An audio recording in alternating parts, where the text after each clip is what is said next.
Just a reminder, tomorrow I'll be at Beaver Stadium, State College, Pennsylvania. Michigan playing Penn State on Saturday. Michigan State on the road down in Columbus. You know what's amazing, Gator, is the in retrospect, just a brief talk, and we'll probably get into it a little bit more tomorrow. In what year was it that Michigan State beat number 1 undefeated Ohio State? That was 1998. The Julian Peterson game is what I know it as. Julian Peterson and I forget which it was Ronaldo or Ray Hill that had the interception right at the end. 2-yard line, to seal it. So Bill Burke. That game, Michigan State was a 28.5-point underdog. Yeah. Tomorrow, Michigan State's Saturday, 30 is a 30.5-point underdog. I think that's what I saw. All that does is bring into focus what that team did in 1998. That's right. I mean, because honestly, could you imagine? I can't see many scenarios where Michigan State goes into Columbus and wins on Saturday. But it just takes me back to that 1998 game that I watched and remember.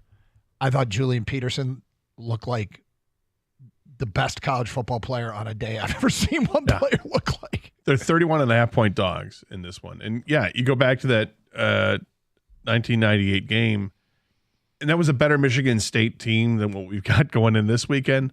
They shouldn't have been a 28.5-point dog. No. Because, as I recall, Ohio State was really good that year, but I think that was the 2-quarterback system year with Stanley Jackson and Joe Germain. Were those the two guys? Yep. I think that's what they were running back then. It was obviously Michigan State had some very talented players. The next year they went on to win 10 games. Robert Smith was big defensive lineman for Michigan State in that game, and it was a great Spartan, but broke his leg like the first series in the game. And then you've got, what do we got left on defense? There's no Robert Smith. There's no Amp Campbell because he broke his neck in the first week of the season. So here comes Julian Peterson out of nowhere. He had like 3 or 4 sacks in a game. Another felt like a half dozen tackles behind the line of scrimmage. Julian Peterson was unbelievable in that game. Spartans offense deserves credit too because they scored a bunch of points in that game, or several touchdowns. But it was, it was a great performance. And now you're looking at this week, and to me, it has a similar feel just because, they're playing at Ohio State. They're monster underdogs. I don't think Michigan State is as bad as a 31.5-point dog. I don't think they're going to win this game, but I also think Ohio State might be a little bit overrated because I think you can do some things offensively against Ohio State. I think the quarterback play from Ohio State has been inconsistent with McCord. The problem is Ohio State does have horses that I don't remember that team way back when in 98 having. This team's got Marvin Harrison Jr., they've got Trevion Henderson, they've got Abuka. If their tight end is healthy again, if he's healthy to play this week, that's going to be another problem. And these guys cross all over the field. Michigan State can't keep up with the players that cross the field. And if the quarterback has time to throw, then those guys get open and they turn into monster plays. Cade Stover is the tight end, and he is coming back this week. So it was actually just announced out of Columbus. Great news. Yeah. For Spartan fans. So we said we'd get to this. Let me follow up. It was Sports Illustrated did bold predictions for every team in the second half of the season. I'm like, hey, that's our bit. But they did a bold prediction for the Detroit Lions. Are you ready, my friend? I am. Their bold prediction for the second half of the Lions season was wide receiver Jameson Williams will start to solve his issues catching the football and become the primary target in the red zone for Ben Johnson's offense. If the speedy wideout starts to pull things together, he will record over 10 receiving touchdowns this year. Kang's all about that. Listen. You First of all, Jameson Williams is going to be my bold prediction, okay? I'm not going to tell you exactly what it is just yet. All right. But that's ridiculous. I almost didn't want to give him the bold-ass prediction I was because looking 10 at touchdowns? I'm trying to make eye contact with you to see if you wanted to do the dumb. Yeah, I did, but I only did the bold-ass prediction sounder because Sports Illustrated wrote it. So I was like, I guess I'm going to do this? I mean, I feel like we've been he put numbers to it, right? Yep. But the first thing that he said that where I was like, well, okay, slow down there, cowboy, was when he said he would be the number one option in the red zone. He's not going to be the number one option in the red zone. No way. It's Porta. Right? It's you got Samuel. Porta, Porta. Saint Germain, and yeah, no, Saint Brown and Laporta would be, I would imagine, the top two weapons in the red zone. But it's a bold ass prediction for sure. Yes, it is. And I'm actually surprised that it pushes the envelope that far. That's a pretty good push. 10 touchdowns. All right, They play 9 games. I don't know if you do this. Yes, I do. Yeah. Are you ready? I am. All right, you go first. All right. Bold ass predictions, second half of the season for the Detroit Lions. Aiden Hutchinson goes off and racks up 8 quarterback sacks in the last 9 games, giving him 12.5 for this season. The Lions are going to sign someone. They're going to sign someone whose presence helps this team win the division. And I'm thinking a defensive back or Robbie Gould. Wow. Brian Branch nabs 4 picks the rest of the way and shares the team lead with Jerry Jacobs. John Kaminsky, who has 1 sack so far, finishes the season with 8. All right. Slow down there. Was that Sports Illustrated you read, or is that you, Doug? Wow. It's time for my guy. Sam Laporta will absolutely smash the Lions' single-season receiving yards record by a tight end, challenging for 1,000 yards when all is said and done. I've got a Laporta. I'm sure you do, Mr. Tight End. Sam Laporta starts dating Ariana Grande, and the TV cameras focus on her in a Ford Field suite, hanging out with Jared Goff's fiancée, Christian Harper. Wow. Big Grande fan, man. I love Ariana Grande. Lastly, Doug, Jared Goff is going to have a rushing attempt that actually goes for at least 20 yards.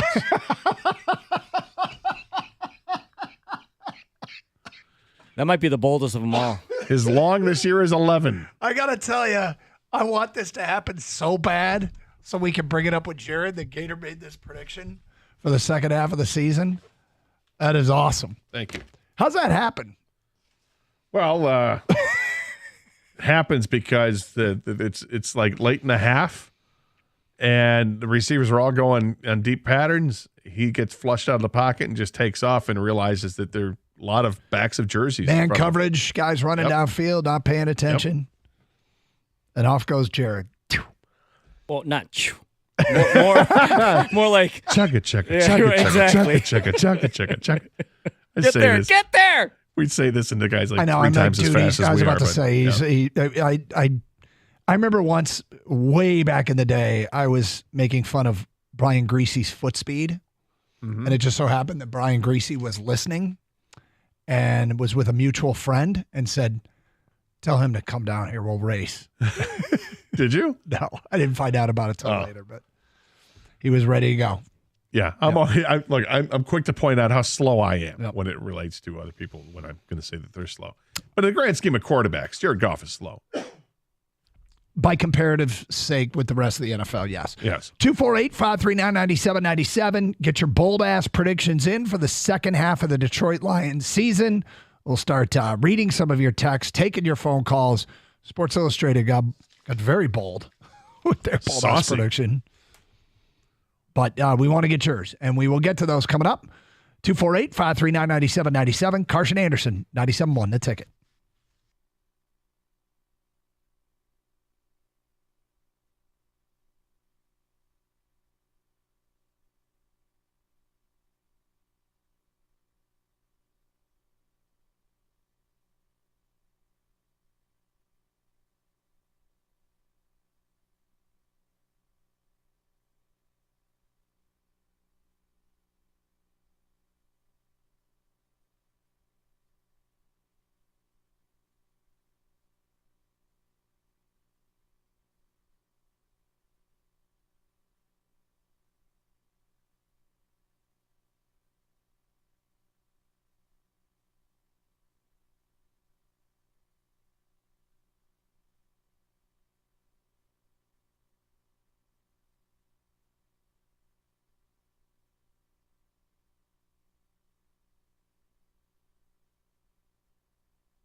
Doug Carr, Scott Anderson, 97 won the ticket.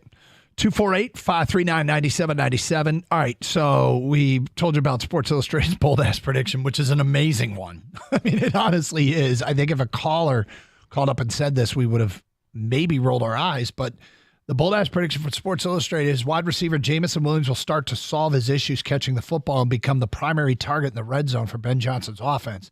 If the speedy wideout starts to put things together, he will record over 10 receiving touchdowns this season. Whoever wrote this for SI, it is bold. It is bold. That's borderline dumbass. But that's nine touchdowns the rest of the way, which would be huge. I gave 3. Did you give 3 or 4? You gave 4. I gave 4. All right, Kang, what's your bold-ass prediction for the second half of the season? So it's about Jameson Williams as well. It's not nearly as optimistic. My bold-ass prediction is the same one I had before the season, to be honest with you. And it was after the bye week, Jameson Williams would turn it on. And my bold prediction is going to be he's going to lead the Lions in receiving touchdowns with 5. Okay? Like 5 moving forward. Like no one else is going to have as many as 5 because Jameson Williams would lead the team with at least 5. My thing is it's not solving necessarily the catching the ball issue. It's the get on the same page with Jared Goff issue. And I feel like that's the bigger issue. Some of these catches, yeah, he should make them. But I feel like they're not exactly I'm a Jameson Williams apologist. I don't hide from that. I can make almost an excuse for every one of these drops, whether it's behind him, it's a duck, it's coming up short, whatever it is. You mean the catches that Amon-Ra makes? Yes. Amon-Ra's got elite hands. Dan Campbell, Jameson Williams' own coach, went up to the podium and says, this guy's never going to be an elite hands guy. He could be on the jugs machine every day, and he's not going to have the hands of St. Brown. We don't need him to have the hands of St. Brown, but we need him to have better hands than what he's had. And once he gets the ball in his hands, we know how dynamic he can be. That's where the magic happens. I went back and found my bold-ass predictions before the season. Okay. It's interesting because I had a Brian Branch prediction with the interceptions. One of my bold-ass before the season was Brian Branch will take a fumble and an interception to the house. He's already taken the interception to the house. Yes, he has. My other 2 were Jack Campbell will lead the team in tackles with more than 150. Yeah. That's not going to happen. Jared Goff will start 16 games and finish in the top 10 for the MVP voting. He won't start game 17 because he doesn't have to. That's still on the table. Yeah, that's still on the table. All right, bold-ass predictions for the second half of the season. From Scott, the Detroit Lions will go 8-1 in the second half and be the number 1 seed in the NFC. 14-3. Wow. That would be amazing. That would be amazeballs, as the kids say. What do they say? Amazeballs. Do they say that? Sure. I have kids, you don't. My kids have never said amazeballs. Ask your child. Should I ask all 3 of them? No. Well, you can. Sure. Why not? Amazeballs? Yeah. Have you ever heard that one, Keg? I think that's an oldie, Gator. Is it? Yeah, I think. I'm rolling with My it. kids are way too young to even say that. Well, I hope they wouldn't say that.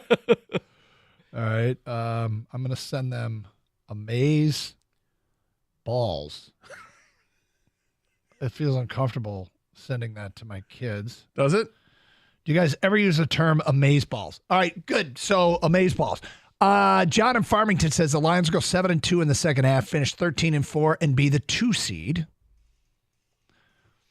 My bold-ass prediction is Jared Goff will reestablish himself in the MVP conversation with our more favorable schedule, healthy roster he should eat. It's from Nick in Oak Park. From Brian the Mailman, my bold-ass prediction is the Lions will only lose one more game, and it's not this Sunday.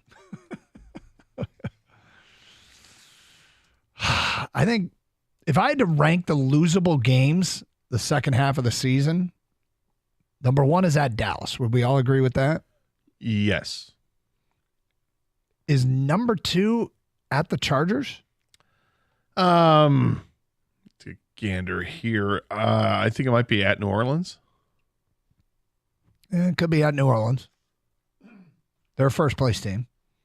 They're 5-4, but they're a first-place team in the dreadful NFC South. Dreadful. But yeah, so at Dallas, at New Orleans, At Los Angeles. Yeah. at Los Angeles, at Minnesota. Sure. Yeah, I mean, because look at Chicago, Green Bay, Denver doesn't really, No. You got three of Denver's those at home. Denver's at home. Minnesota at home. right. Three of those are at home, and the only one is the Bears on the road, and Yep. out of that group. So yeah, I would say Dallas for sure, and then you can debate between the Chargers and the Saints. The Lions will win on Thanksgiving Day by over 5 touchdowns. That's from Sean Wow, in the OR. wow. Well, seen it happen on Thanksgiving. There was a time. It's the old cliche isn't true that the Lions always show up on Thanksgiving. No, that is not true. It felt like that was true in the 80s. Yep. Are you looking it up? Yeah, I just want to see because I was at the game when I was a kid when they just absolutely smoked Pittsburgh. Yeah. That was fantastic. Bold ass prediction. Goff rushes for 3 more touchdowns to get to 5 on the year. That's from Jordan. Okay. Ben in Kalamazoo says, Gator made me fall out of my chair with that chesty 20-yard rush prediction from Goff. That was chesty. That might be my favorite prediction that we've had so far in Bold Ass Prediction. So I'm just looking, starting at like 1990 to see if they've had anything that was any win by 5 touchdowns. And On Thanksgiving Day? yeah, don't really No. see that just yet. Bold Ass Prediction. Injuries and questionable coaching decisions cost the Lions some wins. They go 4-5 to close the season at 10-7. Well, that would obviously be negative, but I do think it's pretty bold. I don't know what the current win total, if they have a rotating win total for what the Lions' win total would be the rest of the way, but I would suspect it's higher than 10 at this point.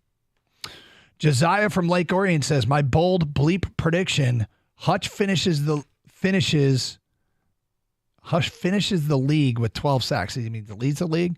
Hutch finishes with 12 sacks to, I think he meant lead the league. But 12 sacks for Hutch is his prediction. 12 won't lead the league. No. He wrote finishes the league, but he's going to. Maybe it means finishes the season. Maybe that's what he meant. Get your bold-ass predictions for the second half of the season in 248-539-9797. Speaking of predictions, Gator, CBS Sports ran computer simulations for the rest of the season. They've got like this computer simulator where their scientist guy enters all the numbers and projects their season the rest of the way. Sure. What % chance do you think it is that the Lions win the division? 92%. Gang, it gets higher or lower than that? % chance the Lions win the division. I think it's lower. It's probably lower. Now I think about it. 92 is really high. I was getting chesty with that. Yeah. That's how I feel. It's probably much lower than that, actually, now you think about it, because the Packers are the Vikings are They're a what, game and a 2? half behind. Yeah, so it's and they have. Can I change my answer? Yes, go ahead. Gator starting to understand how percentages work, people. 71%. Okay, you going higher or lower than 71%, gang? I'll go lower. We haven't played week 10 yet, and the computer is really already crowning the Lions as champions of the NFC North for 2023. According to Sportsline, the Lions have an 85.1% chance of winning the division. You were closer the first time. They always say, go with your first answer, Gator. Even better, the Lions have a 96.5% chance of making the playoffs, which means the computer essentially views them as a lock to make the postseason for the first time since 2016. If the Lions do win the division, that means they'd also be in line to host their first playoff game since the 93 season. So there you go. There you go. So the last time that the Lions won by 5 touchdowns in any game or on Thanksgiving game okay. would have been 1997. And they beat the Bears that day. They threw a 55 burger on them, 55-20. Wow. That's pretty impressive. They beat the Eagles in 2015, 45-14. That was pretty good. No. Somebody's bold-ass prediction was that the Lions would win on Thanksgiving by more than 5 touchdowns. Man. That is bold. They have not. Well, this only goes to 2021, I guess. So never mind. But yeah, they went through a long stretch of losing games on Thanksgiving there, starting in 2017. 248-539-9797. Gator, we've come across some Powerball data.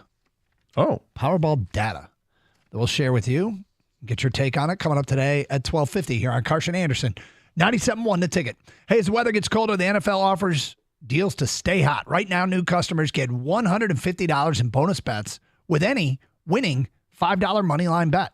That's $150 if your team wins. So you've been thinking about joining FanDuel? There's no better time to get in on the action. The app is so easy to use. There's a wide range of betting options, including spreads, player props, over-unders, and more. So visit FanDuel.com/Doug and kick off the NFL season. FanDuel's got something special for our listeners. Be sure to look for the 97.1 The Ticket odds boost this weekend. It will be live on the app before the Lions-Chargers game kicks on Sunday. Must be 21 or over and present in Michigan. First online real money wager only. $5 pregame money line wager required. $10 first deposit required. Bonus issued as non-withdrawable bonus bets that expire 7 days after receipt. See terms at sportsbook.fanduel.com. Gambling problems? Call 1-800-270-7117 for confidential help.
Doug Carr, Scott Anderson, 97.1 The Ticket.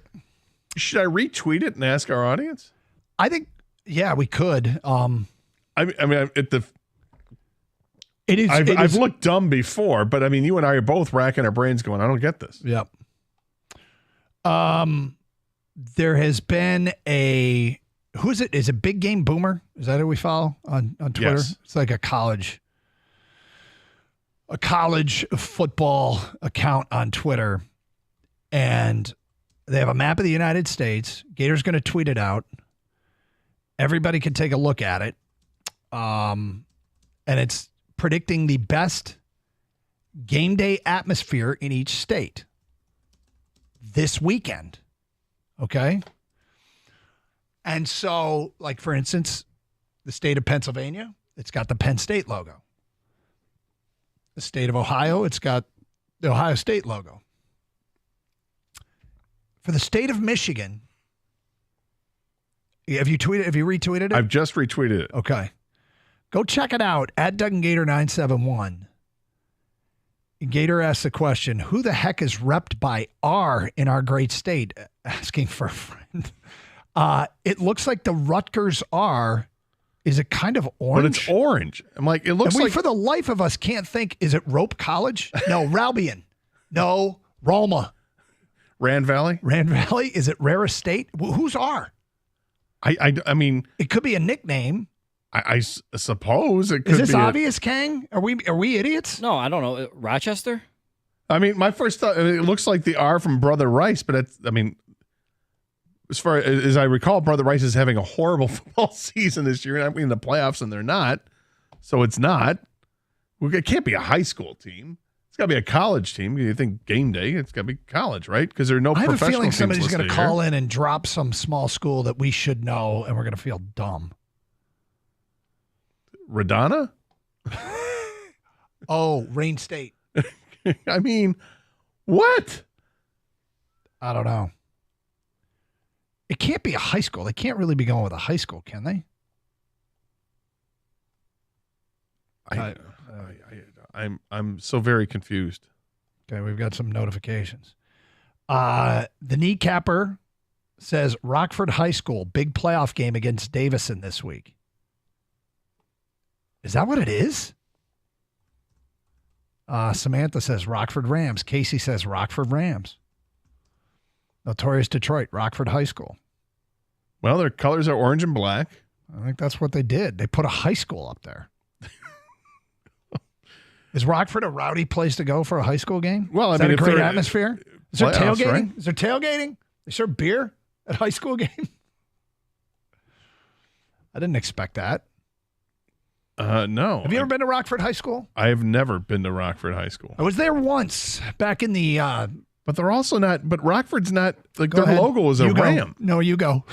I'm sorry. I'm sorry. I'm really sorry.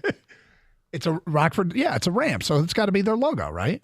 But what it says on the map, they have logos and then, or they have letters, right? Oregon, their logo is the O. Rockford's logo is literally a ram. Oh, so why wouldn't they So just why put is the, it? Yeah, it's an R. I don't think it's Rockford. So that's not Rockford's logo per se? Not that I can tell. Okay, somebody has. Okay, after the original post, Big Game Boomer, the best game day atmosphere in every state this weekend, and Michigan is represented by this orange and black R. It's orange R, really. Yeah. Gabrielle Calland 4 tweeted the account and says, "What's the R in Michigan?" And Big Game Boomer says, "Rockford Rams, massive game this weekend." Wow, there it is. So that's what the R is. Problem solved. So it's not Ralbian. It's not Rare Estate. No. Okay, so I've been to Rockford High School once. Have you? Yes, and it was back in the TV days when I was a shooter for here we go. WEYI. Yeah. And I don't remember which of the local high schools had a state basketball playoff game, and I actually don't even remember if it was boys or girls. But I drove from Clio all the way across the state to Rockford. And back then, we didn't have time to stay for the entire game because I had to drive the tape all the way back. Right.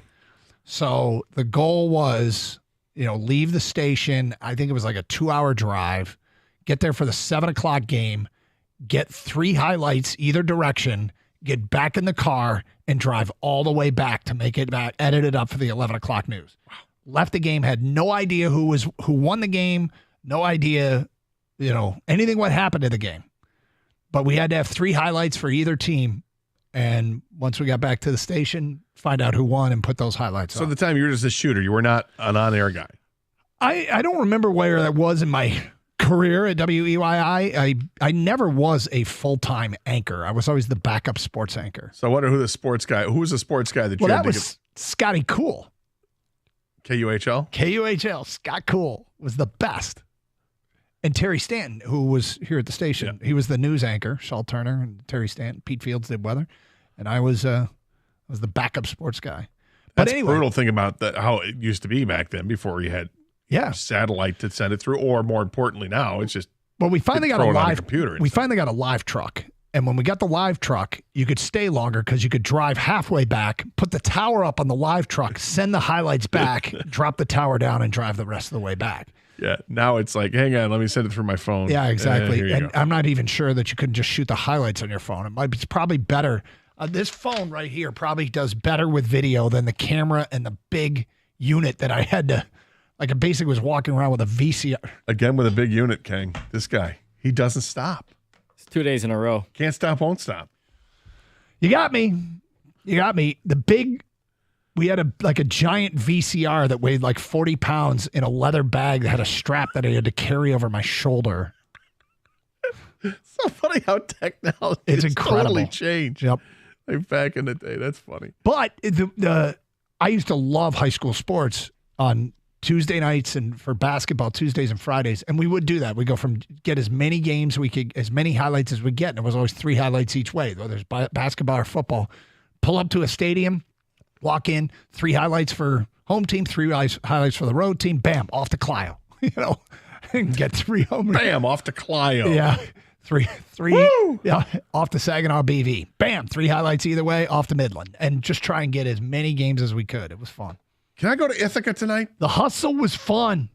248-539-9797. Okay. I got some data here, Gator. How are the Mesick Bulldogs doing this night?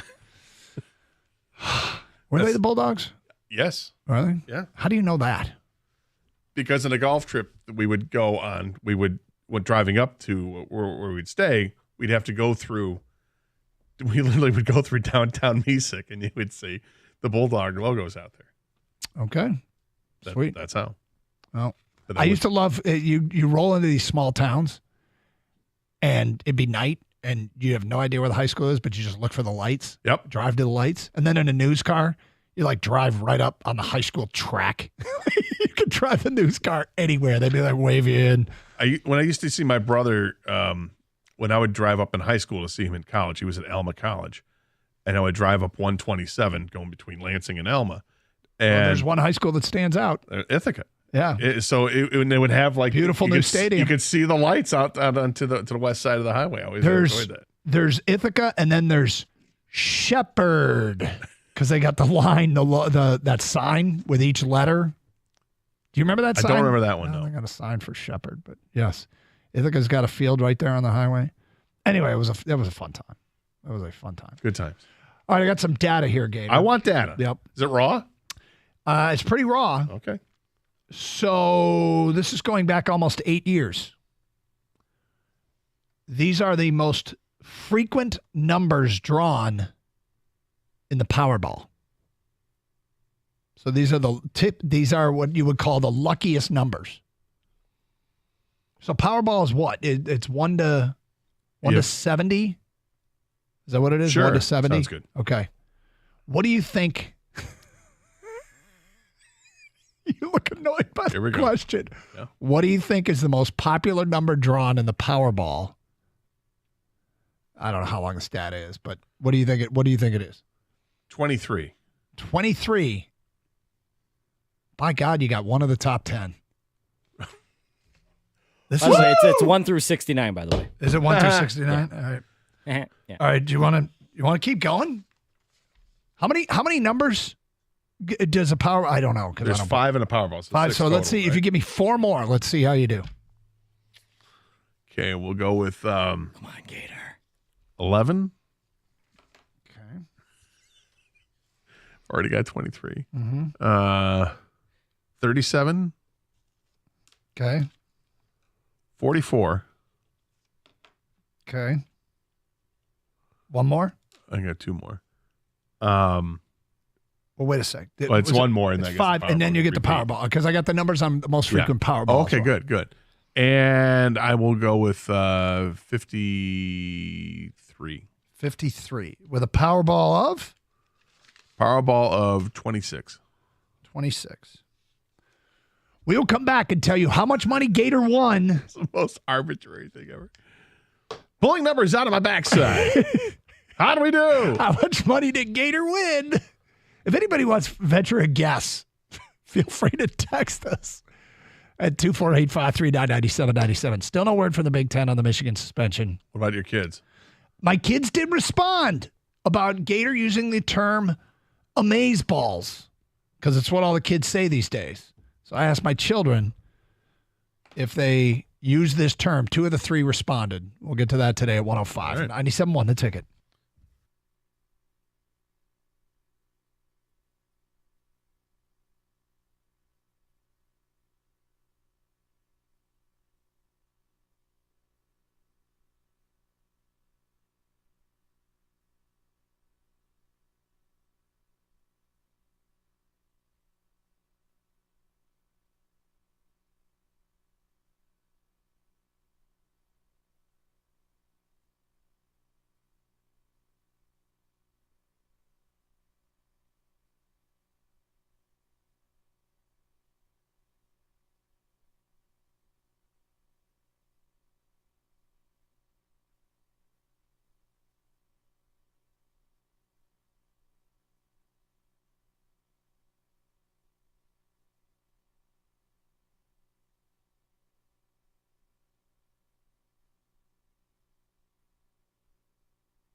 Okay.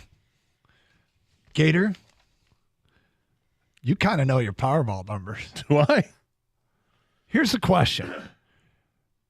What do you get if you like just get the Powerball? Do you get your money back or anything? Yeah, I think you get like $2, $2 or $4, something like that. What if you get one number in the Powerball?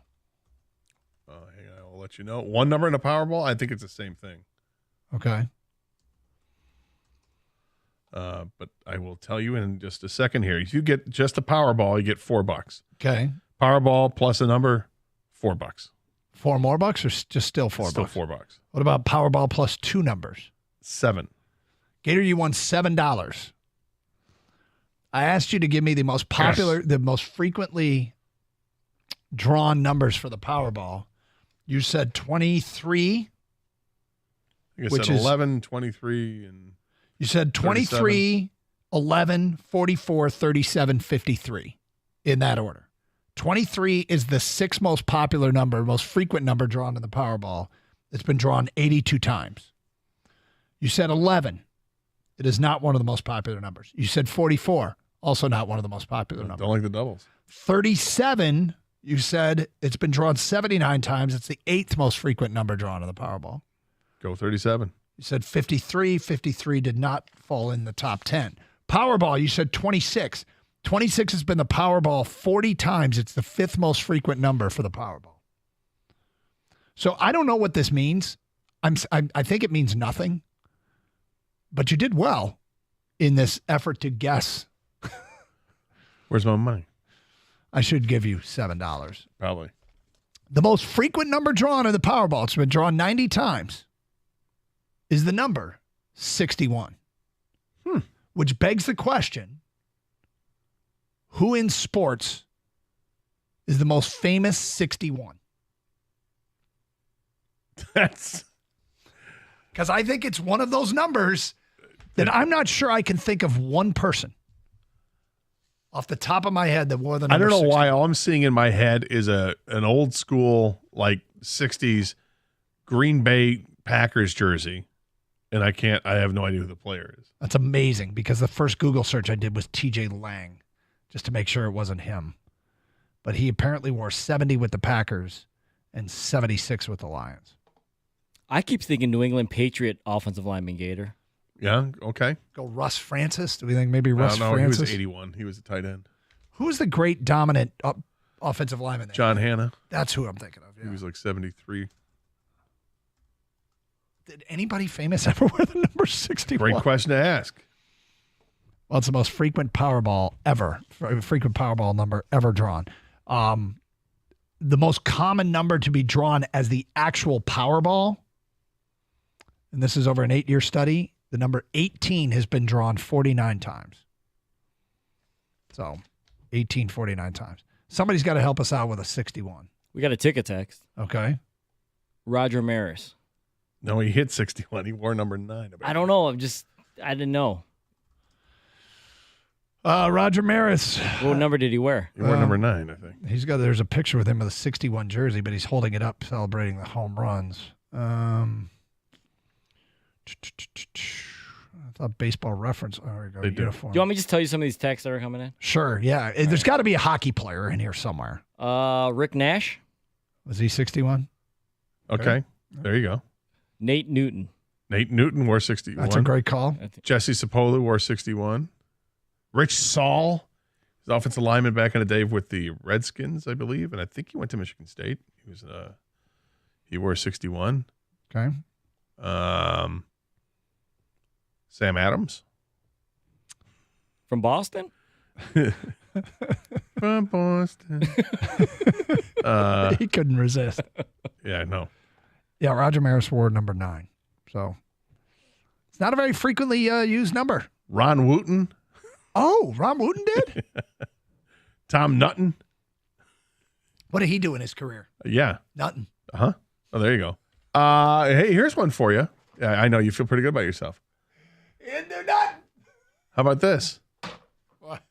Offensive lineman lost a lot of his teeth in a game for Michigan. Steve Everett? There you go. Steve Everett was a beast. My old football buddy, Mark Melia, took over for him after that. What number did he wear? I think it was like 60 Was he? or 50, one of the two. Okay. Bob Cratch. It's some great names.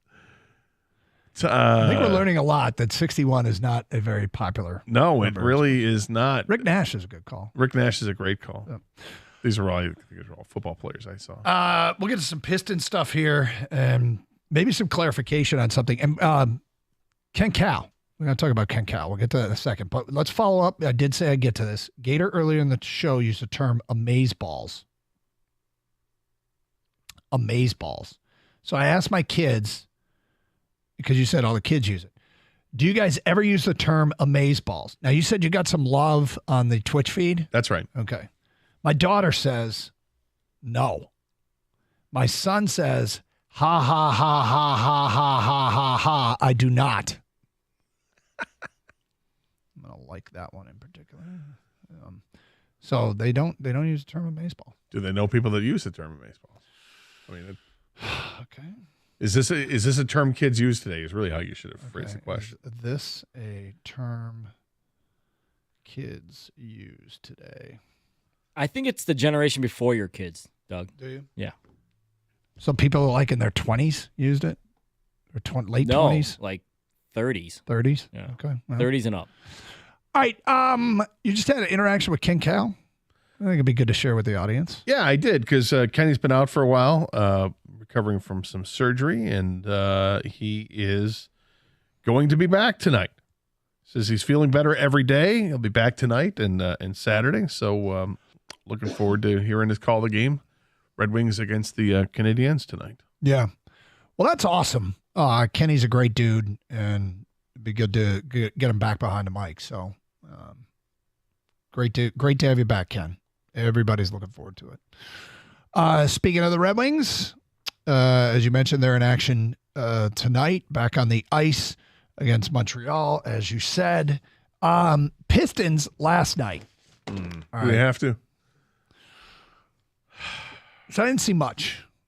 I was out with family, and then I got back and was watching Maction, and because I think the Piston game was over. I was flipping around. I think the Piston game was over. But anyway, Gator, the last possession I did see. So Cade had 33, and Pistons are down 2 against Milwaukee with 3.9 seconds left. They're inbounding in the front court.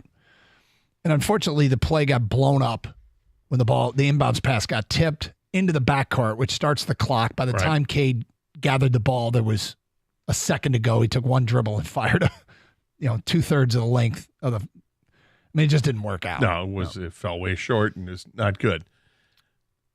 I don't know. I don't want to overstate the case but I do feel like these are times at the end of game where I want the coach's chalkboard to matter and I want the superstar to matter. And it doesn't all come down to that. And this isn't all the data points we need to draw conclusions. I want these things to work out in those times, that the coach comes up with a brilliant play and that the superstar on the floor makes a difference. If you watch that play, Marcus Sasser cuts to the basket. He had 26 points. All right. He looks like he might be a real find. I don't know. I mean, a late first round pick putting up 26. I don't want to overstate like how good he is, because sometimes on a bad team, players that are inconsequential put up stats.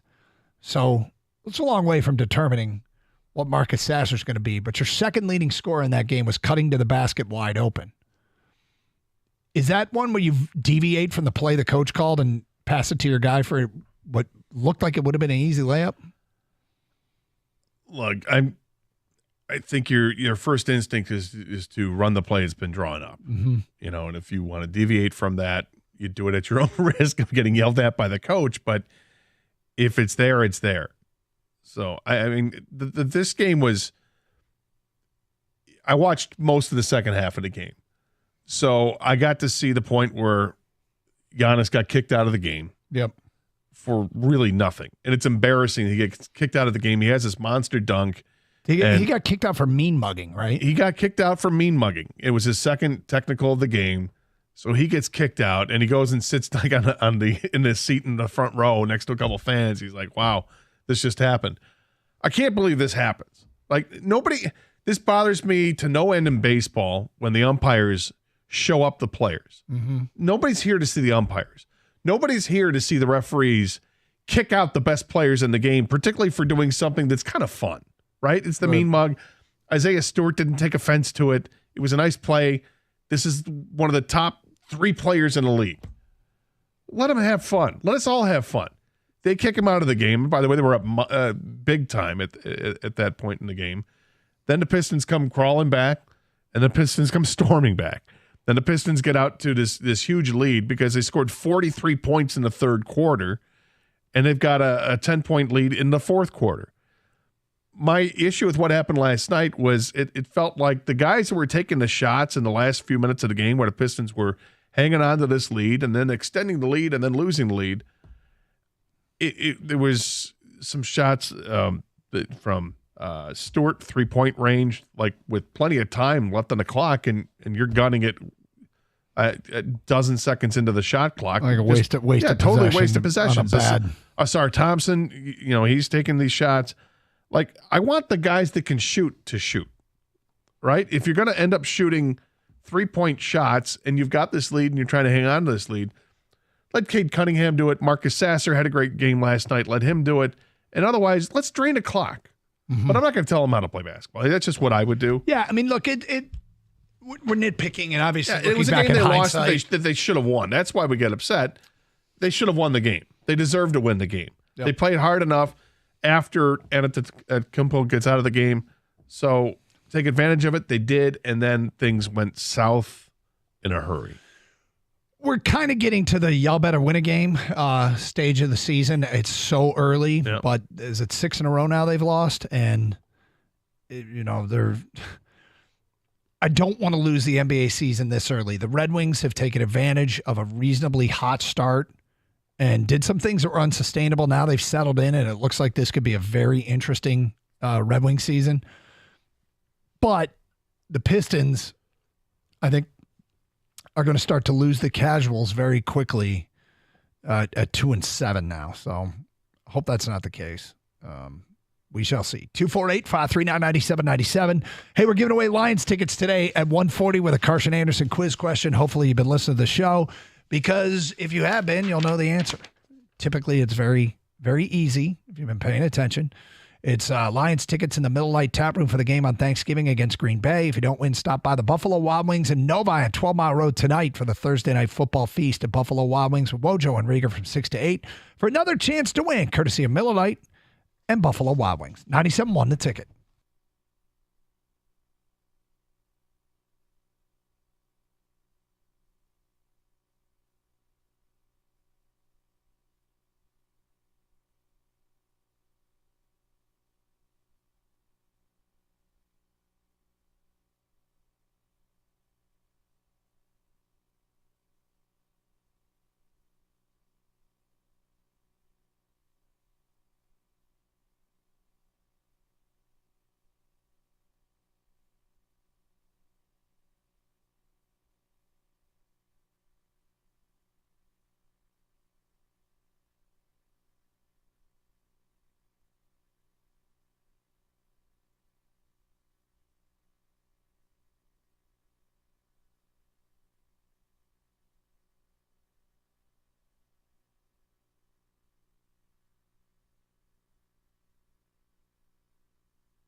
All right, thanks for being with us here on a Thursday in Detroit. Tomorrow I'll be at State College and see what the topic will turn out to be tomorrow. But at this point, no announcement from the Big Ten about any suspension of Jim Harbaugh. And there has been some speculation by insiders that might be postponed till tomorrow. Michigan thinks they'd be able to get an injunction tomorrow if they need to. And it also might get punted until next week. So we shall see if anything comes out of it. If you missed it, there is news on the Tiger front. I feel like the Tigers went out and we like Shep here at 97 on the ticket, but they went out and stole one of the best play-by-play guys that I've heard do sports in a while, and that's Jason Benetti, who was doing White Sox games. And we got a call from somebody in Chicago saying we ruined his day. Yeah, White Sox fan living on the north side. Which, Jason Benetti is really, really good. Yeah, I mean, he's a national broadcaster. Yep. He will miss some games. I do believe that the Tigers organization or the Ilitch organization did release a statement that they haven't paired him. They haven't figured out who they're going to pair him with. I don't want to misinterpret this one. I'll see if I can find it. But, yeah, I don't think they've named who's going to be either the color commentators or full-time color commentator. I don't think they figured that out yet. So they go back to the national side like they did when they had Josh Lewin. Yep. Who was love Josh really Lewin. good, yeah. He was great. I remember one of my favorite Josh Lewin exchanges. He was working with Gibby, and Josh Lewin. I was actually talking about Brad Ausmus. He went to an Ivy League school, very smart. And Gibby said, "Are you saying I'm not very smart because I didn't go to an Ivy League school because I went to Michigan State?" And Josh Lewin said, "No, I say you're not very smart because of the things that you say."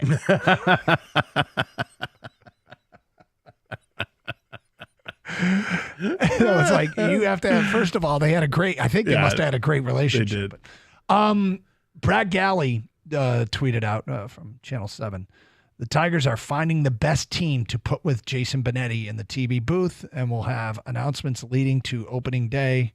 Ryan Gustafson of Ilitch Sport have announcements leading to opening day. Ryan Gustafson of Ilitch Sports said so. They haven't figured out who they're putting in the booth with them. So I better get that resume tape ready. Yes, you do. We have offered up our services today because Dan Dickerson is going to be in the TV booth when Benetti has national obligations. So Dan will slide over. We have offered our services to fill in and do some Tiger baseball if they so choose, specifically for a series in Seattle. Oh yeah, okay. Yeah, we could help out in Seattle. San Diego. San Diego. Yeah, sounds good. Go to San Diego. You want San Francisco? No. How about the Vegas A's? Well, they're not in Vegas just yet, but down the road. Yep. Yeah, sure. Where else have we offered our services? I think Arizona. Okay. Yeah, Arizona. Road trip to Arizona. Sure. Yeah, I'd like to help out in Arizona. I do want to see the stadium in Texas. Okay, we can go offer our services there. Do the talk show in the afternoon, the game at night. Yeah, something like that. It'd be a little bit different if it's like an afternoon game. We do the show right up until the pregame show, then do the pregame show, then do the game. Carson Anderson all day from 10 till 4. Oh, boy. What have we gotten ourselves into? Perhaps we shouldn't have made this. Now, I don't want to presume anything, but would you think that I would do the play-by-play and you would do the color, or do you want to rotate? I think we could switch. Yeah. I think, Would you dare do the game in voices? Yes. Only a Shep Matthews, though. Who was the over-the-top sports guy. Yeah. I believe he found out enough. Yeah. Yeah, that's the voice I would use. Would you please do color is Caputo? No, it's Caputo. No, I wouldn't, because it's too much on my throat. Just for half an inning? Maybe. But anyway, I think it would be fun to, what if like they have a whole bunch of pairings on radio. Like you and I do it once, several times or whatever. Yeah. And then they bring in Keating, and I do the game with Keating as Keating. Be spectacular. That would be fun. Yes. It's a fastball outside. It's 1-0. John, I can't help but notice that the shift is really impacting the batting average of this current player. And he just starts shooting lasers with his eyes at me. What do you do it? Bring in champion, and then you do an inning with champion as champion. That could be fun. Yeah. Holy mackerel. Yeah. No, I could be. Anyway, Tigers, we're here for you if you need us. Yeah, So we just wanted. We welcome Jason Benetti. We wish Shep nothing but the best, and we absolutely are here, Tigers. When Dan goes to the TV booth, we'd be glad to help out. Speaking of baseball, yesterday you were lamenting about the lack of news out of the beginning of free agency. Yeah. So it's the GM meetings in Arizona. It's funny you brought that up. Then Kang said, "By the way, did you hear what happened at the GM meetings? Have you heard?" So apparently there's a good old-fashioned diarrhea going on? Yes. There's a stomach bug. People got the runs? There's a stomach bug that has gone through making its rounds at the GM meetings in Arizona. Yeah, they're talking about runs, all right, but a different kind of runs. Right. So apparently, My analytics says I gotta go. that might be the reason there has been a lack of movement in free agency so far. You wanted an explanation? You got it, my friend. Could be. I don't know. Yeah. I saw Keg brought that to my attention and I burst out laughing. I'm like, you've got to be kidding me.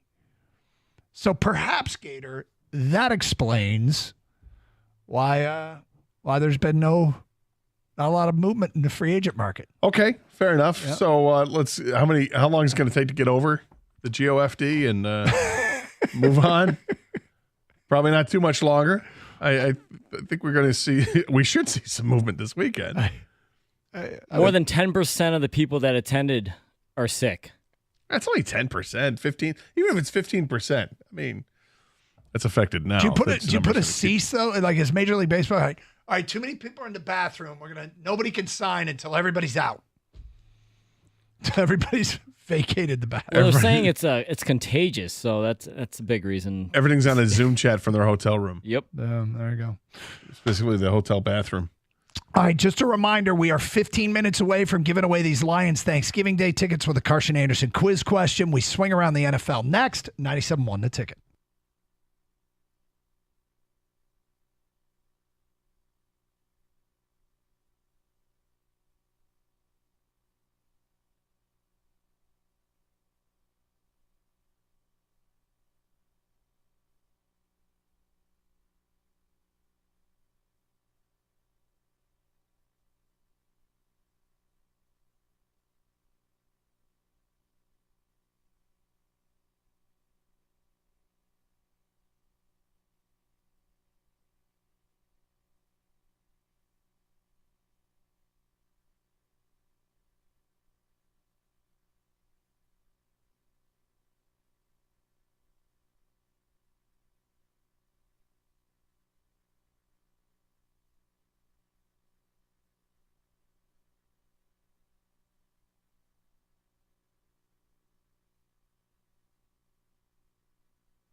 All right, let's give away some Detroit Lions tickets for the game on Thanksgiving. Ooh. Yep, we got a pair of tickets to give away. Earlier in the show, we got a Carson Anderson quiz question. Earlier in the show, what was the flavor of the fruit strip?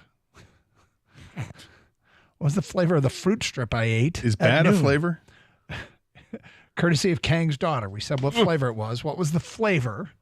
First one with the correct answer at 248-539-9797. You got the tickets to see the Lions take on the Green Bay Packers in the Miller Lite Tap Room on Thanksgiving Day. If you don't win, stop by Buffalo Wild Wings and Novi on 12 Mile Road tonight for the Thursday Night Football Feast at Buffalo Wild Wings with Wojo and Riga from 6 to 8, and another chance to win courtesy of Miller Lite and Buffalo Wild Wings. Again, what was the flavor of the fruit strip I ate at noon? Courtesy of Kang's daughter. First correct answer, 248-539-9797. You got those tickets. Hey, need an excuse to start the weekend early? Look no further than Twin Peaks. Gather the crew and pop in for football tonight. Chicago, Carolina square off at 8:20. Get there early to ensure those front row seats to all the action. Twin Peaks has the best environment for watching sports, wall-to-wall TVs, showing up to 8 different games at one time. A Scratch Kitchen puts to shame the term bar food. They smoke ribs, brisket, wings, thighs, all in the house daily. They have hand-cut New York strips, chicken tenders, boneless wings, and serve everything up to order. But it doesn't stop there. Have you tried their beer?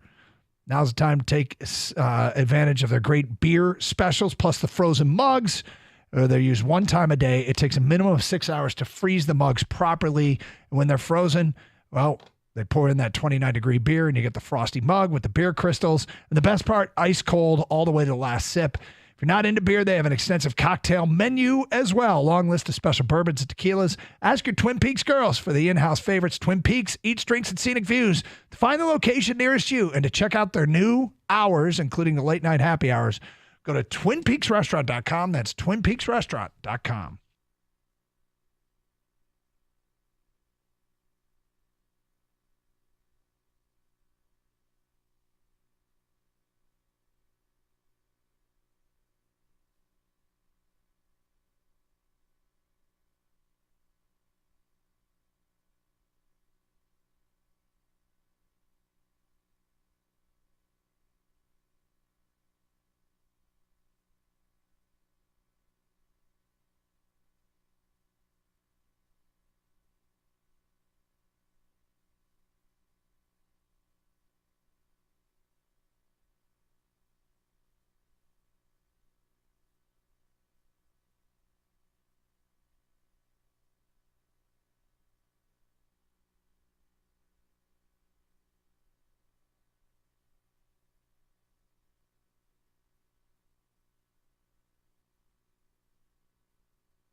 hope this is right. Kenny says Matt and Livonia.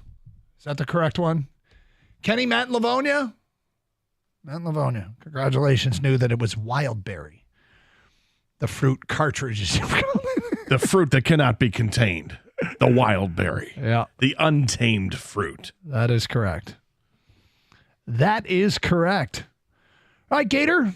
On Thursdays, we like to pick the loser of the Thursday night game. And boy, what a matchup we have tonight. 1-7 Carolina against 2-7 Chicago. These are the dream matchups loser chooser is made for. Who do you think loses this game tonight? Yeah, I got to tell you, this is one of those games that I'm definitely not looking forward to, but it's on the schedule.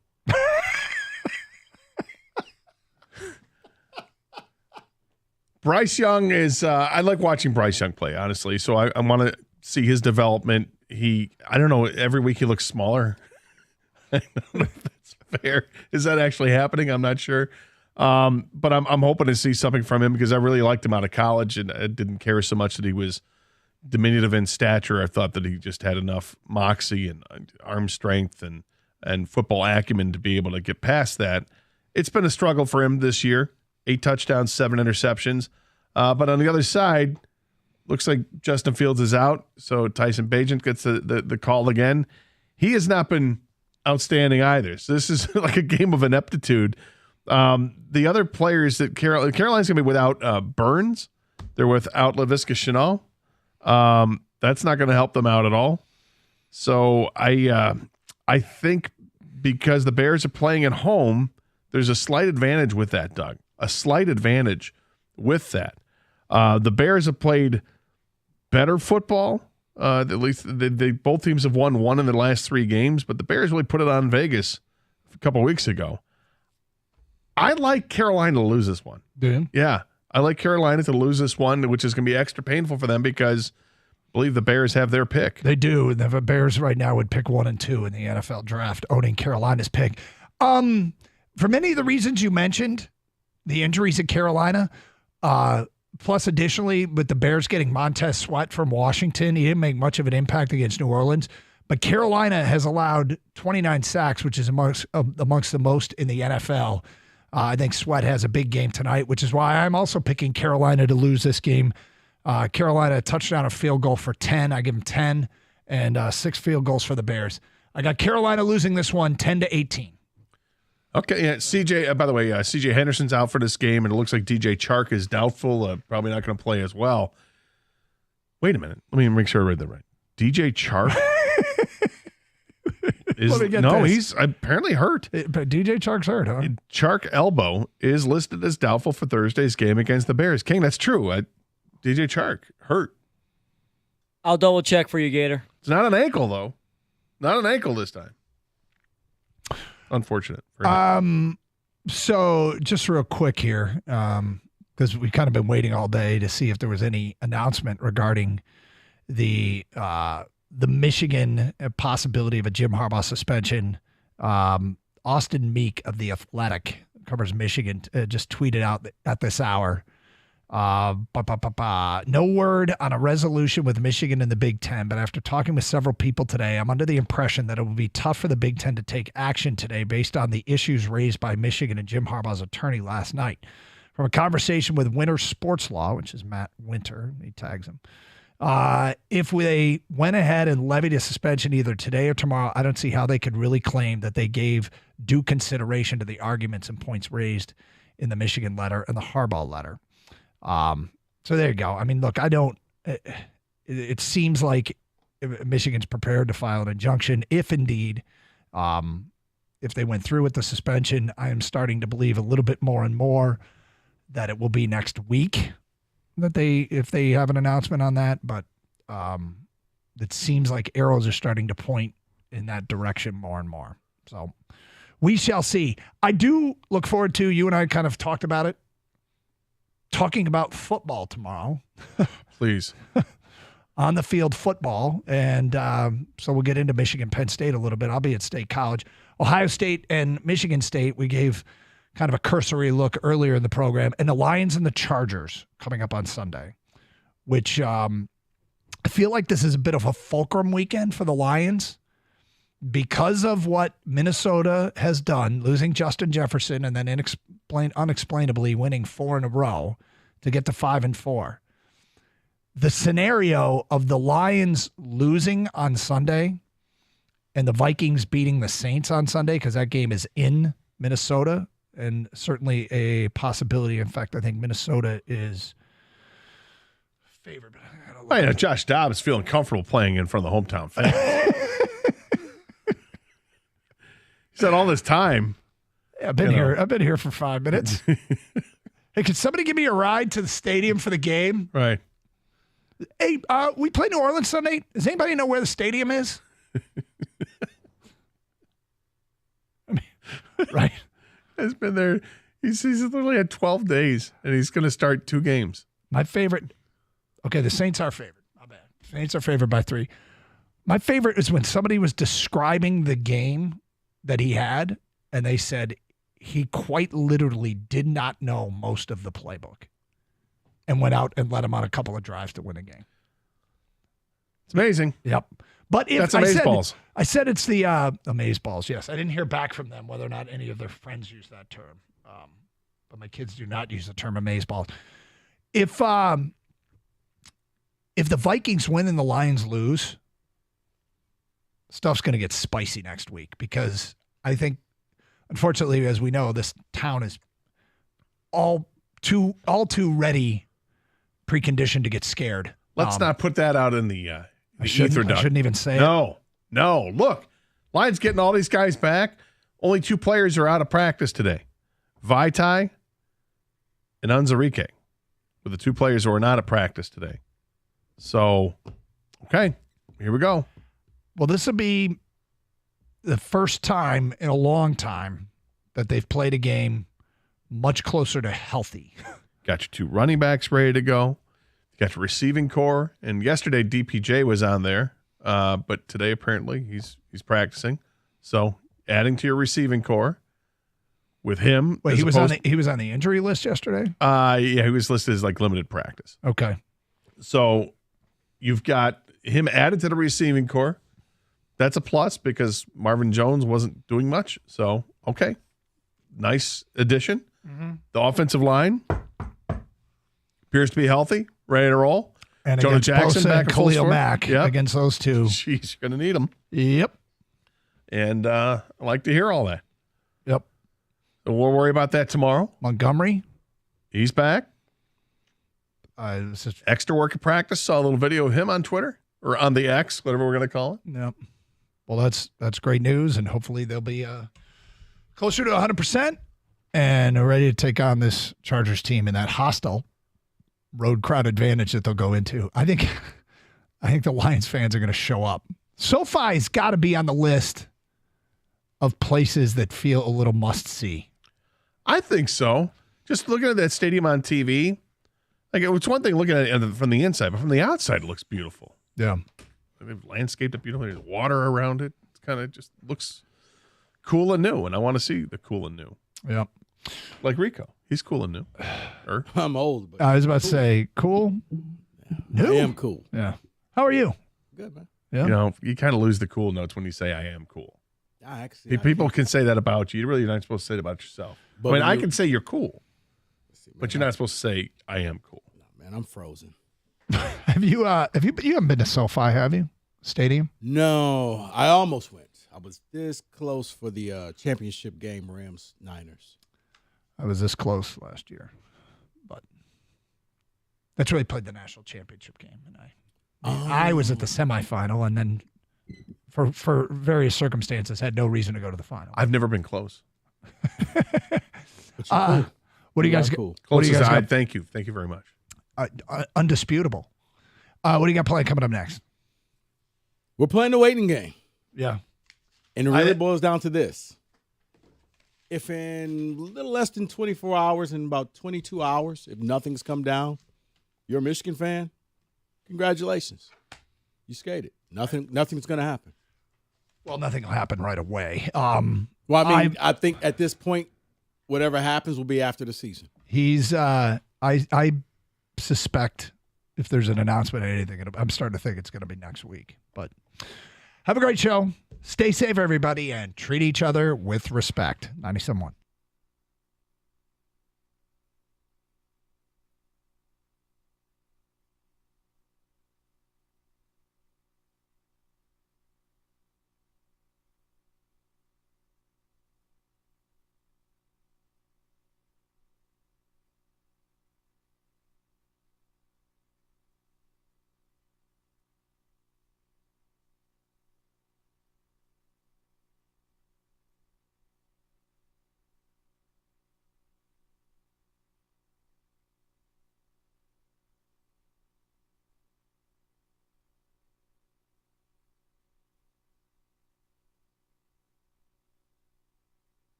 Brought to you by Cars for Kids. The Tigers make a splash, hiring one of baseball's best play-by-play broadcasters as the club's new TV voice. Jason Benetti comes to Detroit after 8 seasons with the rival White Sox. Benetti calls Chicago home, so why did he leave? He says one reason is the Tigers' commitment to a high-quality telecast.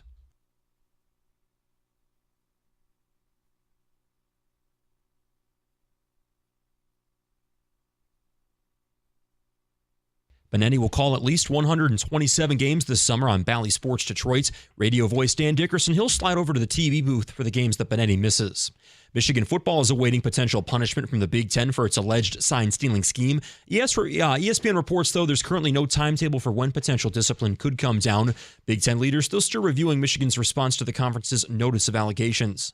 The Red Wings are looking for a bounce back tonight. They'll play the Canadiens at Little Caesars Arena. Shane Gostisbehere, he's going to be a healthy scratch, and Robbie Fabry gets a night off for injury maintenance. Puck drop is at 7 o'clock right here on 97.1. We'll also get a more detailed look at the Lions injury report this afternoon. They did not practice yesterday, but the team says that David Montgomery, Frank Ragnow, and Jonah Jackson would have all been good to go. At the Ticket Update Desk, I'm Luke Sloan. For more, go to 97.1 The Ticket or Odyssey.com.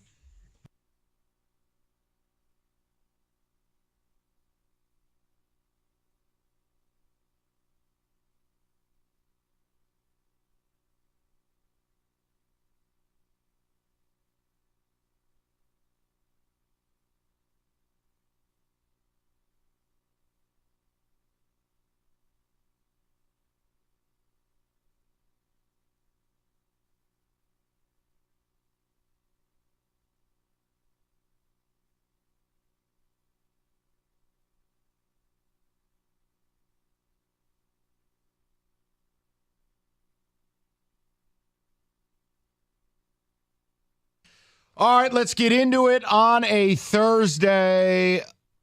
I would love to open the show with the Jason Benetti news, but I know I can't. Yeah, you can. I will just tell you, thank you so much, Detroit Tigers, for stepping to the plate and getting a real broadcaster on TV. Thank you. Thank you. From what I read, he's one of the top 3 announcers every year. Jason Benetti is fabulous. Stolen from the White Sox. And the Tigers paid him, not Bally, which means they had to step up and pay some real money. Bravo. You may not know who this guy is, Tiger fans. Baseball on TV is back. And guess what? When Benetti's not there, you're getting double D. We already know what a job Dan does here on our station. Tremendous. But Lord knows. And now we just got to wait for free agency, the winter meeting. And trades and things. I got faith in them. Well, I have no faith in the Big Ten because David and I were talking. You joined us. I think I'm with David on this. And I am just, it's not about wanting to be right or wrong. This is just how I feel today.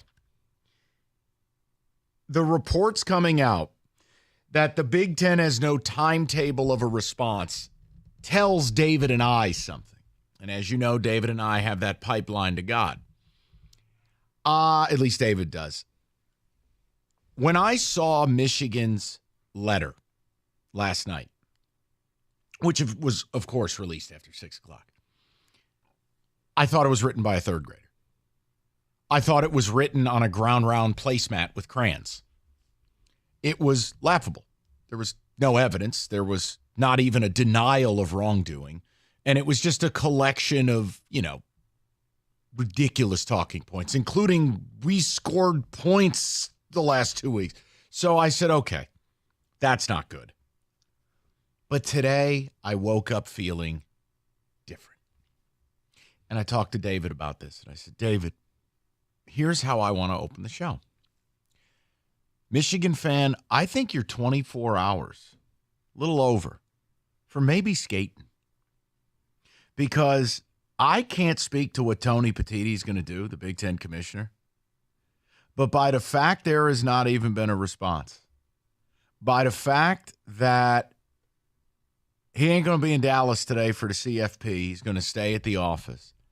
This is going to be very simple. Rico put it best. Tomorrow morning is D-Day. If Petitti does not rule with an iron fist tomorrow by breakfast, you're skating. Now, that has nothing to do with that's right or wrong. I want to know if confidence is growing in Wolverine land. And see, I would say this. You're skating by means nothing will happen this season.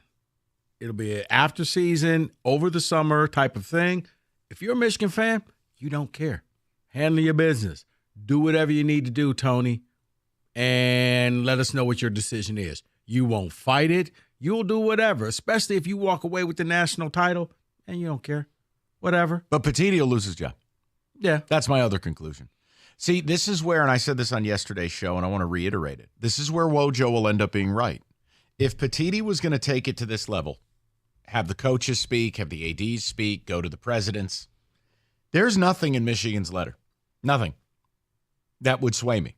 Mm-mm.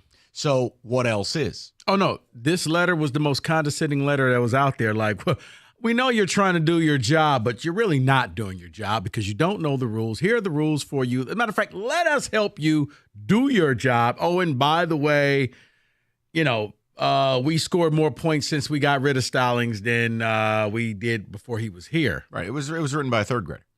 So I just wondered. And David, I know you and I are like-minded on this. Look, I've said it. It's Thursday of a game week. I don't think it's fair for the Big Ten to wait until tomorrow or play some reindeer games or like, hey, here's your piece of papers, you get on the plane. That ain't right either. Well, but it could be who's pettier. Okay, you want to send me this condescending letter? What if I just tell you? Right, well. What if I go full Notre Dame AD and hand you a letter as you're walking out on the field? And again, I don't like dealing in pettiness. I really think having woken up today and there is nothing in the water. There is no rumors. There is Wait, there's more. Do you want Adam Rittenberg While we wait, although Big Ten has considered a suspension for Michigan coach Jim Harbaugh, it is considering a range of possibilities, including a significant fine, sources have said. Public reprimands fines are common penalties under the Big Ten sportsmanship policy. What does that mean? He gets fined. He gets fined. Yeah. It looks like that may happen. And Tony Petitti will lose his job. He gets fined. The school will pay for it. And it's, why did you waste our time? There it is. And then I will actually agree with Michigan fans, because what I would be upset about is you allowed it to get to this level. You allowed this to turn into an election recount, only to then dovetail out with weak sauce and levy a fine. See, at that point, I would need Michigan to go ahead and beat Iowa. And I wouldn't watch the game because you're going to beat Iowa in the Big Ten championship game. I want to watch the podium ceremony. Yes. I want Petitti handing that trophy to Harbaugh, and then Harbaugh hits him with it. I mean, the reality is Petitti's going to look like a fool if that's what happens. But this is why I believe nothing happens. Because I think in the end, Petitti's probably only possibly doing a fine so he can say, I did something. Yeah, but that would never satiate the 13 other member institutions. Agreed. Right.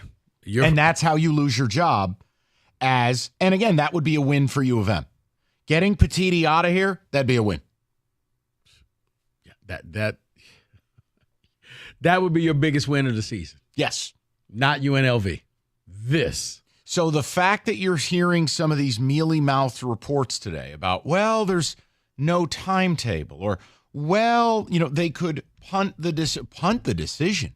This has already dragged on way too long.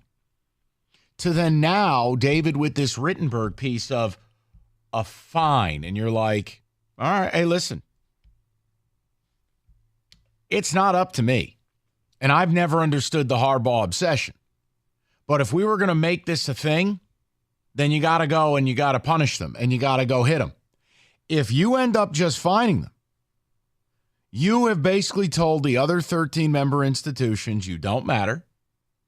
You have shown to be a commissioner who cannot handle the bright lights. You mishandled this. And it would show maybe you overplayed your hand. But I actually think Michigan fans should be feeling more confident today. I think as the hour gets closer and closer to noon Friday, that's when you should say, yeah, nothing. Like right now, you're wondering if you're going to get that late Thursday news drop. Okay, we came up with it, and here it is around 5 o'clock. Almost like the trade deadline. So what happens with the national narrative? See, that's the thing. You're not saying the things that Feinbaum or Stephen A., et cetera, are saying. I'm not. According to some listeners, that's what we're thinking now.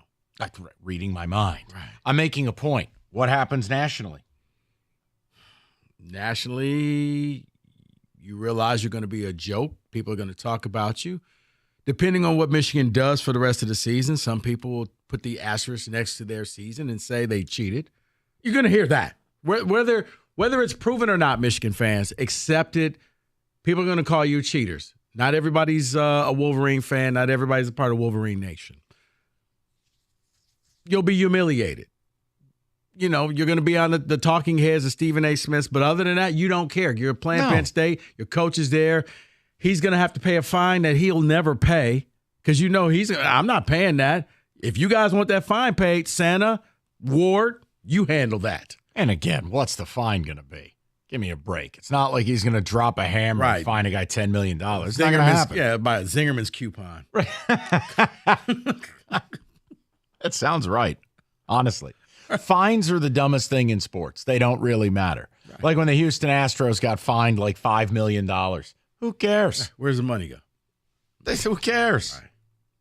Right, but I won a World Series. Okay, best $5 million I paid for.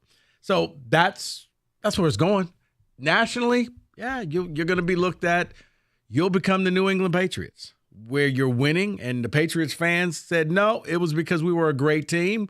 Everybody else said, well, it's because you played outside the rules, and that's why.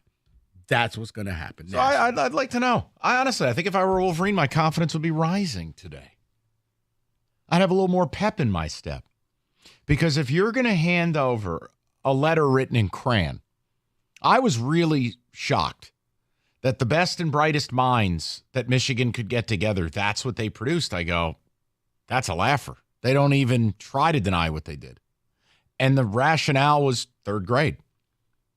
I go, well, that might not end well. But by the fact we're sitting here today and you're According to starting... Rule 32.9.7, I'm Right. rubber, you're glue. That's kind of what it was. But the fact that Petiti hasn't said anything, and now you're getting these little tidbits from people like Rittenberg. I really wonder, did Petiti overplay his hand? I mean, to me, the only reason if I'm Michigan I would have come out with a letter like that last night is if I knew I had some real problems. Because they didn't even try to fight for themselves. It was more just like, well, you can't do this to us. Our dad owns the conference. Well, it wasn't in that and the fact that, we already have legal stuff set up. We got a judge on standby. We're going to do all of this stuff. It led me to believe, they knew. Innocent people don't react this way. Innocent people are like, okay, show me what you got. But when you got to have all these contingency plans, it means you felt like there was going to be some. Now, I think for Petiti, he's probably thinking, guys, it wasn't supposed to be this big of a deal, okay? Yeah, but we've turned it into World War III, and Mike, it's never going to end the way people think. If it's a slap on the wrist for Michigan, and again, right and real are two different things. I don't care. I mean, I'll never agree with it. It doesn't matter. The point I'm making is he's gone. He will lose the will of the other 13 institutions. He's gone. And it sets a terrible precedent. But none of that matters if you're a Michigan fan. You want to play for it all. I'm saying for the rest of the free world, that's going to set a terrible precedent. Because now what you'll be able to go back to is, well, Michigan wrote a letter on a placemat from Chuck E. Cheese and got out of it. Well, no, here's what's going to happen. And you know it, Mike. Next year, something will happen and Michigan will flip roles. And they will want this school buried. And it's like, well, wait, when it was you came up with all these reasons why it shouldn't be. There's no consistency. And I think that's what's the most frustrating thing is that the Big Ten just kind of looks like whoever screams the loudest wins instead of just actual justice for rules. And you broke this rule. The punishment was never going to be death penalty. Never asked for that. No, and no one has said that here. This punishment should not have been, I said at the most, like 3 games. And you could have been done with it. But instead, it's escalated to this, that the ending of this story will never match up the hype and the momentum. Plain and simple. Thanos won't snap his fingers. Well, which means Petiti's a one and done. I think we already know that. He's a one and done. But David's getting pretty confident. I happen to agree with David here. I think Rico's on board today. A little bit of a weird day. Because if that letter got sent to a commissioner with teeth, he would have wiped his boo-boo with it and sent it back. He has everything he needs already. It would have been something today. I'm with now. you. I'm with you. David, I'm with you. What is there to review? Michigan presented nothing. I'm like, you know what? Maybe Petiti is just toast. All right, we'll get to the callers. I don't want to go way over time. We'll get to you guys next. 97.1. With the winter semester coming up at Specs at LTU, now is the time for you to reserve your spot in the winter semester. It's very simple, folks. You got to head over to the website. Be curious, ltu.edu/specs to learn more about that broadcast media arts, digital media arts, and graphics communications program through Specs at LTU. You're going to learn about radio, TV, graphics design. You're going to learn from instructors who work in the business like yours truly. We're not going to waste your time. We're going to show you everything that you need from day one to make it in your new field. But you need to hurry up. The winter is here. Days are getting shorter. You need to reserve a spot in the winter semester at Specs at LTU, and you can do that today. Head over to the website, ltu.edu/specs to learn more. And while you're there, go ahead and make that magic by enrolling in Specs at LTU certificate program today.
America's favorite place to watch football, Stadium Swim, located at Circa Resort and Casino. All the biggest games, 6 pools, 3 levels, biggest outdoor sports book on the globe. Stadium Swim. Book your spot today at circalasvegas.com.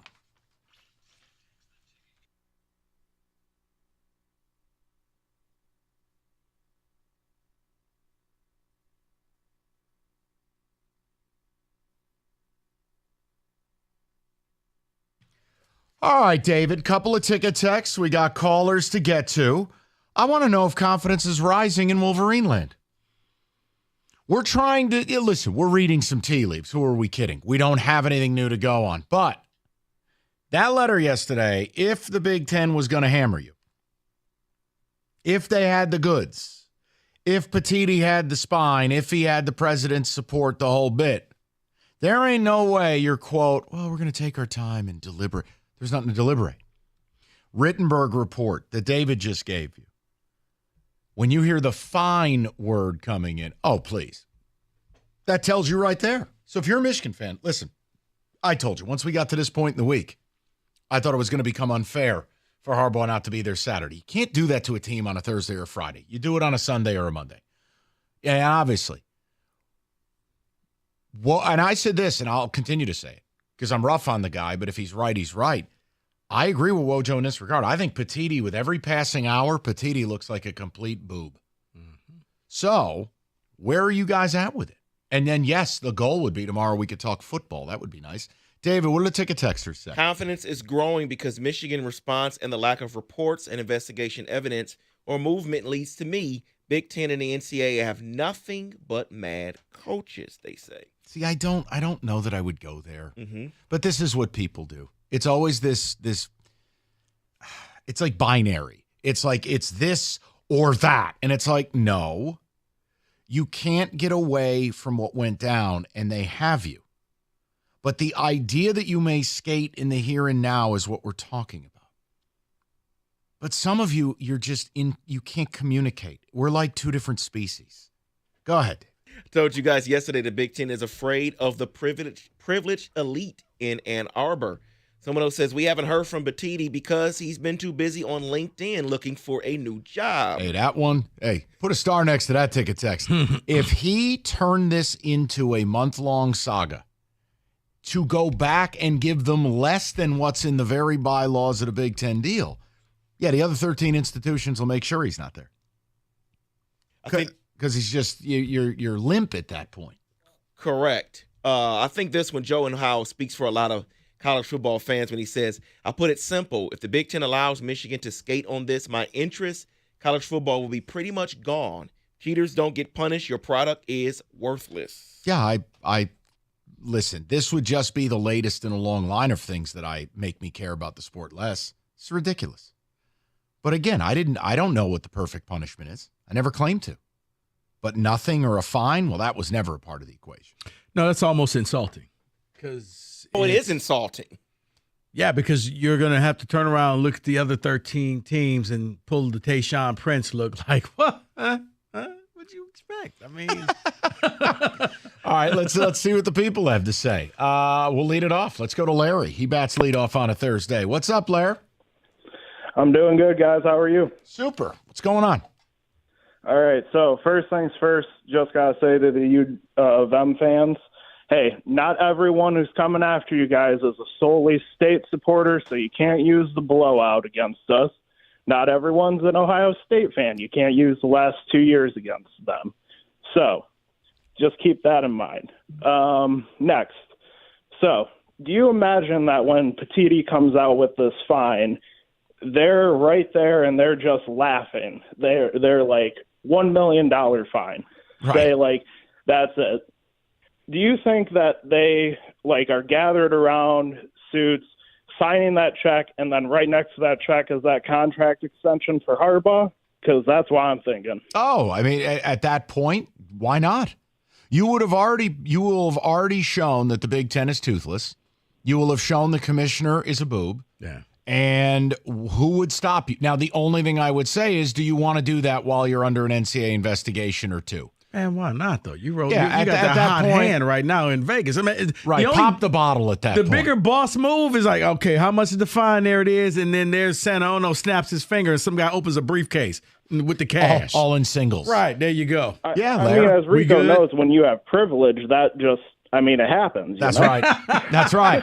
Hey, we need a pass rusher. You trade for Chase Young. Yeah, no, I know. I'm He with you. freelances. Yeah, I mean, Larry, at that point, listen, no one has ever denied brand power. You're Michigan, you're OSU. In the old Big 12, you were Texas or OU. In the SEC, it's Bama. No one ever denies brand privilege, that you're always going to get a little bit more or a little bit more preferential treatment. What this will show, if you just walk away with a fine, is that there's no point to being a part of the Big Ten if you're not Michigan or OSU. There's just no point. Yeah. And again, I'm not asking Michigan fans to care. That isn't your fight. It's not your cross. Your job is to go play for a national title.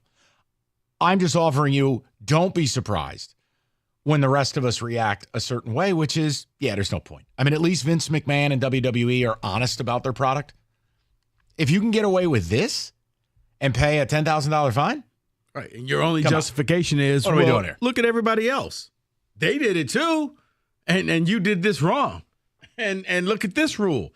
And we scored more points against the two worst teams in the Big Ten. the letter was amazing. They literally cited the fact that we scored more points when we played Michigan State and Purdue. Like, really? Wow. I guess we should be proud, Mike, because they elevated Michigan State and made them seem like a relevant team in that letter. When we all know that, honestly, there's a lot of PAL League teams that can beat the Spartans. See, Rico, you beat me to it because there was a text that just came in said, Yeah. as per the Michigan letters, if the margin of victory enlarges, you must drop the charges. It's the new Johnny Cochran. If the glove does not fit, you must acquit. I'm just like, so you cited these two games. They cited the Larry Lage article. But at no point in reading the 10 pages did they sit there and say, well, we didn't do this. Guys, we just didn't do this. It was everything but that. Well, but And if this flies, it is the ultimate. Man, don't bother us with nothing. We're Michigan, and we do what we want to do. We print our own money. Which, in a sick and twisted way, I kind of tip my cap, but at least it shows me where everything lies. Right. Because this is And this for is future commissioners, don't ever come at us like this. No. Yeah, and for the rest of the teams, you may as well find a different conference, which isn't going to happen because they're kind of golden handcuffs.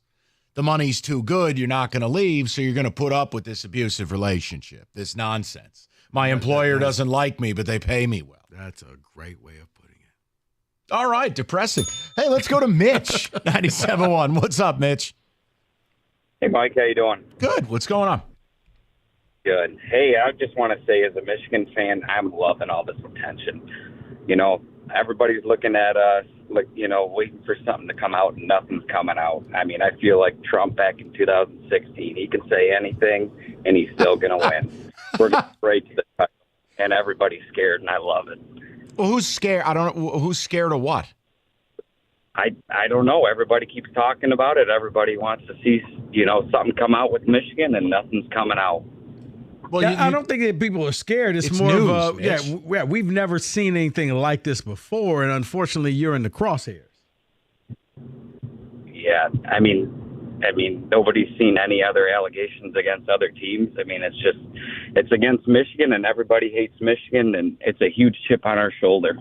Oh, that part I agree with. I agree totally. Yeah. And if I were a Michigan fan, it has to be a blast. I wouldn't know. My team has 2 wins. So, yeah, leave me out of it. Come But on, no. man, they got 3. Oh, you're right. We do have 3 wins. But no, Mitch is right. I mean, it's empowering if you're able to get away with it. I mean, it's the same way Georgia fans feel. Georgia's a scumbag factory, but they win. So it's empowering. Well, you got the cops on. Wait, for which case is this? Right. Kirby Smart. And again, let's be clear. Nobody died in what Michigan did. Did they cheat? Hell yes, they did. Kirby Smart has had a staffer and a player die as a part of the off-field circus. You don't hear about. They win. Mm-hmm. But, here's the one thing, Mitch. Newsflash.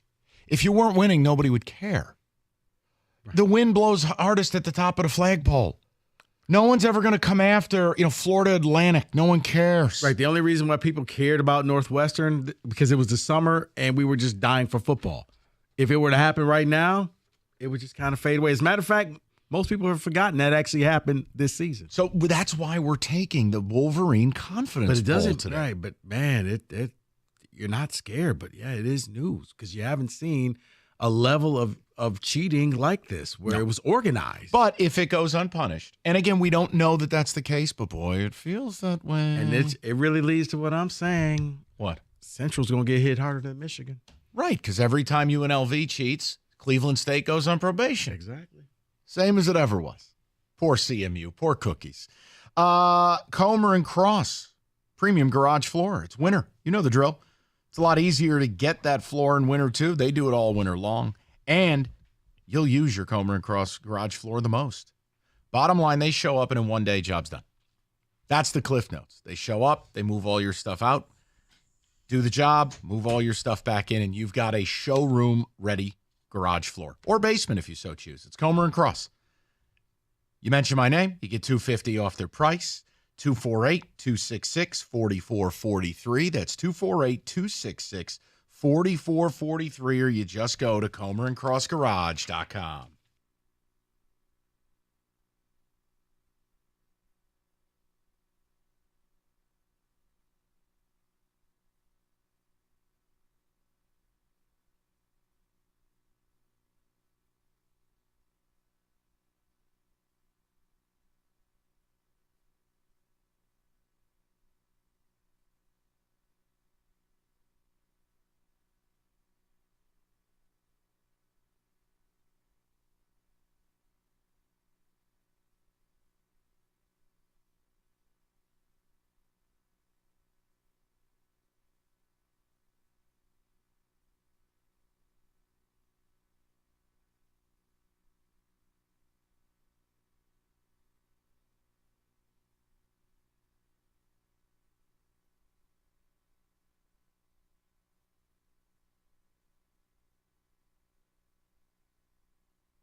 All right, we will get back to your phone calls momentarily, but we do want to mix in other football, so just sit tight for a second. David, music, please.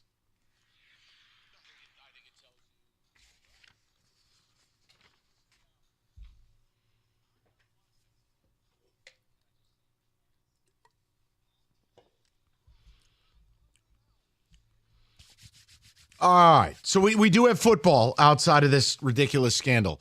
What do you have, David? Yeah, so a bunch of writers, I guess they're using week 10 as their bold prediction moment halfway through the season. So we did it before the season. So let's kind of see what some things boldly they're thinking of for the second half. The first one they go with is the Vikings make the playoffs. They continue their run. Justin Jefferson returns, and they make the playoffs. Absolutely not. No. The answer is no. They won't have a better record in Dallas. They won't have a better record in Seattle. And Dobbs was a 1-week fun story. No. I'm going to say yes. Just to spite me. No, because, Mike, that team, they're Lane Kiffin. They fall forward. Even when things are supposed to go bad for them, they somehow win. So, yeah, it'll come down. They'll claim that final playoff spot. And, yeah, David, they'll get spot number 7. They'll be in. The next one I'm going to give them together because they involve coaches. First one is Antonio Pierce will earn the Raiders head coaching job and be hired in December on a full-time basis. And then I'll tie it up with this one because this means December 3rd he will be fired. It says the Washington Commanders will fire Ron Rivera at the bye week. Their bye week is December 3rd. I mean, look, Josh Harris, the new owner, has a right to do what he wants to do. Bieniemy's done a hell of a job with that offense, considering Sam Howell's on pace to be sacked 97 times this year. The Antonio Pierce thing, I'm going to say no. If they didn't keep Bobby Bergeau or whatever his name was a couple of years ago, was it Rich Bisaccia? He got him to the playoffs. Yes. He couldn't keep the job. Mark Davis is an absolute wild card. So I wouldn't even be able to begin to have that conversation. Now, the second one was Ron Rivera. Ron Rivera gets fired by his bye week. They have a bye week December 3rd. Yeah, I could easily see that. I mean, they've He'll give given up. Bieniemy a month to be the head coach. Yeah. And see what happens. Yeah. But the Pierce thing, no. I think the Pierce thing happens. I think that he does because you're looking at the way the players just love him. That Davis will Great. say, So he's Bobby Williams. I'm not interested See, in that's one not game. That's not fair. Sure Mike. it is. He's still no. Citrus Bowl. Okay, Mike. He has more than one game. Now, if this was the final game of the year, that's Bobby Williams. He's still got the rest of the season. Yep. If they perform Okay. better throughout the rest of the season and they finish with a winning record, he keeps Those the job. are a lot of ifs and buts. I don't think It's any of those are not. happening. But you can't say Bobby Williams. I'm just saying, if you're making a determination like David is, or his stupid article over there after No, one it's game. it's a bold prediction. And yes, if they finish this second half of the season with a winning record, he keeps the job. Okay, noted. Agree. It ain't happening. They're losing to the Jets. Next one on the list, and I'm going to just start by saying no way this happens. Okay. Will Levis challenges for the Offensive Rookie of the Year? No, C.J. No Stroud's got that way. wrapped up. No. Puka Nacua, 800 yards already. Jordan Addison and C.J. Stroud all are going to be far ahead. If of him. you want to put it in a different context and say Will Levis by season's end will be viewed as better than Bryce Young, that's a bold prediction. Have at it. Or it kind of is like, you know how the media latches hold to people for the Heisman race and they just start hyping them up? If Levis starts having great games, he becomes that media darling. Yeah. And you say, well, he's got to be challenging C.J. Stroud. I don't think it should happen, David, but I see how the avenue can happen. It can, because the right media personnel starts backing him and it just becomes a campaign for him. Next one is specifically about the Detroit Lions and one receiver that we've talked about a lot, Jameson Williams. It says he will start to solve his issues by catching the ball and end the season with 10 receiving touchdowns. Oh, my God. Whoa. You want to go first? There's bold and then there's crazy. I'm just going to say no. Okay, crazy's better than what I was thinking. Come on now. You want to say he solves his issues, becomes a contributor, we're good. 10 touchdowns? I would want to shake that person's hand and make a bet with them right here, right now. We're going to bet mortgage payments. That's how confident I am that you're going to lose. Next one here, the Chiefs' defense is no fluke. They become the number one defense in the NFL. Agree. Second half of the year. Agree. They've got the right coordinator. They got the right pieces. They're aggressive. They force TFLs and sacks and pressures. Yeah. No, the Chiefs are now a defensive football team. That's who they are. That's scary. I know, but it's who they are. They've evolved. But you called me privileged. Okay, that you know what? I deserve that. They have evolved. Next one. This one's for the Chargers. The Chargers will get hot, win 10 games, make the playoffs, and despite the 2-4 start, Brandon Staley gets to keep his job due to the team's success. I'll say no. I still, Herbert doesn't look right. Their performance against the Jets, come on, guys. They had like 150 yards offense. I think they lose to the Lions. I'm going to say no to that. I don't know what the Chargers are, David. 10 games? Oh, that's a lot. But you know what? Look at the conference they play. Rico is conflicted. Because they're the ultimate wild. I want to see Herbert do well, but he just falls on his face. He's like the NFL version of Maryland for me. So, you know what? I'm abstaining from this. What? Fascinating. You can't abstain from a bold prediction? Just I don't fascinating. have to make it, do I? No, you don't have to make it. Fine. You don't have to make it. Fine. They'll win 10 games. There it is. Thank you. Next one here is about the Buffalo Bills. It says the Buffalo Bills will miss the playoffs. I agree. And right now, they're even money They're to make ninth. it. Yeah, they're ninth right now Listen, in the playoff. It's all on Josh Allen. They don't run the football. Defensively, critical injuries at every level of the defense. I don't think they're very good. Go back to the game against the Giants. Go to this past weekend. Were they that good against Cincinnati? No, Cincinnati took Diggs away, and what do they got left? A zillion checkdowns to Dalton Kincaid. David, no, I don't think they make it. And it seems like the more pressure on Josh Allen, the poorly he plays in games. So now he's going to start really feeling it because they're going to be on the outside. They're not used to this Was spot. it fifth straight game with an interception this past week? Yeah. I mean, they're normally fighting for home field throughout. Now they're just fighting. We'll play you anywhere. We'll go any place. We just want to be in. They're fighting for their life right now. And let's end it with this one because we started the season on Monday night with his injury. So the bold prediction, Aaron Rodgers returns to the Jets before Christmas. No. All right, here's what I'll say. I don't want to pull a Rico and abstain. I can, in my mind, see a scenario where Rodgers goes right to Woody Johnson. Not to Joe Douglas, the GM, not to Robert Saleh. He goes to Woody Johnson and says, I'm good to play. I demand to play.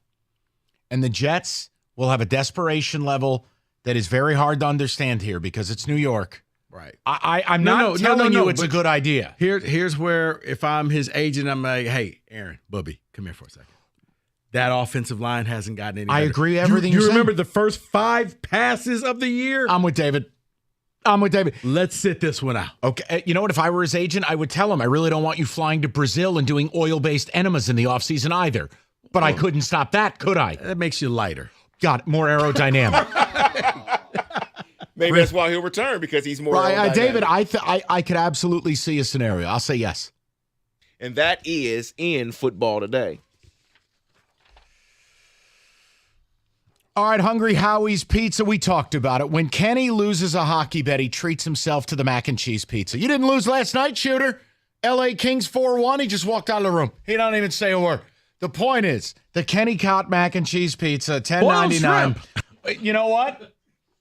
You can't add that to your pizza, but you can add the buffalo chicken or jalapeno bacon, which rumor is Kenny added both.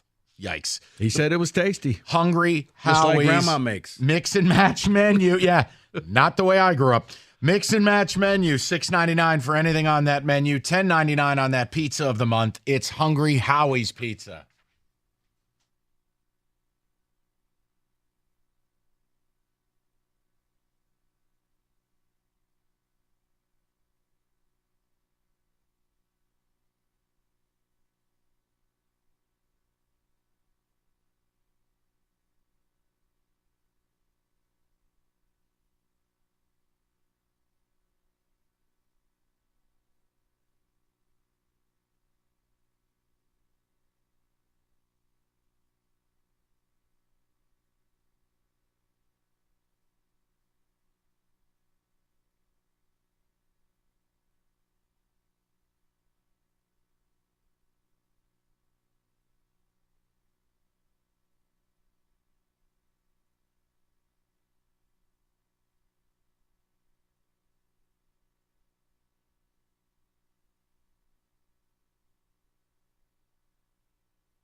You know, it's amazing when you hear an ad like that. It's a reminder there's a game Saturday. Holy mercy, can we just get to Saturday at noon? I mean, the scandals, whatever, man, they're fun for about 10 minutes. But this has been 3 weeks, and we're going to get back to your phone calls. If it was dragged out this long and the commissioner does nothing, well, first of all, kudos to you as a Michigan fan because you're getting away with it, and God bless, go play for your natty. For the rest of the free world, Tony Petitti looks like a moron. And he will be fired, and he will lose the entire support of the Big Ten. So let's see what happens. I'm fascinated. But again, Saturday at noon is what I care about. You haven't played anyone. You're finally going to play a team with a pulse, a couple of functioning limbs. So this is exciting. On Saturday's like the reprieve from doing like 8 shows on this garbage. I thought Fox was just going to have a debate with Jim Harbaugh and Tony Petitti at noon. There was no game, right? No, Joel Klatt will just come out and tell everybody how wrong they were and how he was right. Meanwhile, Klatt's taking pictures with Connor Stallions. Ooh. That's true, though. Rico showed me. Very true. It's true. Hey, man, Gus. Right, but he's a turd. I don't care about Gus. Oh, no. Gus is terrible. You know it, and I know it. He's terrible. Isn't He's it wonderful. sad when you watch the games on 60 and you still root for your team to win even though you know they're going to lose? That's a you thing. Not No, a me thing. because it's like I forgot like certain plays. Like, come on. Oh, wait, you're going to lose. this game. Up on rooting for an up on the monitor, like BTN is usually one of the things up in here, and then ESPN. So Rico's got it right next to him. It's the 2014. I call it the JT Barrett game. Yeah. Ohio State comes to Michigan State, top 10 match. It was like 26 degrees at kickoff, David.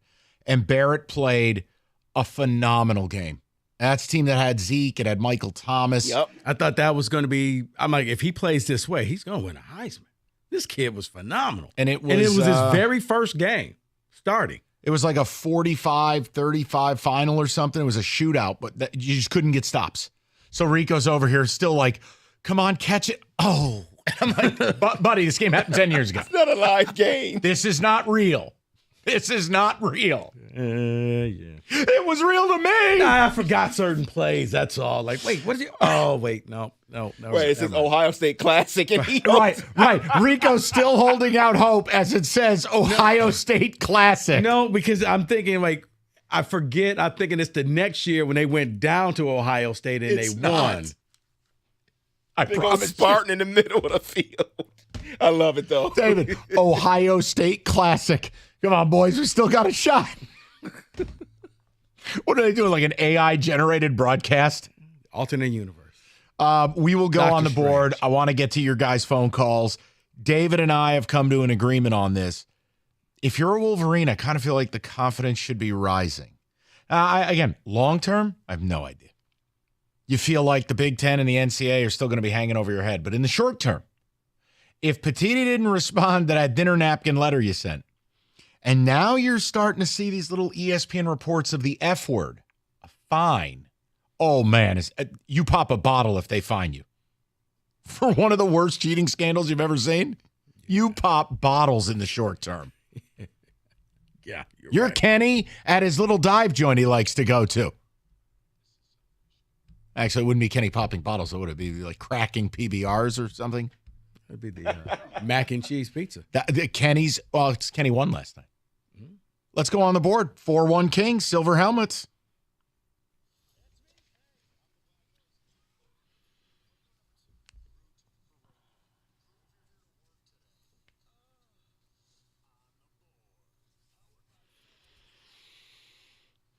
Well, you're going to hate yourself for doing it, but here we are. We got to bet Thursday Night Football. And it's the obsession I can't quit. It's Carolina Panthers. Panthers are catching 3.5 in Chicago tonight. It's a dead cat bounce. There's no way they can play as bad as they played last week. Bryce Young with 2 pick sixes. Should have been on the label of a Keebler cookie. You can't bet the Bears. You got to take the 3.5 and you got to take the Panthers. Now, if you just want to do a primetime under, that's a thing. If you just bet primetime unders, you'd be hitting 65%. But I don't want to sit there and not root for points. Panthers plus the 3.5 and a very tepid selection. Rico, what do you got? Mike, bad game. Let's just go with this. Adam Thielen and DJ Moore to each have 50-plus receiving yards for plus 200. Yes. Yes. I don't mind I don't that. know who wins the game, but just root for a couple of catches. In your mind, you don't care who wins. right. Just root for a couple of catches and fun. Kenny had a rocking chair game.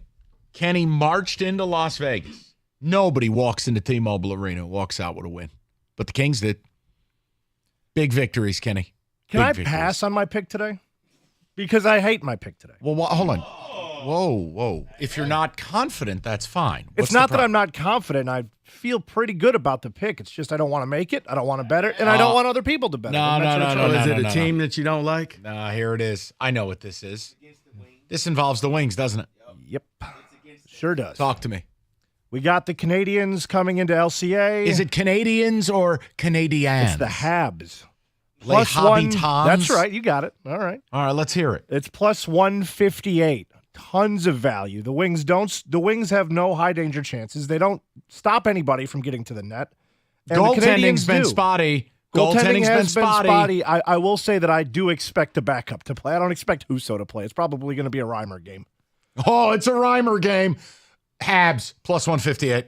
Habs plus Kenny, 158 you or can't- pass. Or we can all pass and feel good about no. this. Do you believe this is a good bet? Do I the do. analytics say it's a good bet? If it was any other team I was but the about Red to say, Wings, I'd if- be full send. If it was any other team, I'd be full send. So go for it, Kenny. You can't have feelings. Not in betting. What would mean more to you tonight? Money or the Wings winning? I will bet one unit as an emotional hedge. Let's do that. Exactly. And then when the Wings win 5-1, then we won. That doesn't matter. and Kenny paid for the victory. I did. I That's will. the ultimate in rationalization. I'll pay for it just like Roberto does. All right. That's come on, dude. Damn, man, it's not even 3 o'clock. Damn. David, what do you got? He caught the stray. Wow. So, He just turned around. That wasn't even a stray.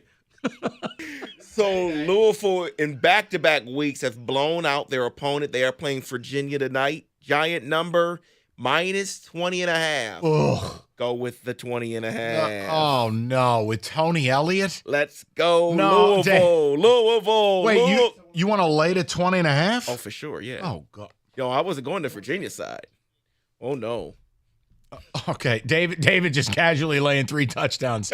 No, I do not co-sign. There, if you want to bet one big spread this weekend, you bet Ohio State. You don't think 20.5 Hold is the way to go? Hold on. I want to do this for the people just for fun because I know tomorrow. Well, it could be tomorrow. You know what? I'll do it tomorrow. I got a stat for you that I used on Cash Ticket when Jim and I did the college episode today. Okay. This Ohio State thing. It's going to be would you rather. I'll give you 2 bets. One's a side, one's a total. You have to bet one. Okay. We'll do it on tomorrow. I don't want to ruin it. We'll do it tomorrow. So David is out of his mind laying 3 touchdowns. Kenny has no soul. He's betting against the Wings. Rico's got 50 yards receiving for each. Thielen and Moore. I almost said Dante Moore, DJ Moore, and Adam Thielen, and I gave it to Panthers. There's your on the board. Let's get to your calls, and we've got to have the continuing conversation. Did Michigan body bag Tony Petitti? We'll talk about it next.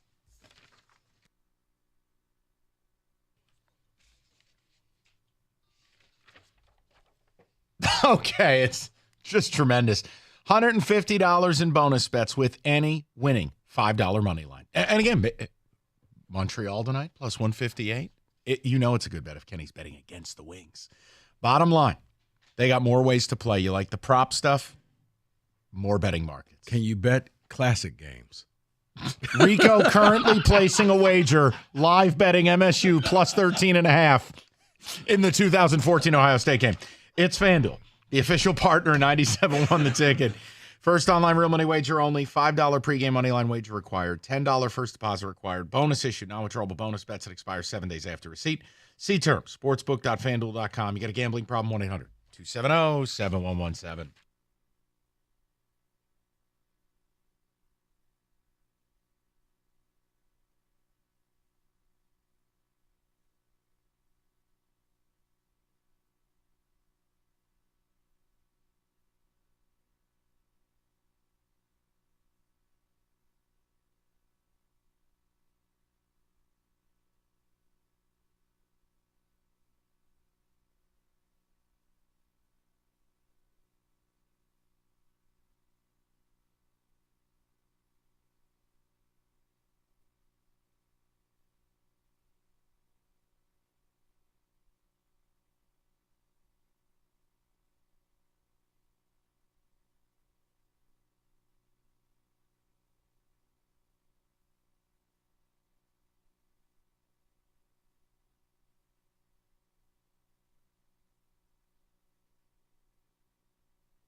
Brought to you by Lady Jane's. Walk in anytime, 10 to 8, 7 days a week. It's wicked awesome.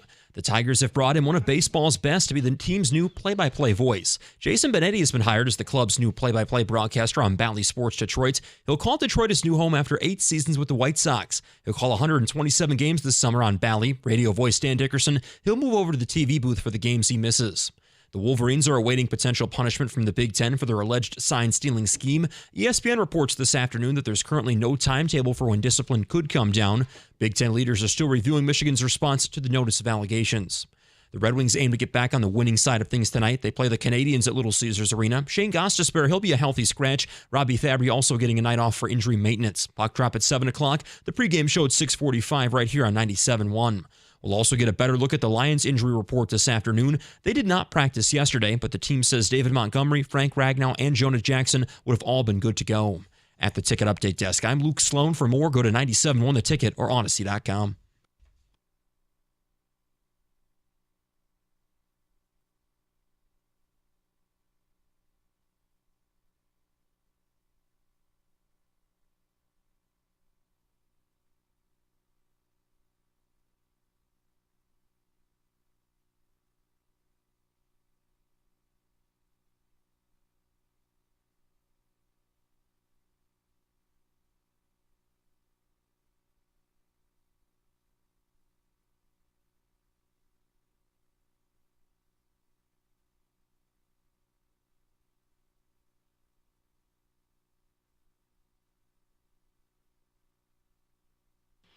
Fabulous. All right. So let's reset where we're at.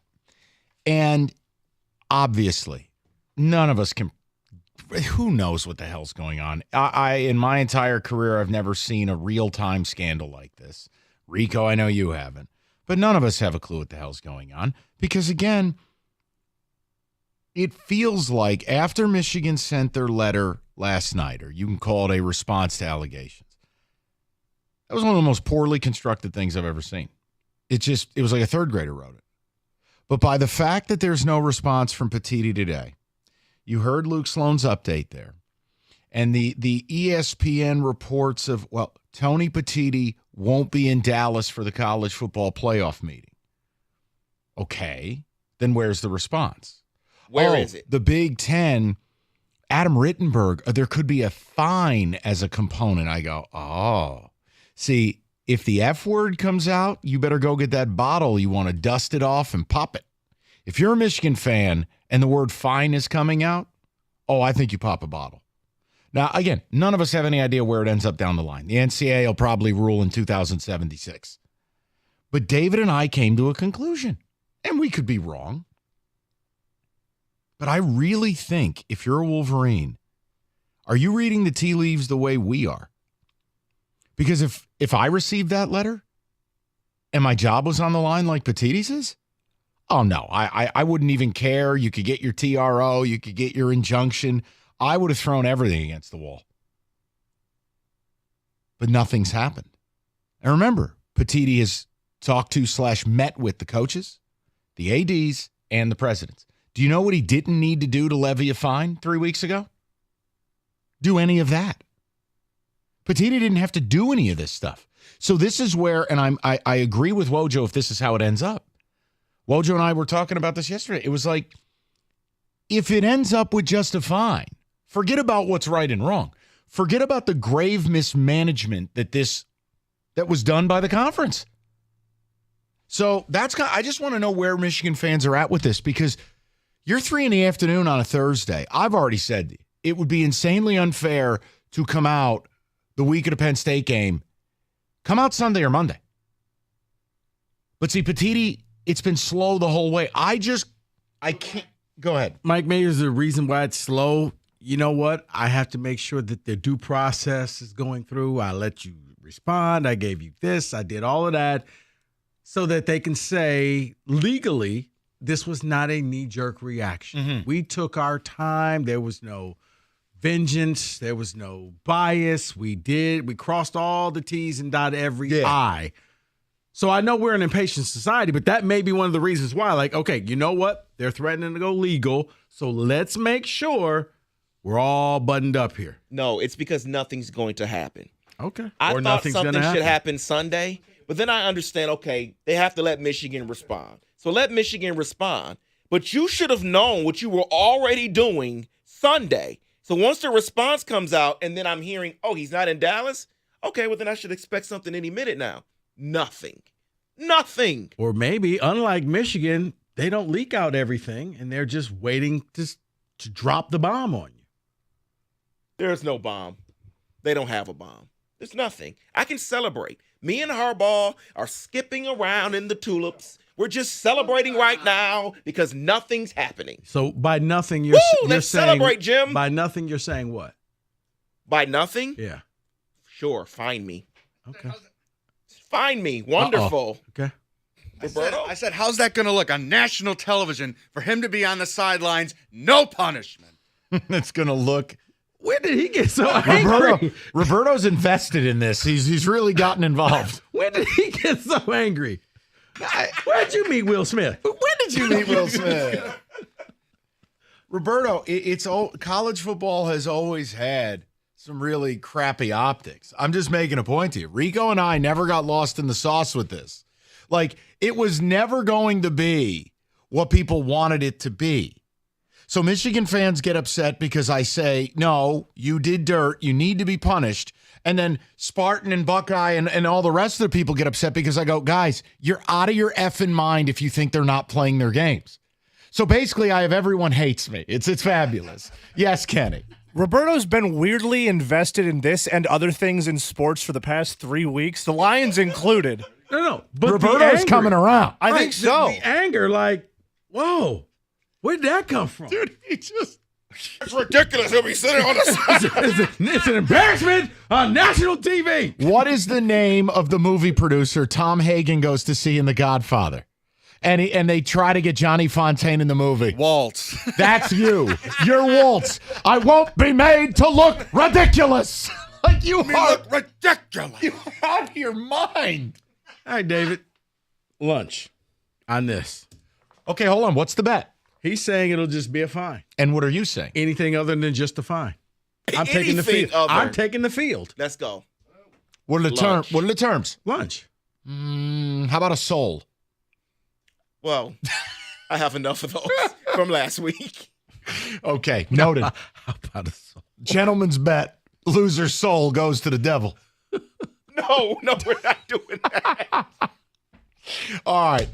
That's funny. Callers? That was my thesis project. What? I wrote something. Betting people their souls? I wrote something about that. All right, we'll explore that later. Let's get to the people. Go to Jason, 97.1. Jay, what's going on, brother? How are you? Good. How are you guys? Good. Hey, man. So I have a question.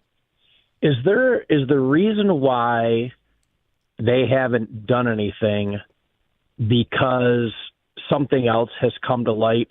I read a report that said that 5 teams from the Big Ten actually called the Big Ten office and said that they want them to back down off of Michigan, and one of those teams was Ohio State. I Now, haven't seen could there that be- report, but if that's true, would that affect his decision? Of course. You can't go forth without a unilateral movement here. And just obviously, again, speculation. And the report said that Penn State and Michigan State were firm that they wanted Michigan punished. There was a report that I read.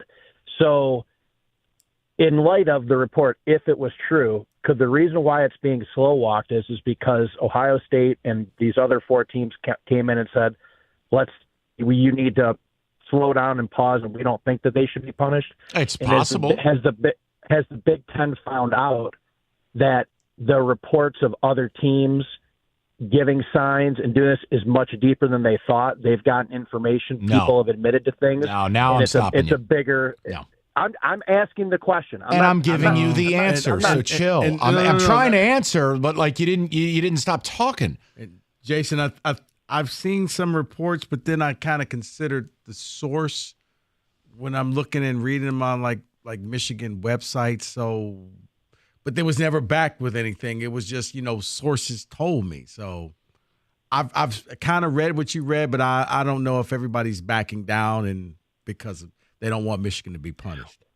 Well, ultimately, if he does, let's say nothing happens, it's just a fine or it's nothing and whatever, and he keeps his job, would you guys then have to? And nothing ever comes out. They just said, "Hey, blah blah blah." They responded. We responded. We decided not to do anything. Yeah, there has to be a reason after all the smoke that they didn't do something, and it can't just be because Michigan threatened legal action.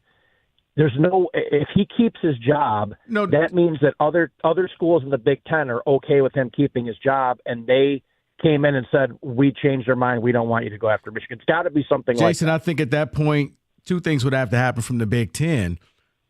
They would have to put it in writing, but he would also have to hold a press conference to explain to people, which is what I've wanted from the beginning. Did. Yeah, to Jay's point. Thanks, guys. Yep. Okay, bye, Jay. That's to me, Petitti's needed to speak for quite some time. Yeah, I said that 2 weeks ago. Where is the Big Ten commissioner? Why are we allowing this thing to get off the rails? Why are we letting Pete Thamel or any reporter play the role of Big Ten commish? You need to come out and talk. You need to acknowledge, I'm aware what's going on. But see,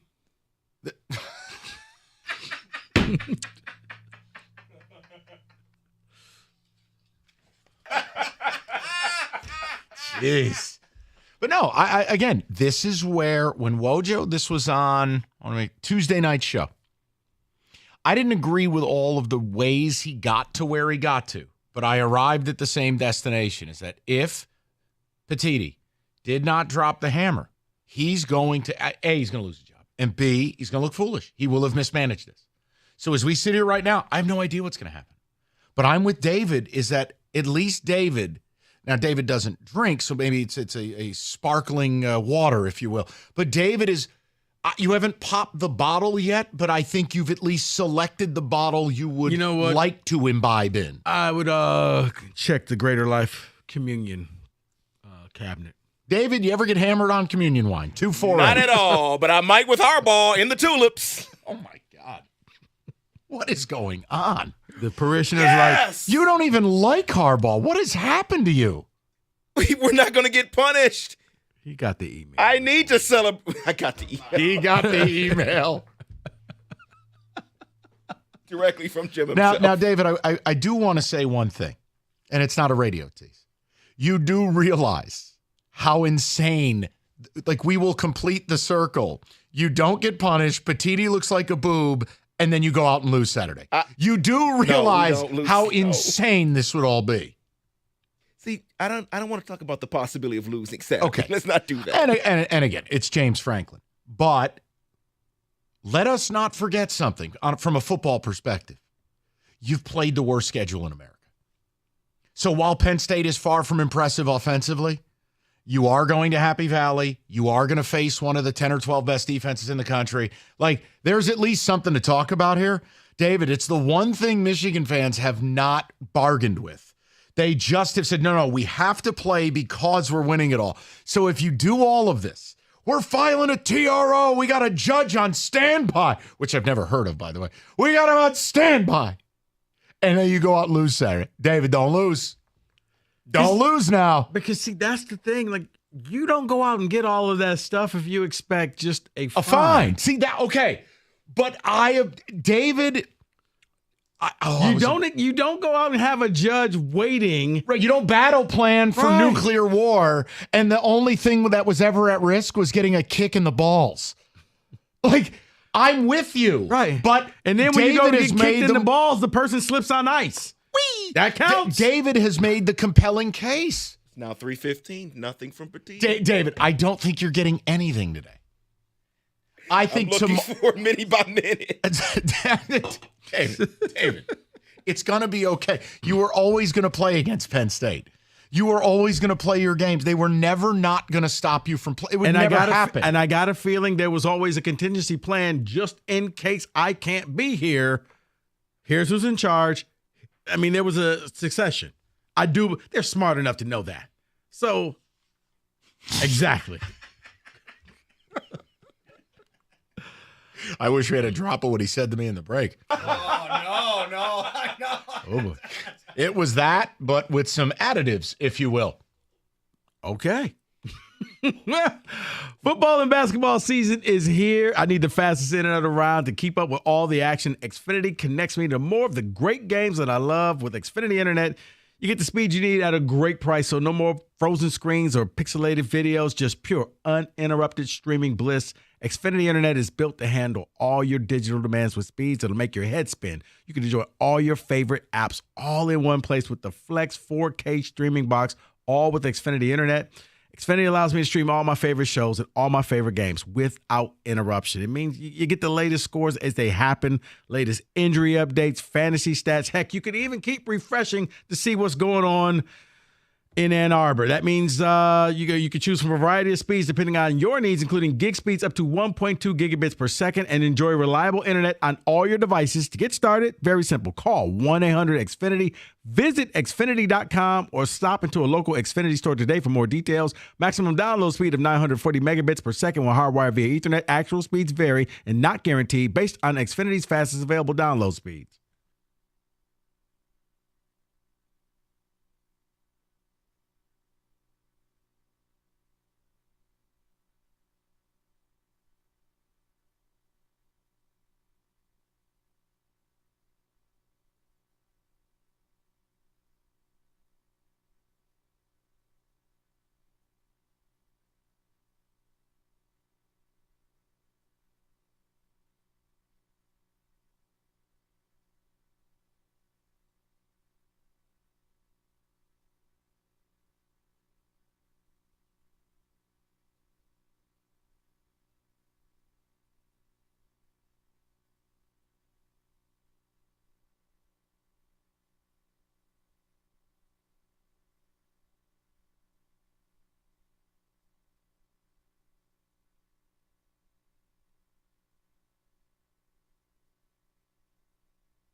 Hi, everybody. Sorry. Hard for me to know it was time to talk to you when I was talking with David. You're hot. Hey, and when your furnace goes out, you need reliable service. You need Mastercraft Heating, Cooling, Plumbing, Electrical. They got you covered 24/7. Locally owned for 40 years. They back their work with a 5-year warranty. Mastercraft, your one-stop shop for heating, AC, plumbing, electrical, generators in stock too. If Mastercraft can't get to you, take $100 off that same-day service call. Just go to mastercraftheating.com.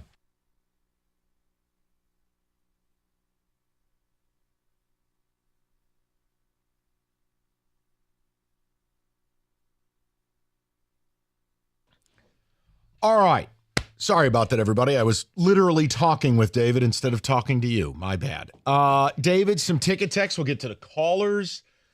Is the momentum changing here? Do we feel like Adam Rittenberg's report? And again, Rico and I, don't ever lump us with the Stephen A's and the Feinbaums and the McAfee. We didn't do that. We never have talked about you not playing. We've never talked about shut it down because it was never real. We live in the real world. I was watching that this morning. John Taffer? Yeah. Oh, there's a moment where he yells at this woman was 4 feet tall, and he is screaming at her that she doesn't deserve to serve food. It is one of the all-timers. It's just that the strut when he walks into the restaurant at the very beginning. Oh, yeah, that's me. You've all screwed up. Honestly, I'd vote for John Taffer for president versus any of the options we're being given for 24. You don't deserve to own nukes. Did you really write this letter? All 11 of you. Oh, my God. That's Taffer, 24. David, ticket text. Petiti is stalling because he's hoping Penn State wins on Saturday. Oh my. Do you know how pathetic that is? Let me say this, and it's not, I don't ever like being in a position to defend Michigan fans, but that's really pathetic if that's the case. Think about this. Leadership is about doing inconvenient things. Leadership's about doing the hard things. You know what leadership isn't? Passing the buck. If I'm a Michigan fan, I'm sitting here and I'm going, all right, look, if I'm a rational Michigan fan, I know we did dirt, and I know there's a price to be paid down the line. The price to be paid now, at worst, was what? Harbaugh's not around for a few weeks? Who cares? The idea that leadership is going to start playing reindeer games around those parameters in the hopes I lose, that would bother me. That would bother me as a Michigan fan. Yeah, but see, I just think that we are so wrapped up into the instant gratification society that because he didn't come out there and instantly put something out on social media, well, something's wrong. Like, or maybe they're just trying to line up everything. Or maybe that too. I love Roberto's alter ego, who's now a sports fan. This is tremendous. Let's go to Nick, 97.1. Nick, thanks for your patience. How are you? Good. How are you guys doing? Good, man. What's up? All right. So my dad called me on his home late last night.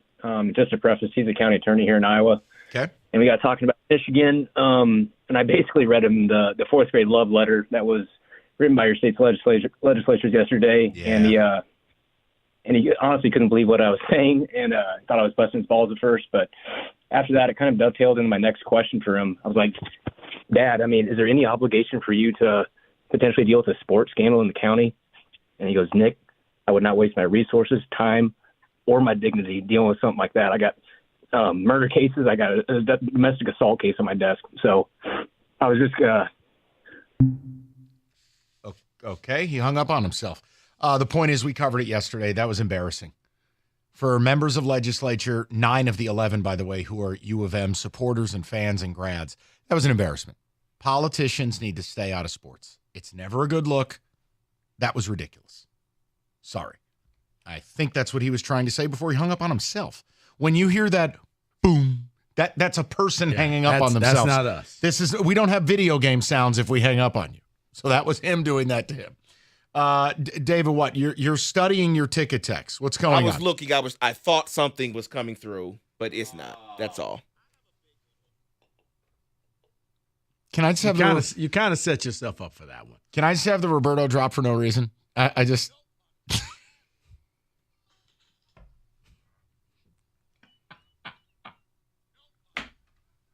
That's not even you.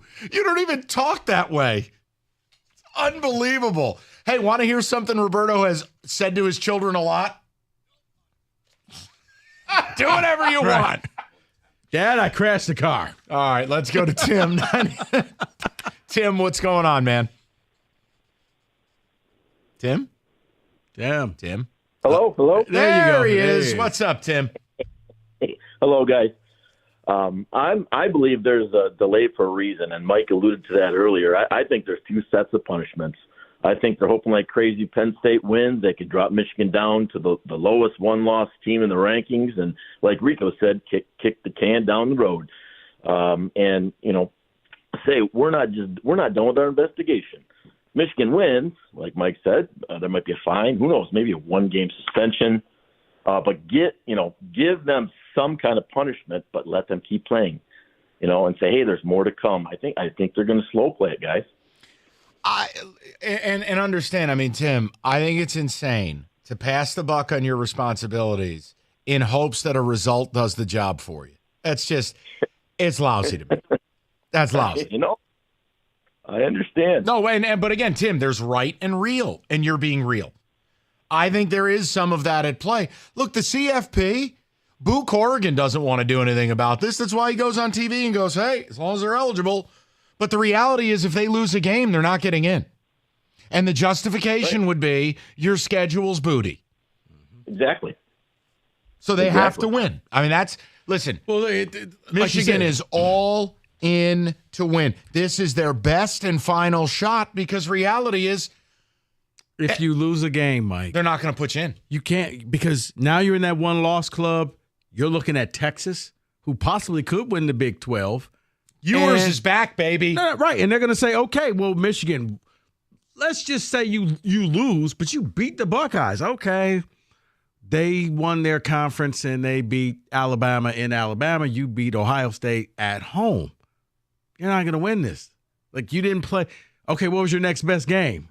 Well, hold on. Alabama's also beaten top 10 Ole Miss. No, right. Alabama beat top 15 that's what I'm ranked saying. LSU. It's one of those, okay, so what else you got? Right. Have you seen But these? if you're a Michigan, Michigan's goal is let everything else burn to the ground. We got to keep playing. And and again, no one listens. I have said I understand a fan's viewpoint on it. Hell, I might have the same one if it were my school. What choices do I have as a fan? You think fans are going to self-immolate? Oh, my God, in the name of honor, we should shut our season down. Nobody says that. Why would I ever put that responsibility on a Michigan fan? I've never asked it. Yeah, they're going to go into confessional and go to David. Yeah, you're right. They should shut our season down. And then David's going to be like, yeah, we don't do that here. Get out of my church. We don't do that here. That's down the road. Well, I'm also hearing that not only will there be no punishment, but an apology will be given by Tony Petitti. I'm waiting for Tony Petitti to come out and suck Santa Ono's toes. Santa, come here. I want to watch that right foot. Let me get working on those digits. I can't wait. Petitti's going to show up with a foot bath like my grandmother used to use. But we're so sorry we've done this to you. Santa, let me put a little Epsom salt in there. It'll soften the skin. You're going to have a horse head in his bed. Come here, Tom. I want to show you something beautiful. I mean, this is going to complete with Tony Petitti actually kissing Harbaugh's bare ass at Big Ten championship game. He doesn't even present the trophy. He literally kisses Harbaugh's bare ass. Oh, they have to make it now. You're all right over there. We're living in idiocracy. Petitti got a package with a dead fish in it. I hit the segment portal. Dude, I mean, honestly, not only are they going to get away with it, somehow it's going to be Tony Petitti showing up and begging forgiveness. I mean, you have to laugh at it. Otherwise, you lose your mind. But the Big Ten finds itself and donates money to Michigan. And Tony Petitti levels a fine against himself. As a matter of fact, we collected a fine from the other 13 coaches. They're going to pay you. Nothing would surprise me at this point. Nothing. Restitution. Right. Restitution for bothering you. We're sorry. He'll say, I forgot. Rico. Tell them all about. Oh, wait, it's mine. That's you. Hey, boiled shrimp. Hey, Tony Petitti, what's the latest on your levied fines? Good Lord. Northville Lumber, oldest company in the state, largest Trex decking outlet in the country. Nobody stocks more, nobody sells more than Northville Lumber. Contractors, homeowners, look, they bought enough product to cover 26 football fields. They do it because it's all in stock. It's right there in their warehouse, right down the road. Industry low prices, all varieties, all colors. of Trex Decking and Railing. What else do you need? How about if you need a Trex certified pro? No problem. They'll introduce you to one. They'll build the deck. So all you need to do is go to Northville Lumber or go to northvillelumber.com. That's northvillelumber.com.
Brought to you by Grand Traverse Resort and Spa. We'll get a more detailed look at the Lions injury report this afternoon.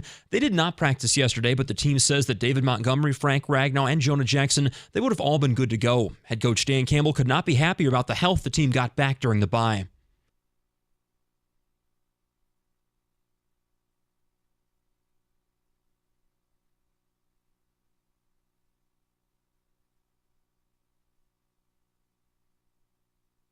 The Lions are 3-point favorites at the Chargers coming up on Sunday.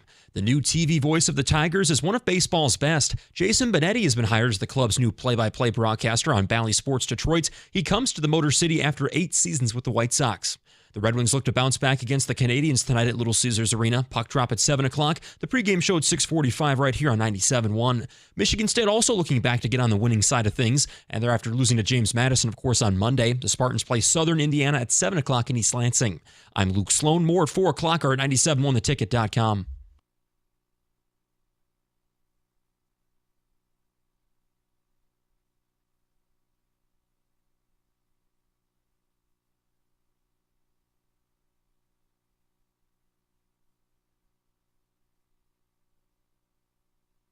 Hey, real quick, because I know we've been talking about the Michigan thing, because it's refusing to end. I just can't give enough praise and compliments to the Tigers, because this is them, not Bally, for what they just pulled off today. And I know you guys are going to be like, wait, dude, it's an announcer.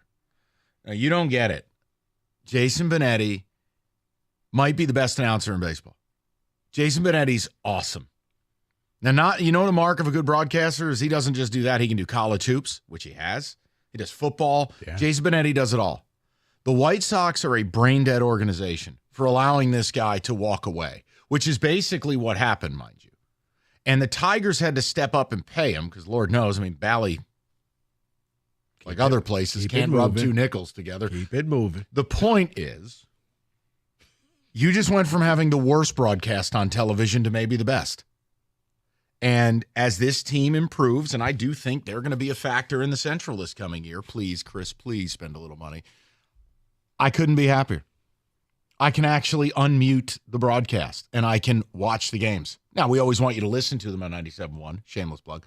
But the point is, Benetti's awesome. Benetti could work in any market. He could go to any team. It's not an issue of like, oh, well, he's not good enough to go to L.A. No, I mean, they have Joe Davis. But my point is, if Joe Davis disappeared and was abducted by Martians, Benetti would be on the list to replace him. You're getting an absolute A-list baseball play-by-play man. I love Jason Benetti, so super pumped about it. Yeah, I mean, you are, because you're right. He can do play-by-play for any sport. He's good at college basketball. He's good at pro sports. Like, yeah, this was an upgrade. When I saw that, I was like, okay, didn't see it coming. No. But, all right. Cookies tipped me off to it at like 8:45 this morning. I'm going, wait, what were you, a media writer? But yeah, I'm like, Jason Benetti? What are you kidding me? Is this a punchline? I thought he was trying to get the Central coach fired. Oh, he's probably McElwain's doing a good job of that on his own. Hey, by the way, Chris Creighton. Whoa. Now, I know we're not breaking this down. But people, stop with the Chris Creighton stuff. No. You watched last night? No. But you know what last night did bring, Mike? What? The antithesis of Chris Creighton.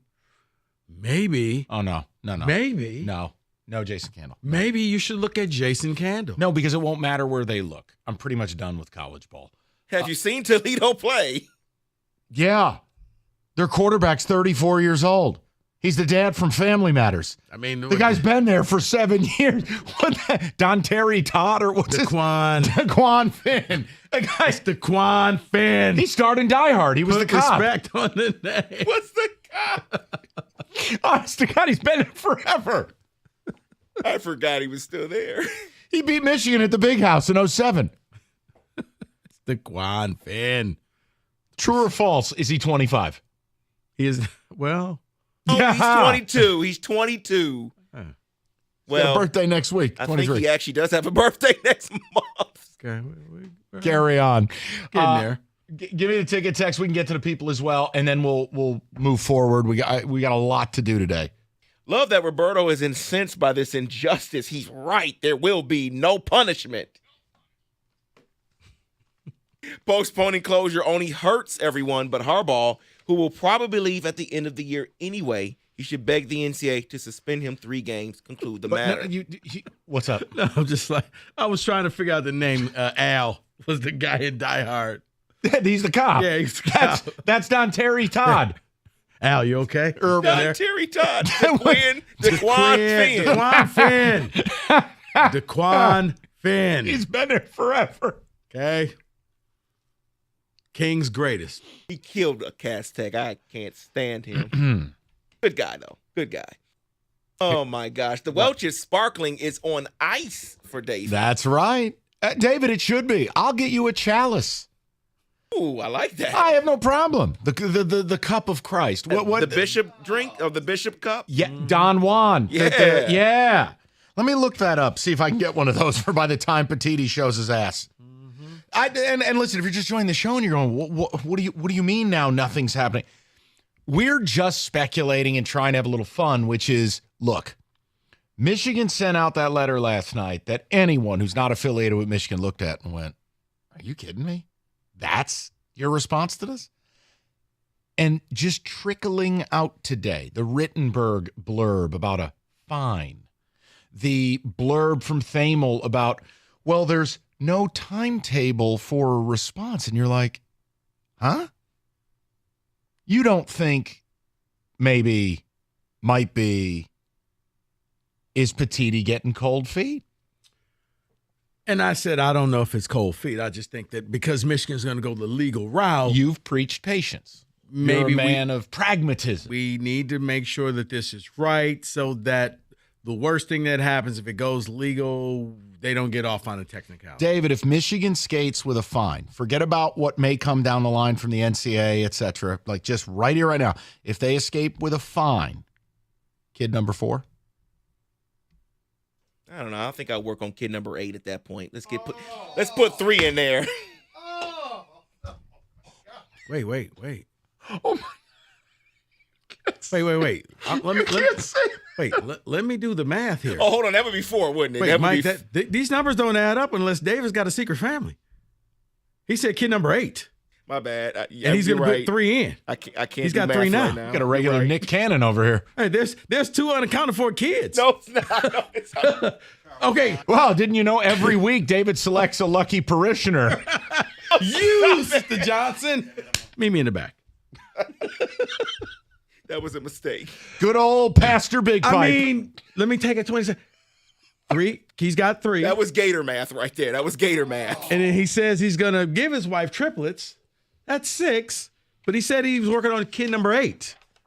Where are the other 2? This is a great time for me to tell you about the No Sweat Same Game Parlay. Thursday Night Football, the Carolina Panthers and Chicago Bears. Look, this is why FanDuel exists, because this game shouldn't be televised tonight. This is awful. But you can bet a same game parlay, some sides. Rico's got a couple of plays on the wide receivers tonight. It's FanDuel.com/ticket. No Sweat Same Game Parlay on America's #1 sports book. It's FanDuel. You know the drill. 21 and up, present Michigan. Refund issued, non-withdrawable bonus bets that expire 7 days after receipt. Max refund, $5 unless otherwise specified. Restrictions apply. See terms, sportsbook.fanduel.com. Gambling problem, 1-800-270-7117.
Cruising along on a Thursday, awaiting news if there's anything with U of M. And David, well, we've got the sparkling grape juice on ice for David since he doesn't drink if Michigan skates.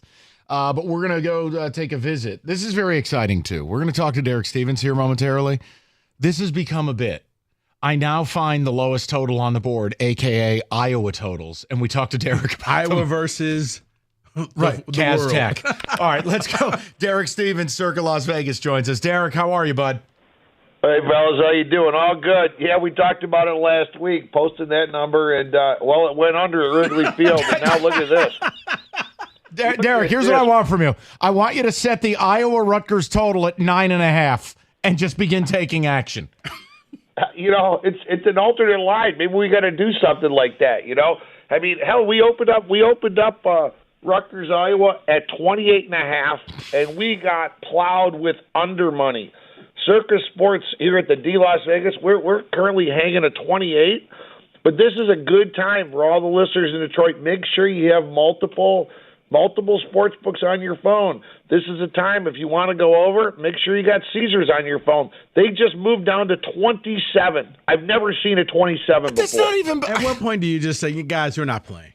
Derek, let me ask you a question. At what point, when you talk to your risk assessment team and they come to you and they go, D, we're going to put a 23.5 up there, you go, no, you're not. Take it off the board.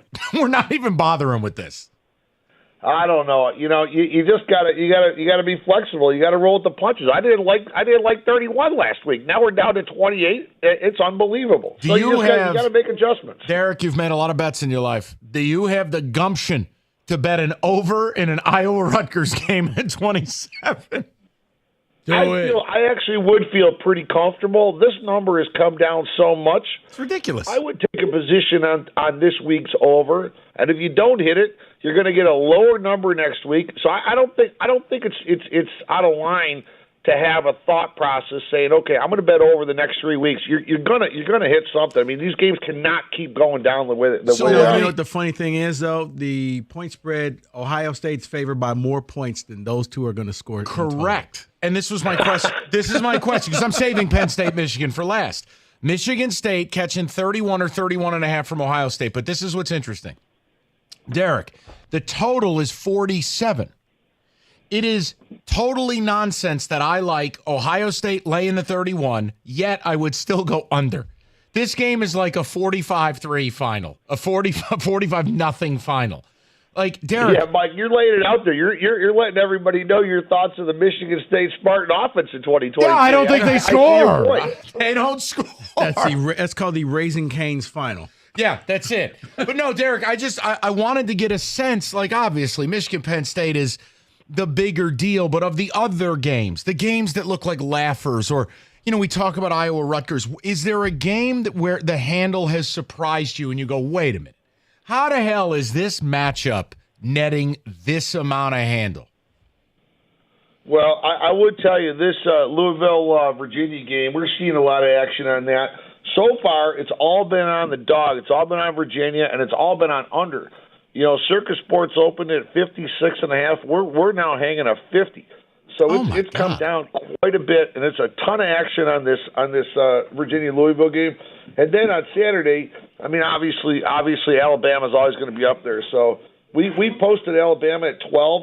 And all we did was we took Kentucky money, and we're down to 11 right now. Go with Michigan and Penn State. Number, I know it's anywhere between 4.5 and 5.5, but what are you seeing with this game? Biggest matchup, arguably, of the week. Yeah, it'll be a huge matchup. We're going to see great play. So far, it's all been two-way. We opened with a 5. We're currently at a 4.5 at this point, but so far it's been great two-way action. Obviously, you know, 5 is not a key number. So for it not to move too much is a little bit surprising, but it's just because it's been two-way action. Derek, what are you seeing tonight's game? Panthers, Bears, not the greatest game that the NFL can offer, but you getting much action on tonight's game?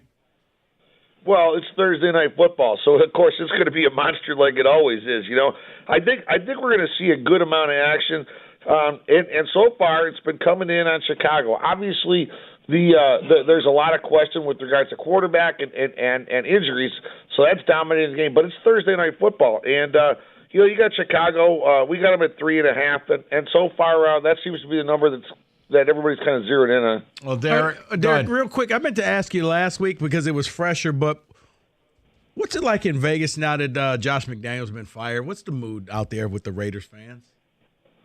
I would say the general thought process is that there's been a little reinvigoration of Raiders fans after that move.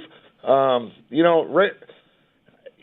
know I'm talking to Detroit right now, but I got to be careful what I say here a little bit. But the fans in Vegas for the Raiders, it's a little bit different. It's not like Lions fans. I mean, Lions fans, we love the Lions. It's a little bit different out here, if you know what I mean. I want to apologize in advance on behalf of the state of New York as the scourge of the earth, aka Jet fans, invade your city. You're not going to like their presence. Just get ready for it. We're having a Jets pregame pep rally here tomorrow night, so it's going to be nothing but Klecko and Joe Namath jerseys all over the D and the Spirit tomorrow night. Congratulations, Derek. You have a bunch of Jet fans in your house. It's like hitting the loser lottery. I think it's spelled Jets. Yeah, get ready. Derek, we appreciate it. We will talk to you next week. Great to talk to you guys. Take care. Thanks, Derek. Yeah, enjoy having your place overrun with Jet fans. Ugh. A grotesque species. Have you ever gone to a Giants-Jets game? Never. Would you? Mm-mm. Or is that like a Michigan State where you just don't? No, because you guys. I mean, the stadium's the same. I assume it's like Texas and Oklahoma where it's just half and half. You're gonna laugh. I hate saying this. I don't like going to NFL football games. Compared to college, they're exceedingly boring, stale, dull, corporate. NFL games are just not it for me at this stage of my life. What do you need, the marching band? I like the pageantry of college football. I do. Really?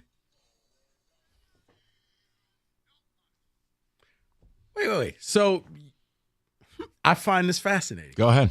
You don't like NFL games, but you like the college games better, even though it's a better caliber of play in the NFL. No. And I largely hate college football now. Yes. You're a complicated man, Charlie Brown. It's true. No, I mean, I took friends to an NFL game last fall in New York. What's up? I said Shaft because he is a complicated man right now. He's a complicated man. I just think between the two experiences, the college one is way better. But you hate college football. I'm getting there. Yeah, I know. It's crazy. But no, the NFL is going to explode. Hold on a minute. David, you don't think NFL football, like going to the game, is more boring than college? No. Really? I love the NFL experience. Okay. Everything about it. Well, because for the NFL, because everybody's bigger and faster, the play in college that would go for 35 yards is 3 yards in the NFL. It's rare that you get that, Tyreek Hill just streaking down the sideline. So when you get one, it's just so exciting because you're like, oh my gosh, like he is that fast. Because in college, it's like, okay, wow, that like the play that USC ran where it was the reverse, but they flipped it back to Caleb Williams, and I'm serious, like, okay, where'd the ball go? And he throws it down there. That's never going to work in the NFL. So it's you appreciate the athletics there. Listen, I mean, no, I like college sports, but I've often been told I'm in the minority. No, I just it's something where like I'm going to LSU in a couple of weeks. You more so like the pregame stuff. Yeah, the location matters more than anything else. So if like we had real tailgating here, you would appreciate the Lions more. I appreciate the Lions because I know what the fans have been through because in a roundabout way, I've kind of been a part of it for 20 years plus. But actually going, no, doesn't do anything for me. Now, you could say, hey, Tennessee, Georgia next weekend or Lions in LA this weekend. Tennessee, Georgia. It's like not even a conversation. Not even SoFi? Because that's a place where I do want to go see. No interest. Really? I know. I'm a weirdo. I'm sorry. You know what? Every now and then, David, we strike upon one of these Mikey moments. That I like going to college games more than it's pro? Just one of those things that we just find out about you. It's like when you do deep sea fishing. Didn't know that about you. Again, that's a misnomer. But I'll allow you to break stones. That is not true. So wait, you don't do? No, hold on. I'll allow it. Oh. All right. Hey, real quick. Are we doing deal breakers today? I want to make sure I ask because I don't want. Oh, no, actually, I've got breaking news. No breaking news. We're good? For now, but let's wait till 4. David counting the minutes down. What? What? We're doing deal breakers because there is no news and there's not going to be any news. All right, we'll get to it. Yeah, well, Roberto's actually right, I think. We'll explain. We'll get back into it later today. Let's get into deal breakers. We'll do it next. 97.1.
Brought to you by Lady Jane's. Walk in anytime, 10 to 8, 7 days a week. It's wicked awesome. The Tigers make a splash, hiring one of baseball's best play-by-play broadcasters as the club's new TV voice. Jason Benetti comes to the Motor City after 8 seasons with the rival White Sox. Now Benetti calls Chicago home, so why did he leave? He says one reason, the Tigers' commitment to a high-quality telecast.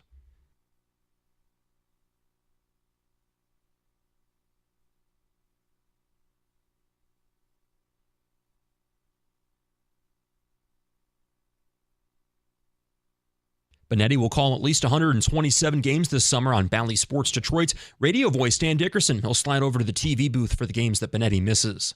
Michigan football is awaiting potential punishment from the Big Ten for its alleged sign-stealing scheme. ESPN reports that there is currently no timetable for when that potentially discipline could come down. Big Ten leaders, of course, still reviewing Michigan's response to the conference's notice of allegations. We'll also get a more detailed look at the Lions injury report this afternoon. They did not practice yesterday, but the team says that David Montgomery, Frank Ragnow, and Jonah Jackson, they would have all been good to go. Also, Red Wings in action tonight against the Canadiens at LCA. Puck drop at 7 o'clock right here on 97.1. At the Ticket Update Desk, I'm Luke Sloan. For more, go to 97.1 The Ticket or Odyssey.com.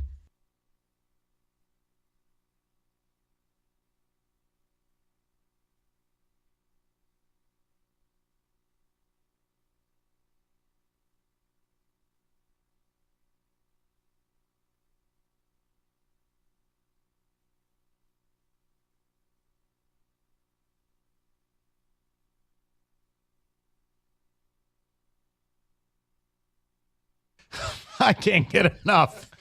All right, we'll take a tiny break here. Hey, now Rico. Rico's been all excited waiting to bet on one of these BTN games. Now you have... Now I can bet on this one. This game, your bet may turn out the way you want. I'm going to take the under. There you go. Rico wins. Watching Ohio State classics. No. Buddy, the result is the result. It ain't going to change. I'm going to take the under. I'm going to take MSU on the money line. There you go. Game. Let's do deal breakers.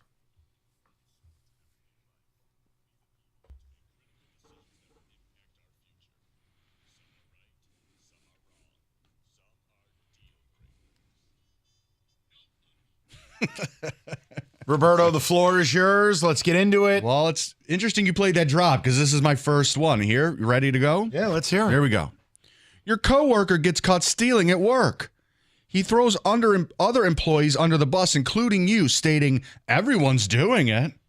He keeps his job, but you get fired.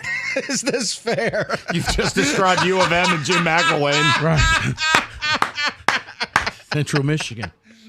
You can tell he's actually mad because now it's starting to seep into his deal breakers. Right. This man is unhinged.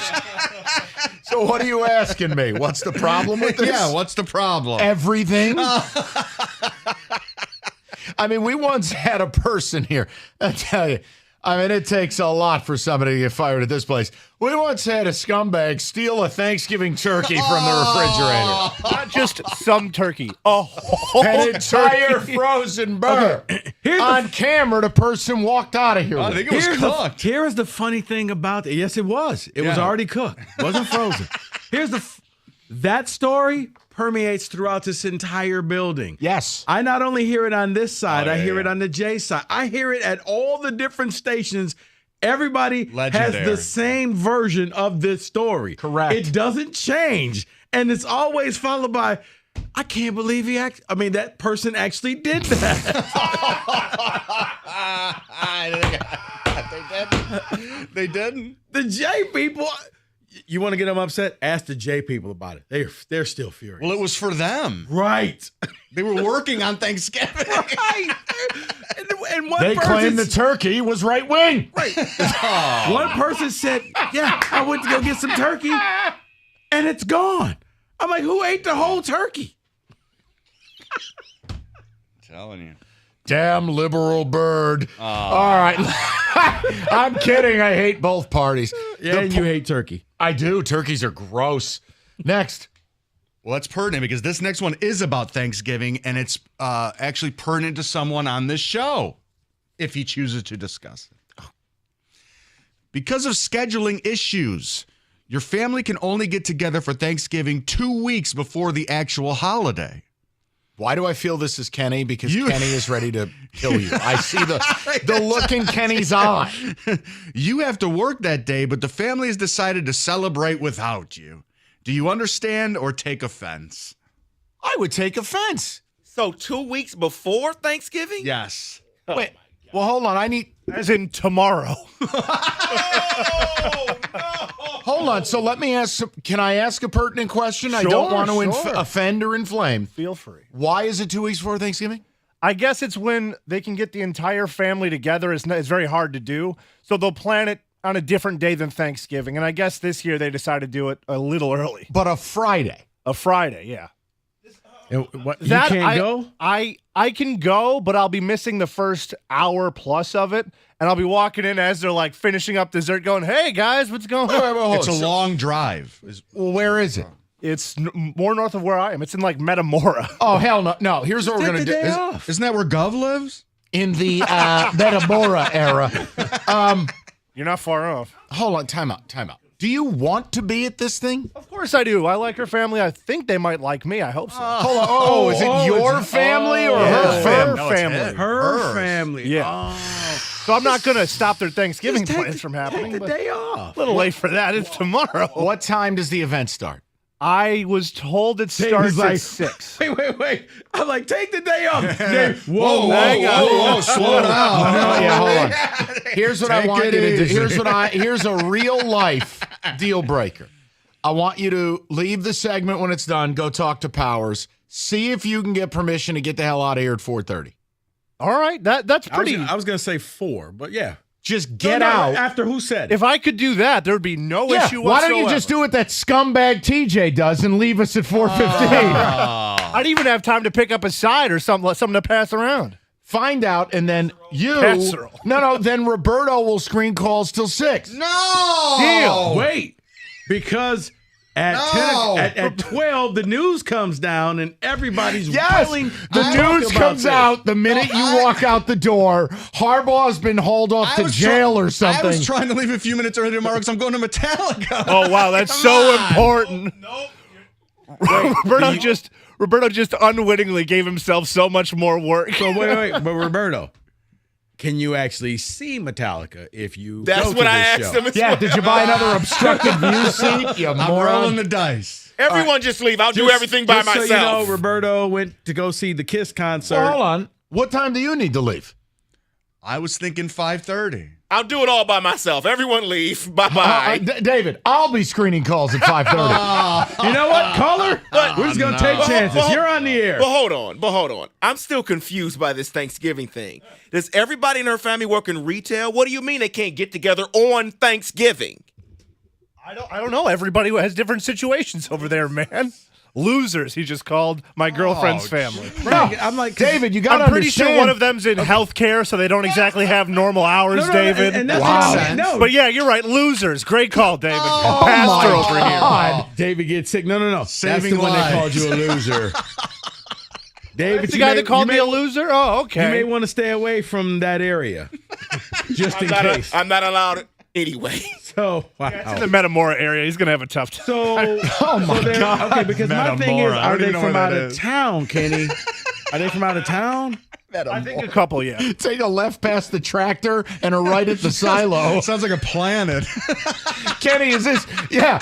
Planet Metamora. Going to Metropolis. Oh, no. Like, one time I had to go somewhere out there. It was like 38-mile road. I'm like, I didn't know there was a 38-mile road.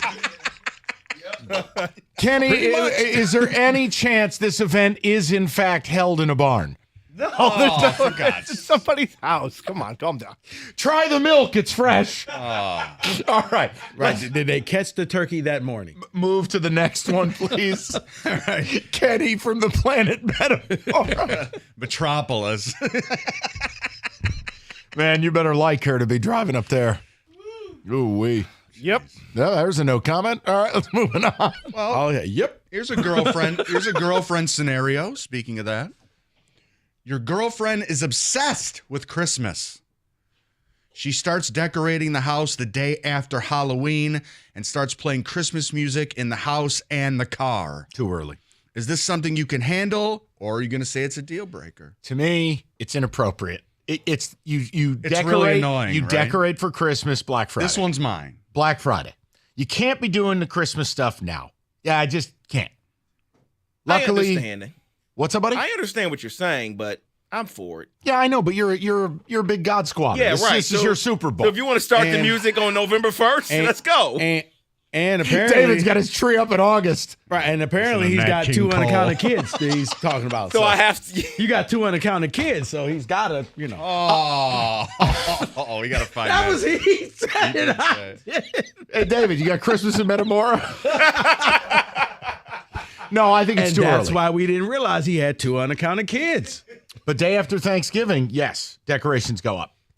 Should be the normal day. It's yes. not it's whatever. It's not. I'm not. That's not a hill I can die on. If you go to some of these stores and you see as early as September, summer. Yeah, out comes the August. Christmas stuff. I don't like it. I mean, I'm offering to you. It would be a conversation. but that ranks right up there with everybody offering Black Friday deals in October. Like, okay, guys, it's not Black Friday, so can we just pump the brakes? But yeah, the Christmas. Some people really just. I get love into Christmas. it. I love Christmas decorations. I think the house feels more warm and cheery, if you will. My point is, day after Thanksgiving. I don't wish away the month of November. So we will not rush Christmas. So you don't hold the Six Fish Festival. That's Christmas Eve, and it's 7. Get it right. No, I'm saying You no. miscreant. No, I'm saying because How you dare. rushed it. Like, we don't need to do all 7. We'll just do 6. Oh no, we're doing 7. Okay. No, period. There's no alterations. There is. Yeah, your mom would have a heart attack. Wait, 7. Will they be boiled shrimp? No. Next. All right, here's another one. One more. A coworker of yours is constantly sharing personal conversations you have with your boss. Do you confront the person or just stop confiding in them whatsoever? Both. It's a confrontation, and then they're out of the circle of trust. They're done. Right. They're done. They're a blabbermouth. Yeah. I mean, that's simple adult behavior. No? No, that's it. Are you saying there's a rat in our midst here, Roberto? Is that what you're getting at? No, this is not a There's a personal rat in one. your unit. No. The cops say he's a cop. He's a cheese eater. Yeah, I mean, you cut off the communication. That's the main one. It's like, you obviously can't be trusted. Gotta let it go.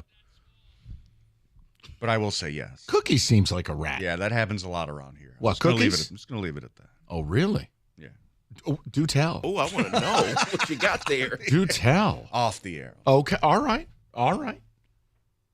Why does this music fitting for how Roberto's looking right This now? music's horrific. I'll tell you off the air. I'll tell you off the air. All right. Okay, you're done. That is Deal Breakers. We get back to business next. 97.1. All right, Paulson's. Rico just talked about Black Friday. Well, here's the deal. The sale is Saturday the 18th through Monday the 27th. So a full week of savings rather than one day. 20% off Sonos soundbars. 25% off Paradigm speakers. Anthem receivers and amps, 15% off. Great prices on all TVs. It's Paulson's Audio Video. Go to paulsonsav.com. It is the Black Friday sale. You're going to get their lowest advertised pricing of the year. Their prices are always lower than Amazon Prime and Best Buy. So check it out, paulsonsav.com. It's Paulson's Audio Video.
Oh, buddy.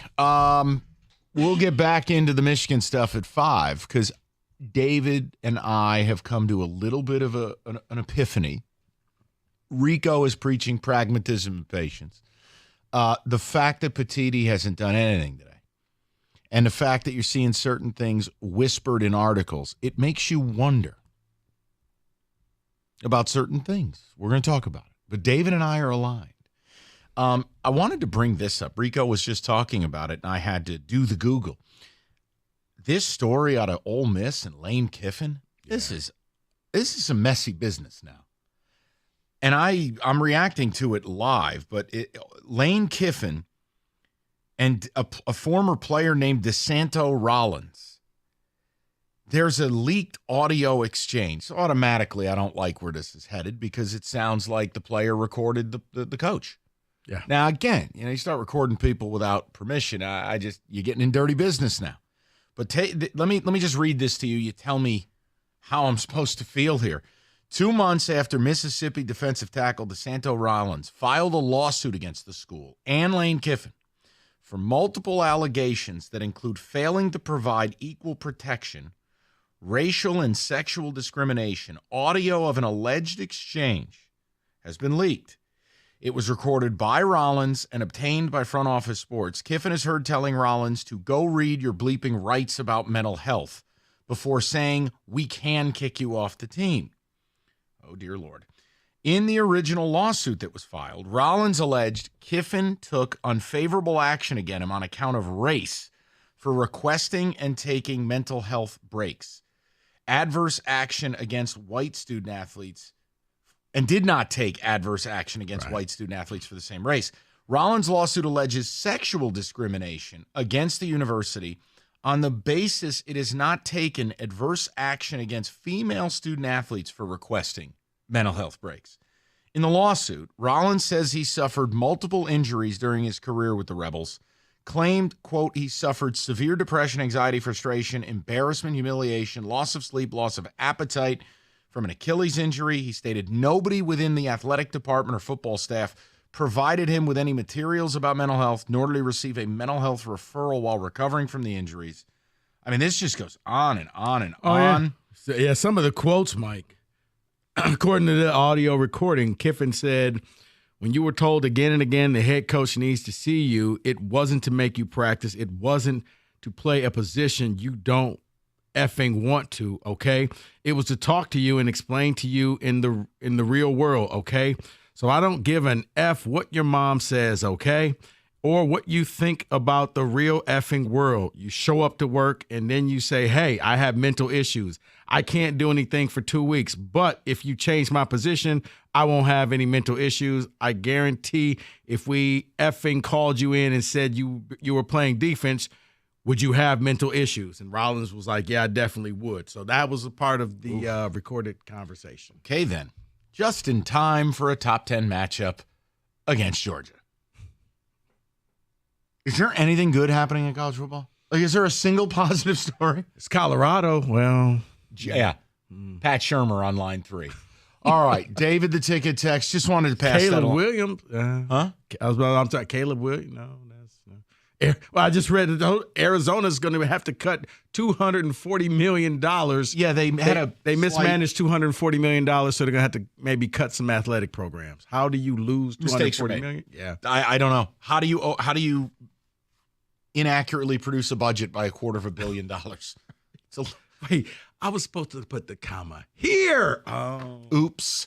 David, ticket text. What do you got, buddy? I'm from Metamora, Michigan. I can verify. In fact, it is its own planet. Eric from Metamora. Kenny's going to a different planet for Friendsgiving. What do they eat in Metamora, Kenny? What do they eat? I literally can't stop saying. Squirrel. Raccoon? Well, we stopped doing that and we found out they were high Kenny, in cholesterol. do you stuff a raccoon for Thanksgiving? How come you think I'm from the backwoods every time? No, Metamora is.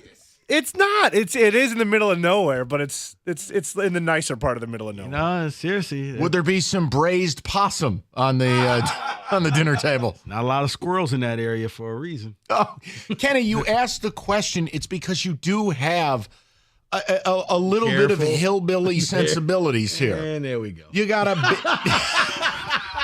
Well, you're a New York greaseball. Go back to New York. I'm going to watch the game here.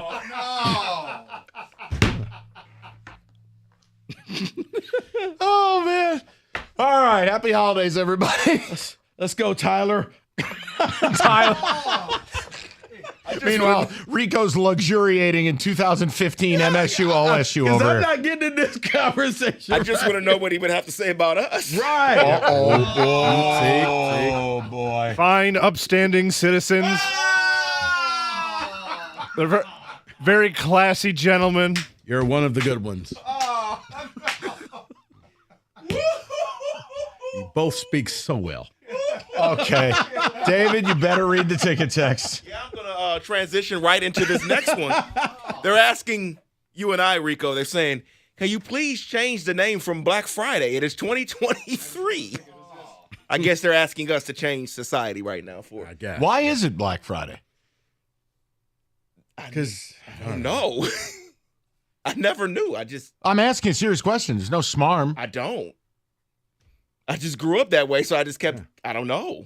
Okay, Who good started talk. that? Wow. Well, I mean, it could be a bunch of things. I guess like back in the day when they went shopping, it was in the middle of the night that the stores would be open Very at like true. 3 in the morning. Very so true. if you were up, you only got certain deals between like 3 to 5 in the morning. Okay.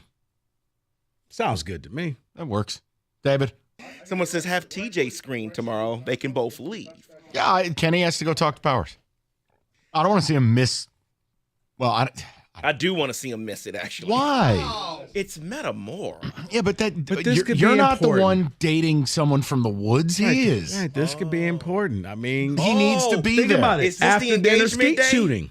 Is this the engagement Kenny, day? is tomorrow the day? Important day. Oh. Kenny. That day I would have taken the day off. I wouldn't be like, hey, Jimmy, can I get off an hour and a half early? Oh, okay.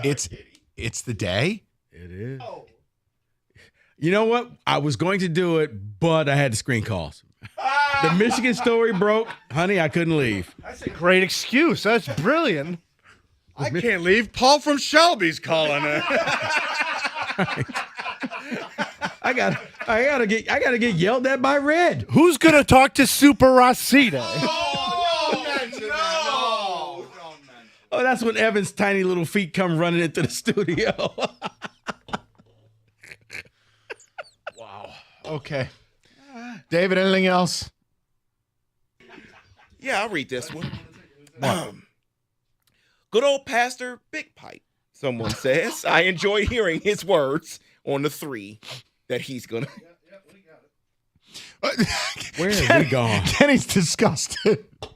You just hear him screaming that call. He goes, yep, we got it. Wait, what happened, Kenny? Can you give us the cliff notes of what just happened? What happened? There's 11 people calling in right now telling us why it's called Black Friday. Why is it called Black Friday? I don't know. I didn't hear. I was too busy listening to you.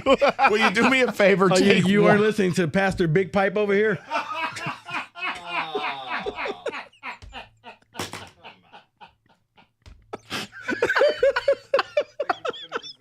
And now we're reading from the book of Johnson.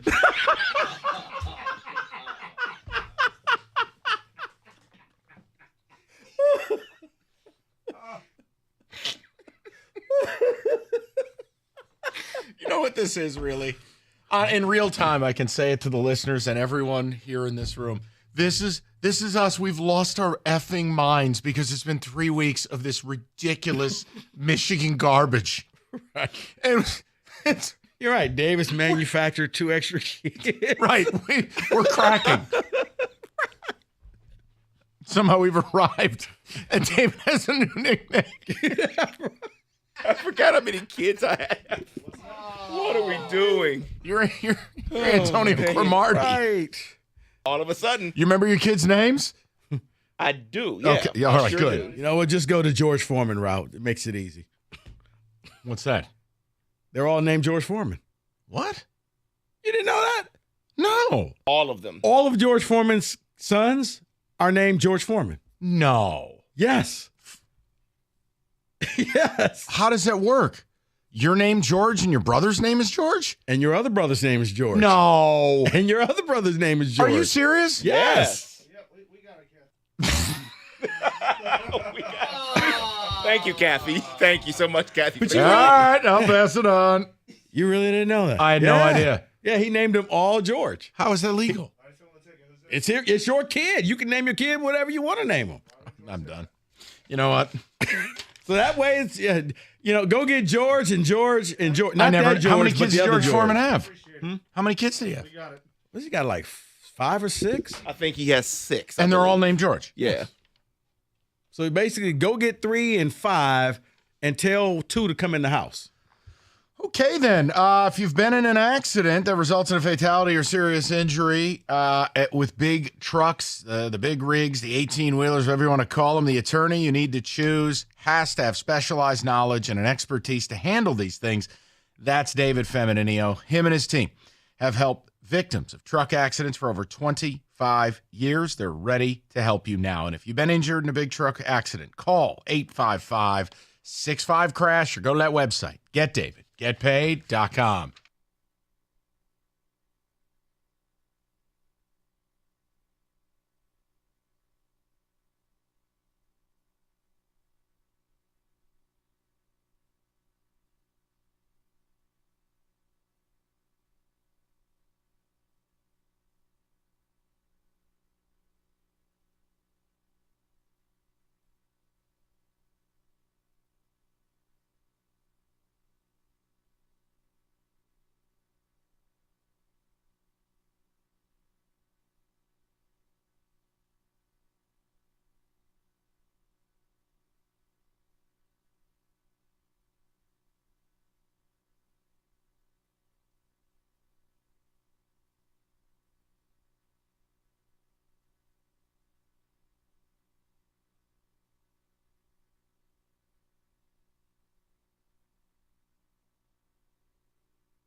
Brought to you by Mother Waddles. The Lions have released their injury report from practice today. David Montgomery, Frank Ragnow, and Jonah Jackson, they were all full participants. Levi Onsarike and Vaitai were both out, and Donovan Peoples-Jones was limited. Head coach Dan Campbell, he couldn't be happier about the health the Lions gained back during the bye.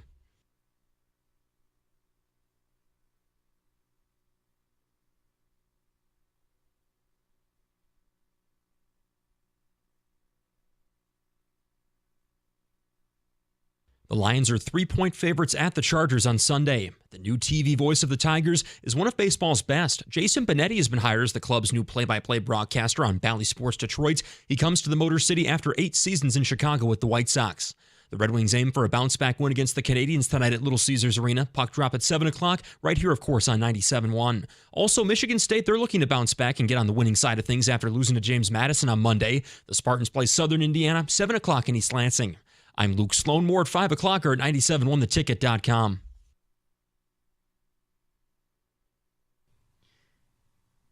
The reports coming out that the Big Ten has no timetable of a response tells David and I something. And as you know, David and I have that pipeline to God. At least David does. When I saw Michigan's letter last night, which was, of course, released after 6 o'clock, I thought it was written by a third grader. I thought it was written on a ground round placemat with crayons. It was laughable. There was no evidence. There was not even a denial of wrongdoing. And it was just a collection of, ridiculous talking points, including we scored points the last 2 weeks. So I said, okay, that's not good. But today I woke up feeling different. And I talked to David about this. And I said, David, here's how I want to open the show. Michigan fan, I think you're 24 hours, a little over, for maybe skating. Because I can't speak to what Tony Petitti is going to do, the Big Ten commissioner. But by the fact there has not even been a response, by the fact that he ain't going to be in Dallas today for the CFP, he's going to stay at the office. This is going to be very simple. Rico put it best. Tomorrow morning is D-Day. If Petitti does not rule with an iron fist tomorrow by breakfast, you're skating. Now, that has nothing to do with that's right or wrong. I want to know if confidence is growing in Wolverine land. And see, I would say this. You're skating by means nothing will happen this season. It'll be an after season, over the summer type of thing. If you're a Michigan fan, you don't care. Handle your business. Do whatever you need to do, Tony, and let us know what your decision is. You won't fight it. You'll do whatever, especially if you walk away with the national title and you don't care. Whatever. But Petitti will lose his job. Yeah. That's my other conclusion. See, this is where, and I said this on yesterday's show, and I want to reiterate it. This is where Wojo will end up being right. If Petitti was going to take it to this level, have the coaches speak, have the ADs speak, go to the presidents, there's nothing in Michigan's letter. Nothing. That would sway me. Mm-mm. So what else is? Oh, no. This letter was the most condescending letter that was out there. Like, well, we know you're trying to do your job, but you're really not doing your job because you don't know the rules. Here are the rules for you. As a matter of fact, let us help you do your job. Oh, and by the way, we scored more points since we got rid of Stallings than we did before he was here. Right. It was written by a third grader. So I just wondered. And David, I know you and I are like-minded on this. Look, I've said it. It's Thursday of a game week. I don't think it's fair for the Big Ten to wait until tomorrow or play some reindeer games or like, hey, here's your piece of papers, you get on the plane. That ain't right either. Well, but it could be who's pettier. Okay, you want to send me this condescending letter? What if I just tell you? Right, well. What if I go full Notre Dame AD and hand you a letter as you're walking out on the field? And again, I don't like dealing in pettiness. I really think having woken up today and there is nothing in the water. There is no rumors. There is Wait, there's more. Do you want Adam Rittenberg. While we wait, although Big Ten has considered a suspension for Michigan coach Jim Harbaugh, it is considering a range of possibilities, including a significant fine, sources have said. Public reprimands fines are common penalties under the Big Ten sportsmanship policy. What does that mean? He gets fined. He gets fined. Yeah. It looks like that may happen. And Tony Petitti will lose his job. He gets fined. The school will pay for it. And it's, why did you waste our time? There it is. And then I will actually agree with Michigan fans, because what I would be upset about is you allowed it to get to this level. You allowed this to turn into an election recount, only to then dovetail out with weak sauce and levy a fine. See, at that point, I would need Michigan to go ahead and beat Iowa. And I wouldn't watch the game because you're going to beat Iowa in the Big Ten championship game. I want to watch the podium ceremony. Yes. I want Petitti handing that trophy to Harbaugh, and then Harbaugh hits him with it. I mean, the reality is Petitti's going to look like a fool if that's what happens. But this is why I believe nothing happens. Because I think in the end, Petitti's probably only possibly doing a fine so he can say, I did something. Yeah, but that would never satiate the 13 other member institutions. Agreed. Right. And that's how you lose your job and again, that would be a win for U of M. Getting Petitti out of here, that'd be a win. Yeah, that would be your biggest win of the season. Yes. Not UNLV. This. So the fact that you're hearing some of these mealy-mouthed reports today about, well, there's no timetable, or, well, they could punt the decision. This has already dragged on way too long. To then now, David, with this Rittenberg piece of a fine, and you're like, all right, hey, listen, it's not up to me. And I've never understood the Harbaugh obsession. But if we were going to make this a thing, then you got to go and you got to punish them and you got to go hit them. If you end up just fining them, you have basically told the other 13 member institutions you don't matter. You have shown to be a commissioner who cannot handle the bright lights. You mishandled this. And it would show maybe you overplayed your hand. But I actually think Michigan fans should be feeling more confident today. I think as the hour gets closer and closer to noon Friday, that's when you should say, yeah, nothing. Like right now, you're wondering if you're going to get that late Thursday news drop. Okay, we came up with it, and here it is around 5 o'clock. Almost like the trade deadline. So what happens with the national narrative? See, that's the thing. You're not saying the things that Feinbaum or Stephen A., et cetera, are saying. I'm not. According to some listeners, that's what we're thinking now. That's reading my mind. Right. I'm making a point. What happens nationally? Nationally, you realize you're going to be a joke. People are going to talk about you. Depending on what Michigan does for the rest of the season, some people will put the asterisk next to their season and say they cheated. You're going to hear that. Whether it's proven or not, Michigan fans, accept it. People are going to call you cheaters. Not everybody's a Wolverine fan. Not everybody's a part of Wolverine Nation. You'll be humiliated. You're going to be on the talking heads of Stephen A. Smith, but other than that, you don't care. You're playing Penn State. Your coach is there. He's going to have to pay a fine that he'll never pay because I'm not paying that. If you guys want that fine paid, Santa, Ward, you handle that. And again, what's the fine going to be? Give me a break. It's not like he's going to drop a hammer and fine a guy $10 million. It's not going to happen. Yeah, by Zingerman's coupon. Right. That sounds right, honestly. Fines are the dumbest thing in sports. They don't really matter. Right. Like when the Houston Astros got fined like $5 million. Who cares? Where's the money go? They said, who cares? Right, but I won a World Series. Okay, best $5 million I paid for. So that's where it's going. Nationally, yeah, you're going to be looked at. You'll become the New England Patriots, where you're winning, and the Patriots fans said, no, it was because we were a great team.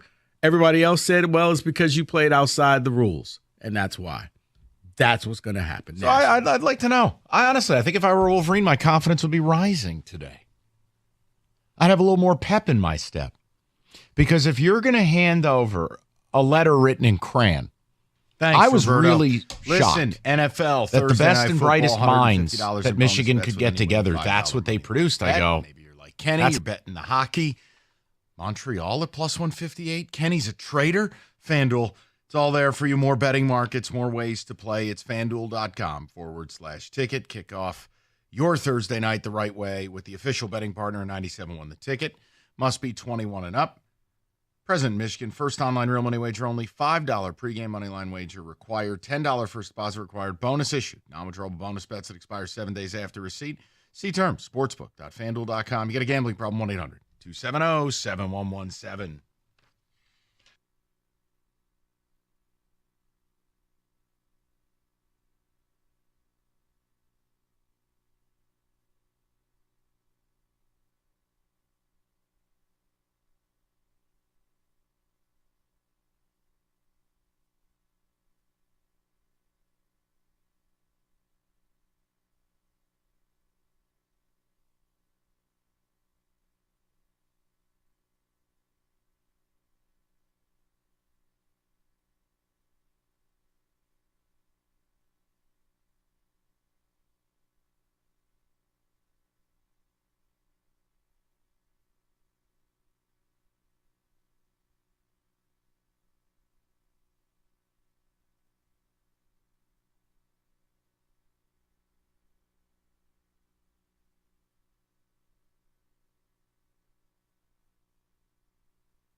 All right, so I have a question.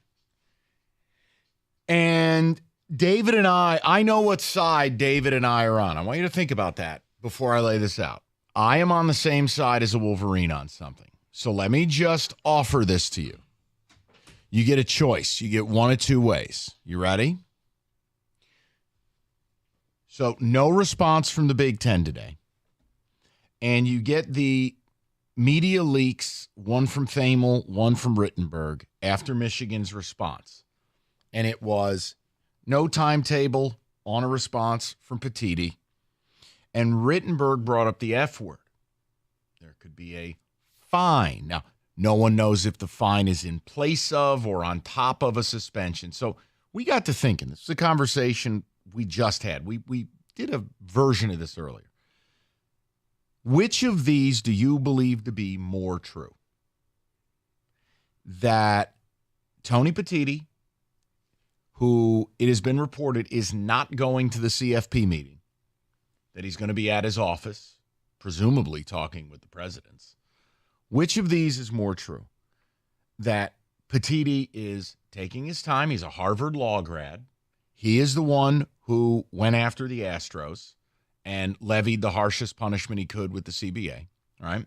Mm-hmm. Do you believe he is simply taking his time? He's not under any pressure from media guideline or anything else, that he's running it by his counsel, and that when he acts, it will be fully buttoned up, knowing Michigan is prepared to be extremely litigious about this. Okay, that's option A, but he's going to bring the hammer.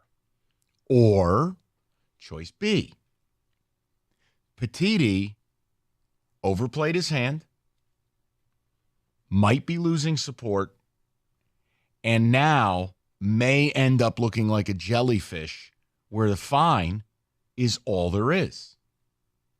Now, I know what side I'm on.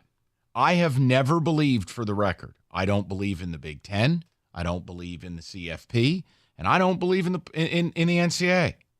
I don't believe in the short term they were ever going to stop you from playing. I don't believe they were ever going to somehow step in and pound the tape. Never believed it. We haven't done that. We haven't gone McAfee.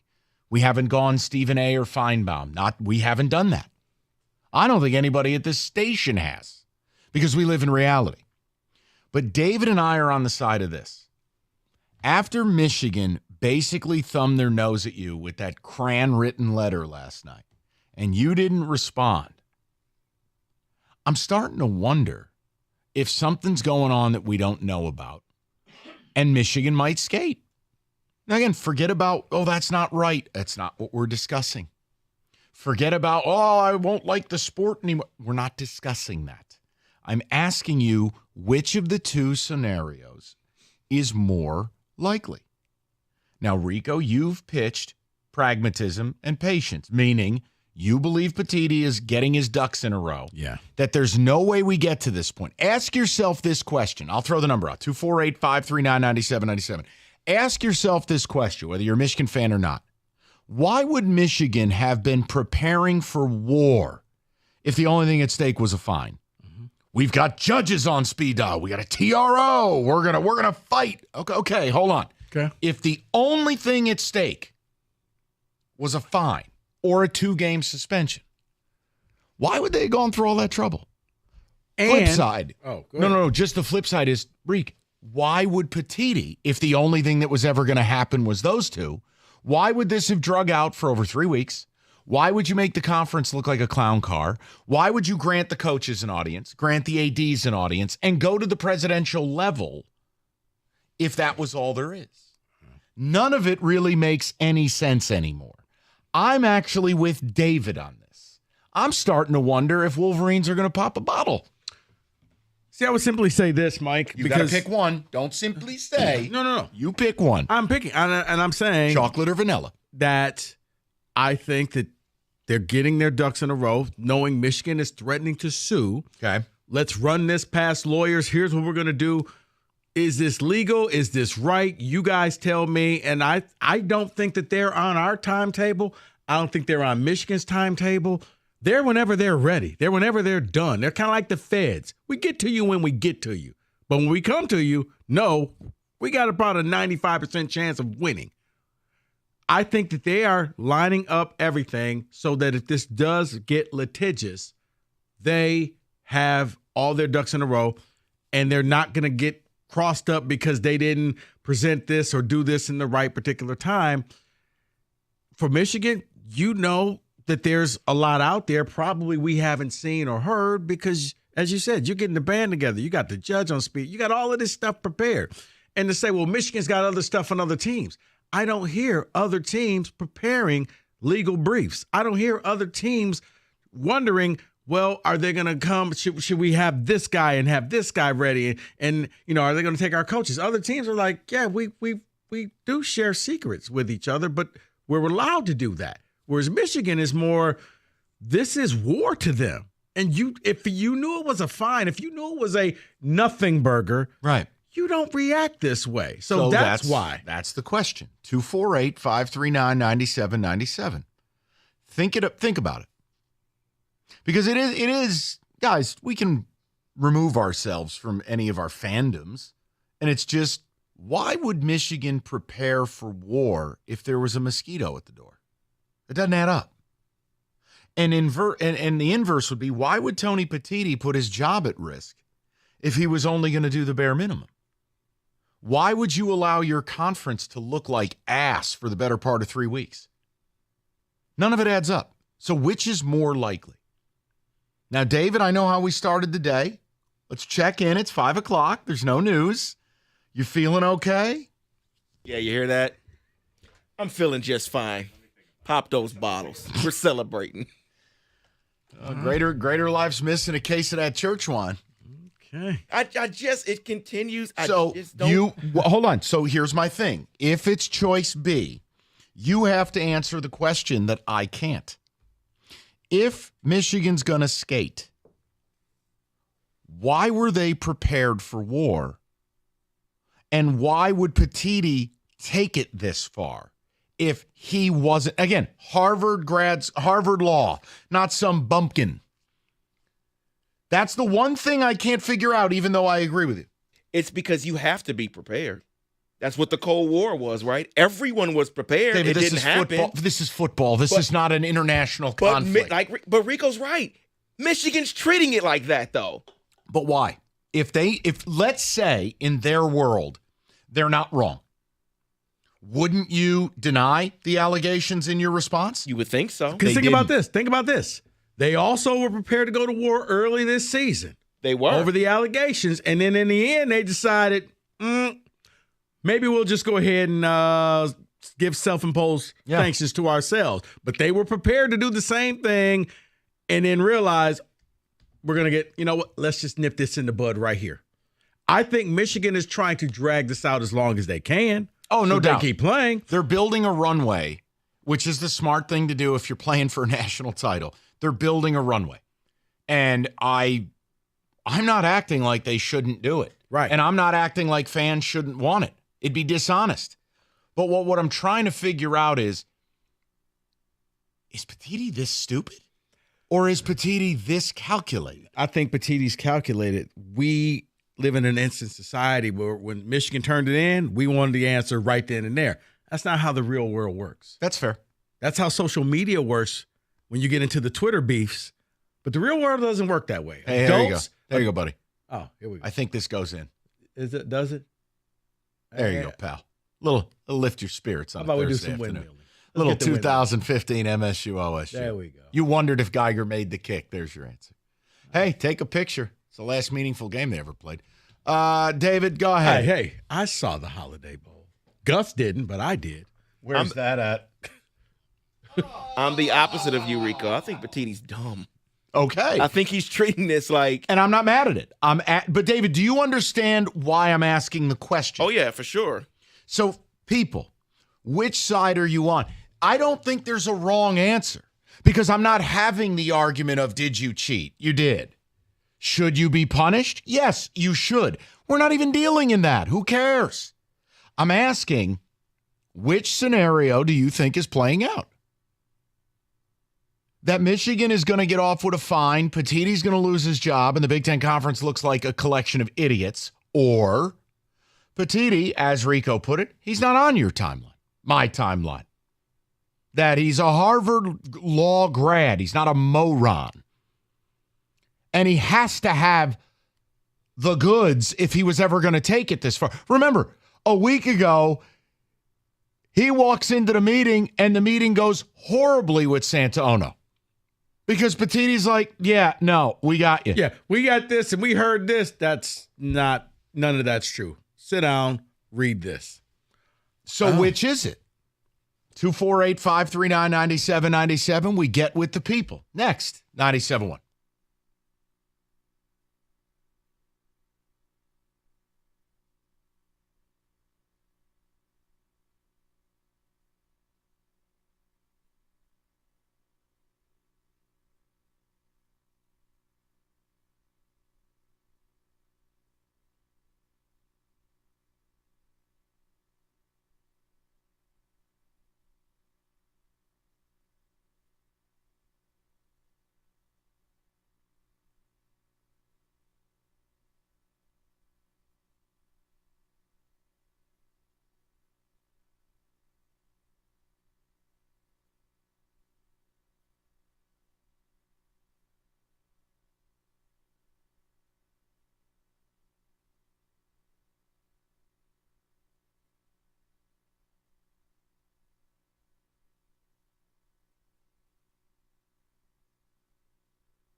Brought to you by Mother Waddles. The Lions have released their injury report from practice today. David Montgomery, Frank Ragnow, and Jonah Jackson, they were all full participants. Levi Onsarike and Vaitai were out, and Donovan Peoples-Jones was limited. Detroit, a 3-point favorite at the Chargers on Sunday.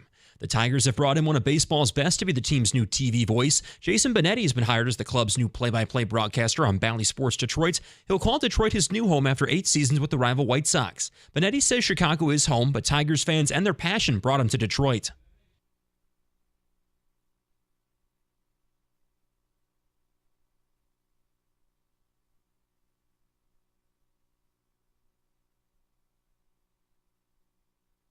Benetti will call at least 127 games this summer on Bally Sports Detroit.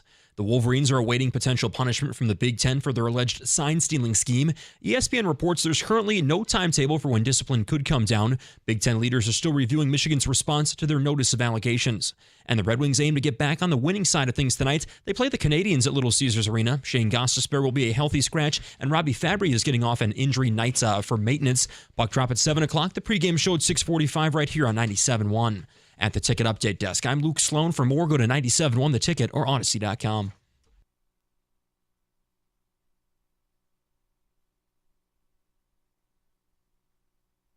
All right, so 5 o'clock, great to have you with us. And I've asked the question, and we're all theorizing, because today is this thing where you're like, wait a minute.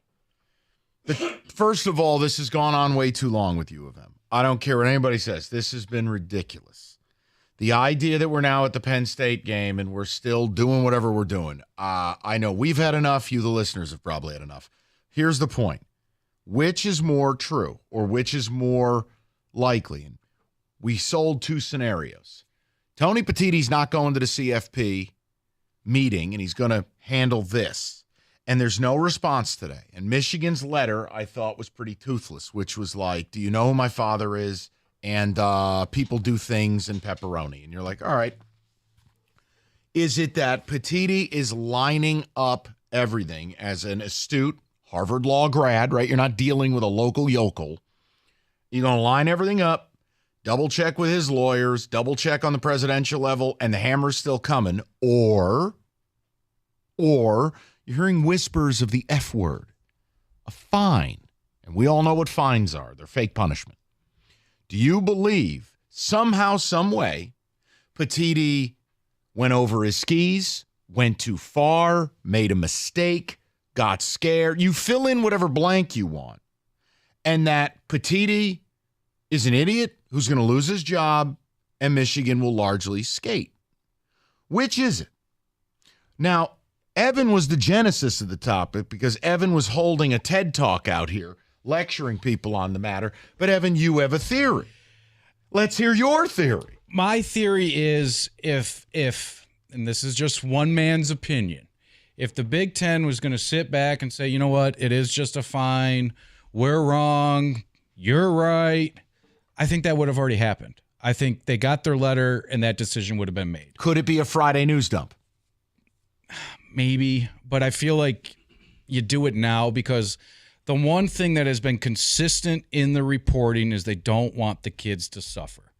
So what I was thinking, if you're Petitti, who has been through a situation similar in Major League Baseball with the Houston Astros. Correct. He is a TV former executive, correct? Correct. That he gets this 10-page letter and then an 8-page letter follows up and then he gets another letter from 11 regents and whatever it might be, that they take it to their lawyers and they're saying, show me where we're wrong. And that might take some time from a legal standpoint because I don't know how many lawyers specialize in college football bylaws within the NCAA or the Big Ten. So I'm thinking that it comes down Saturday after a game, that they're not going to penalize these kids for this game. But going forward, I think they might. Now, what's interesting to me is a lot of reporters on the Twitter box out there are starting to come out that are Michigan connected, saying that they're hearing it's just going to be a fine. The reason I don't buy that today, let's hear it, is all of this information that has come out through one resource, and that's the national media. Not one thing has come through funneled through the Michigan sources, whether it be the Athletic, the News, the Free Press, whatever it might be. I know I am correct on that because it's come from the Wetzels of the world and the ESPNs, Pete Thamel, and the other guy from SI, I can't remember, Pat Forty, and all this and that. So I'm thinking that that's more Michigan smokescreen, and that's what they're feeding. Because let me ask you this. If the Big Ten already had their decision that that's what they were going to do and that's what's filtering out, that would have came from one of these big names. I'm not saying the other guys aren't big names. Well, you're right. National's been way ahead of local. 100%. Way ahead. So if that's starting to trickle out, we would have seen that from the Dan Wetzels of the world, from right, the Bruce Feldmans. Like, correct. If that comes, it's like, okay, but yeah, now it's just a lot of. So you're with Rico. You think he's just being calculated? I don't think. Yeah, he's not on a time schedule. I just think that if it was going to be no suspension and something minor in a fine and a public reprimand, that would have already been done at this point. I think he would have came out and he would have said. Which makes sense. No, that makes sense because of what I've said. And this is where I want to say it again for the 5 o'clock audience. What Wojo talked about on Tuesday night, while we took different routes to arrive at the same destination, I agree with Bob, is that if this is anything other than like the hammer of God, Petitti looks like a moron. And I just, from a guy that had positions of power before, I don't see him backing down to one college football team. He didn't back down to the Houston Astros. He didn't back down to the baseball owners. I know. That's where I have a hard time believing that he is going to succumb to Michigan and tell the other 13 teams, I don't care about you. Well, I only care about that team in Ann Arbor. And guess what? They may have stretched our rules, but you know what? I'm being told that you might have too, so I'm not going to do it. And if this is all off a hearsay, like the Michigan letter led us to believe that they didn't receive anything, like other than a couple pictures of their junior staffer, that's a clever word that they use in that letter, is standing next to their biggest coaches in the biggest moments of right. And football then they're games. like, well, you saw that, but what did you really see? And it's like, wait, did I just had to keep rereading that? And here's my whole thing, that if they're really investigating Michigan, that they have contacted Fox and they said, give us your tapes. They have tapes on the coaches. They do. We know this in the truck. Give us that. Talk to ESPN. Do all of your due diligence. I don't believe that they went in there and they said, here's a few photos from Twitter. Well, no, okay, so now you've stumbled on something. And this is another thing Michigan fans won't hear because it's coming from me. If the NCAA and the Big Ten does not have the goods, Michigan's got every right to turn around and sue them for defamation. And I completely agree with that. Because But this has been a month. Yeah. You don't chase this rabbit without having a gun by your side, But, right? but think about this. What would make sense? Here's what I'm not hearing. I don't hear that Ryan Day has lawyered up because his brother could be the person, the PI firm who went out and got all the information. Ryan Day came out and was like, yeah, whatever. Not me. And they did it again. They got Remsen on the TV next to Jake Butt. He looks like a ventriloquist. Yeah, that's not fair. Oh, my goodness. Evan, we've lost Mike right now. No. We've lost Mike. That's my favorite thing that BTN does. He looks like Mr. Marbles. Oh, poor guy. Save your good takes. We've lost him. I don't understand that point. I don't know why you would go through don't this lawyer whole up if dog you- and pony show if you don't have anything on them other than what we're seeing online. Not looking at you, Mike. David, please cut his microphone off. That's the one thing that I've had a hard time believing, that the Big Ten would go through all of this trouble and the NCAA. And you talked about Ryan Day, and Brett Bielema has talked, and Purdue's coaches talked, and who else? Well, Matt Rule has talked. Yeah. What we hear from Jim Harbaugh, this is an investigation. We can't comment on that matter. If they were going after them, they would have that same response, don't you think? Yeah. And I don't think that they've contacted them. No, I think that they've contacted them, and that's the other thing, because Michigan had all these allegations in there, like all these other teams are doing it. That's probably something else they have to do today is just double check. Let's contact Purdue. Let's contact these other but schools. That's so convenient to me, because how can you say we know that they're doing it, but we had no idea what was going on in our backyard? We know what's going on in Columbus. I know what's going on in West Lafayette. Ann Arbor? Whoa. We don't know what's going on When's here. the last time anybody in Ann Arbor told you they knew what was going on with anything? Well, it's just crazy because They never know what's going on. They yell due process. One man named Mr. Connor Stalions, he got suspended the next day. Was that due process? Did they really vet him out and say, were you doing this? And it's just, it's odd to me. Okay, Matt Weiss hasn't finished his due process yet, right? That's still investigating. So why didn't he get to finish? It's just, it's a weird argument. Is that Roberto or is that somebody weird? No, that's Roberto. The answer's yes to both. Yeah, you've heard of Foberto, but this is like Roberto's alter ego. Earlier in the show, he was like enraged. He was yelling about it 2 nights ago, and I'm like, I don't know who he's do you become. even know what Michigan is? Like, but he's getting away with it. It seems like a guy that hasn't gotten away with anything in his life, and he's just pissed that one person is. When Roberto's angrier than the 2 Spartans, you know there's something in the water. It's just everything is unraveled because how this started was the Big Ten bringing it to their teams, saying that we know from a source that your guy was out there doing this. Okay, so now it's morphed into, well, everybody steals signs. Okay, we understood that. That's what we were told right off the rip, right? It doesn't change what you But did. not how they did it. And then I understand Dan Wetzel's argument of, would you rather have a Big Ten coach doing this or would you rather have Connor Stalions? In Michigan's opinion, it was Connor Stalions and the coach, right? If you judge off of everything that you and I have seen, Because that's all we've seen. That's all that the callers have It's seen. why I Same asked the things as question. us. Evan, I've asked the question because I think Michigan fan has a right now, as we sit here. Yes, I would be pissed if I were them. And I think they have a right to be angry because this is dragging out and I'm about to play Penn State. That's not right. That I can agree with. I want them to lose so bad, but not this way. No, Right? no. I'll be honest, But not hold this on. way. That it's crap that The they're fact doing that it. it's dragging out in the middle of the season is because you got caught in the middle of the season. Well, right. So But no. So that's not the Big Ten's fault. No, but that's the salient point. And then I want to get the 248-539-9797. I want to get to the people. You nailed it. If this is going to play out this way, it has to result in something not grandiose, but real. If it's not real, right? Petiti should lose his job. And honestly, Michigan's got every right to go after Well, them. yeah, because then they created a circus for no reason. Yes, But you what said is- it better than me, and I'm leaving. But what is That's real? right. But what is real is relative because what you think is real, some people's gonna be like, that's not enough.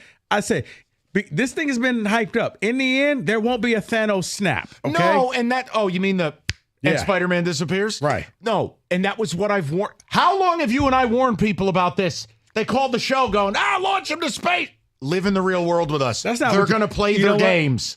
You said that, Mike, on the air, but that is not what you were thinking. I know what you were thinking. Right, Doctor Strange. I know Go what you were ahead. getting at. Play the real. I know what you were thinking. We'll get to you, the people, next. Evan, thank you for joining. Oh, yeah. Evan's going to continue his lecture out in the bullpen area. Ghostbusters coming soon. Let's talk about the Chevy dealer in the area leading the way. Hamilton Chevrolet and Warren. Andrew, probably like David, is popping champagne at his desk. His sales staff, they want to be your Chevy dealer. They'll guarantee you the lowest payment on your next Chevy, period. They're going to find you every discount, rebate, and incentive to save you money. Guys, I know this because Andrew and I are going back and forth on a vehicle right now, and he is trying to really hook a brother up. You can too. Hamilton's inventory of new 24 Chevrolets are in great shape with these cars and trucks are coming in for immediate delivery, and selection is best right now, including the November Rico deal, a new 2024 Chevy Equinox LT, $249 a month for 24 months. You walk in with $995 down. You drive away with 10,000 miles a year. Yeah, you heard me right. You can get a new 2024 Chevy Equinox LT for $249 a month. You know what I say. The best deals are found at 14 Mile and Mound. Stop in to see my guys at Hamilton Chevrolet. You tell them Rico sent you. Make Hamilton Chevrolet your Chevy dealer. Visit HamiltonChevy.com. That's HamiltonChevy.com. Chevrolet, find new roads.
All right, holidays. Family you may not want to see. Other people's kids, shopping, cooking, problems. You need rest. You need a Serta iComfort Eco mattress. Or you could save $100 off the Serta Perfect Sleeper. Serta mattresses, made right here in Michigan for the past 110 years. Serta mattress Black Friday sale. Go to Serta.com to find a retailer near you.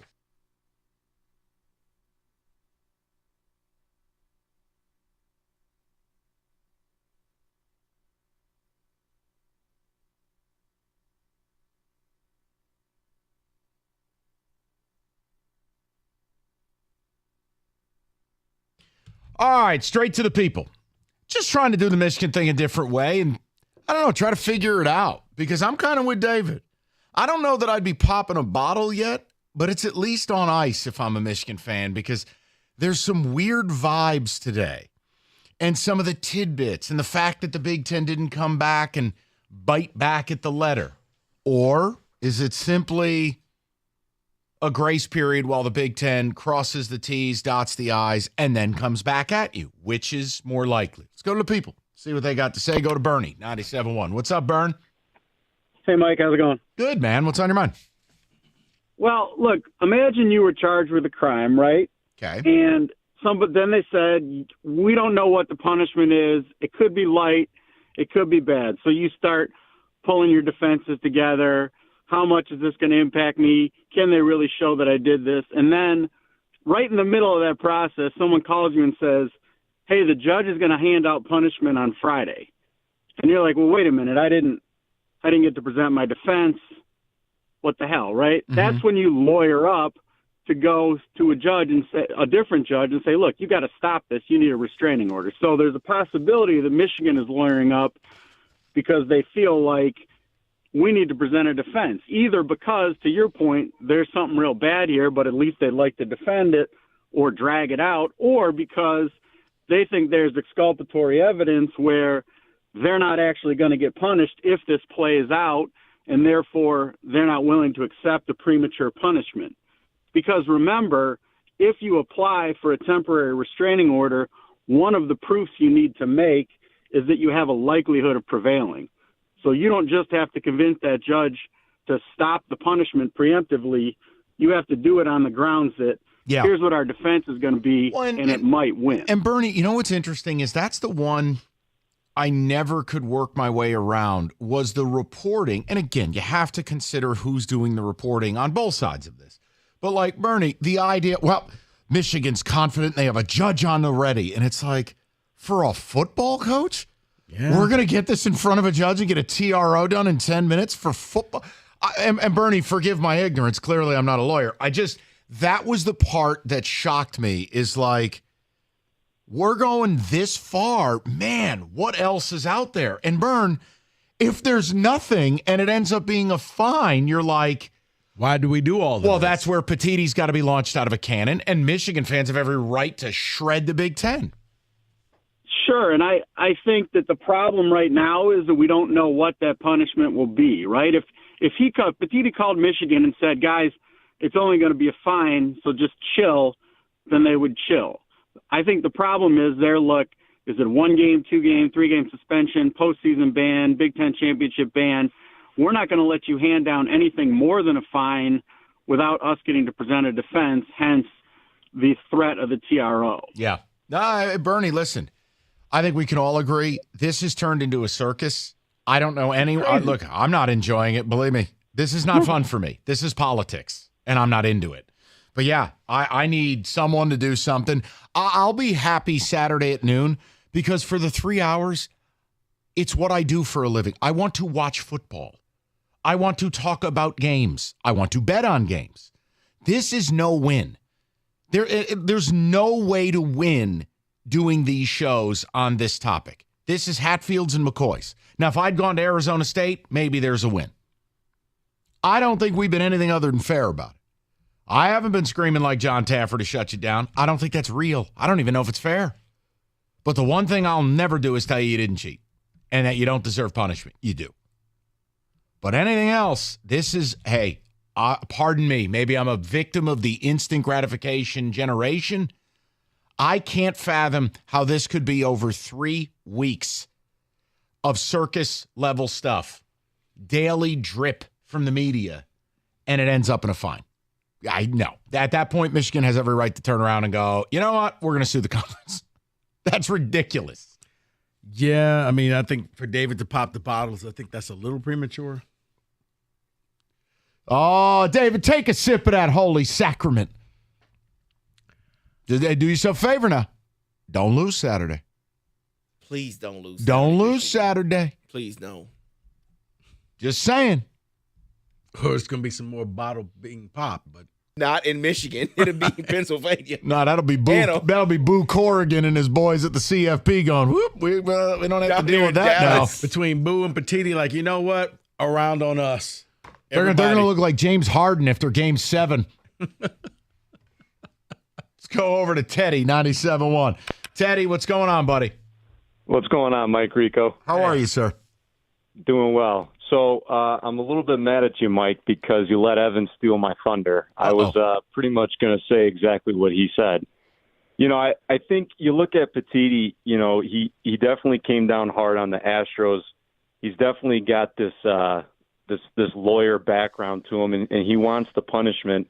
But whether it was real or really just fan mail, he gets a letter from the Michigan House of Reps. He gets a threat from Michigan, and he wants to make sure he's got his ducks in a row before he comes down with the hammer. And, you know, honestly, and I agree with you. Look, I'll be honest, I hate Michigan more than anybody, but it's pretty unfair, you know, to kick Harbaugh out now or tomorrow, you know. I think he's going to wait till Sunday. I think he's going to make sure he's got his evidence and make sure that, you know, he's got what he needs so he can stand up. Listen, Teddy, I agree with you because here's the deal. He's gone so far down the line. This was Wojo's point. He's gone so far down the line, anything other than looking like an authority figure who's going to win, he will have taken his career and thrown it in the garbage. And see, I got to think that the man is smart enough not to do this. I mean, we're acting like he's just some bum off the street. This man is educated. He's gone through something very similar to this before. Not his first rodeo, which is why I'm saying maybe he's just not reacting to the way social media and the Twitter crowd wants him to. He's taking his time because if you want to sue me, I'm going to make sure I got an airtight case. Teddy? No, he's calculated. He's going to make sure that he doesn't look like an idiot. So, Teddy, let me offer you something. Tell me if I'm off base here. Rico floated this during the commercial break. What if Petiti is intentionally waiting till Monday so a 2-game suspension would then potentially impact the Ohio State game? Now, see, Mike, I didn't think of that. See, Teddy, I didn't want to steal your thunder just in case. No, you're good. You're good. No, I mean, I think that definitely could be part of it. There's also a part of me, Mike, that's waiting to see. I mean, I know college football, the playoffs, they said they're not doing anything, but I'm almost wondering if Petiti just wants to work with the NCAA on this. I mean, I know they're going to take forever. Yeah, they'll be back with their results around 2036. Yeah, no, I know. They're going to pass it along to the guys. I'm wondering if Petiti, though, is just trying to get some help from someone. I mean, I know he probably shouldn't. I mean, it's his responsibility, but. No, Teddy, I don't think you're. Listen, it's the blessing and the curse of the discussion. I don't think you're crazy. I don't think 90% of what I've heard is crazy. The only time I get upset is when I get some of that, election denier stuff level where it's like, well, things, and you're like, dude, we ain't doing this today. You cheated. Just stop. Now, whether you should be punished and when you should be punished, we can have those conversations. But please, I don't want to hear about how Connor Stallions was just a broken down vacuum salesman. Yeah, cut it out. He was just a junior low-level staff member. Yeah, cut it out. No one knew who he was. He was barking calls into the DC's ears. Well, you saw that, but what did you really see? I mean, they might as well have said that in that 10-page letter. That was in there. I know. I saw him in spyglasses on my sideline. You're just according to what you saw, but how did you see? It's like we all saw it. It was okay. Serious Sports Roberto is a movement. It is. 248-539-9797. Maybe we can get his own podcast. Serious Sports with Roberto podcast. And if we got Kang Collects, we may as well give one to everybody. Paulson's annual Black Friday sale, Saturday the 18th through Monday the 27th. Full week to save rather than one day after Turkey Day. 20% off Sonos soundbars, 25% off Paradigm speakers, Anthem receivers, and amps, 15%. Lowest prices on all TVs. Guys, what the hell are we doing here? Go to Paulson's Audio Video, paulsonsav.com. Best in the game, best install team. Price is always as low or lower than Amazon Prime and Best Buy. It's Paulson's Audio Video. It is the toy store for grown-ups.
Brought to you by Win Schuler's Cheese Spread and Snack Chips. The Lions have released their injury report from practice today. David Montgomery, Frank Ragnow, and Jonah Jackson, they were all full participants. Levi Ansarike and Vaitai were both out, and Donovan Peoples-Jones was limited. Head coach Dan Campbell is very happy about the health of the Lions out of the bye.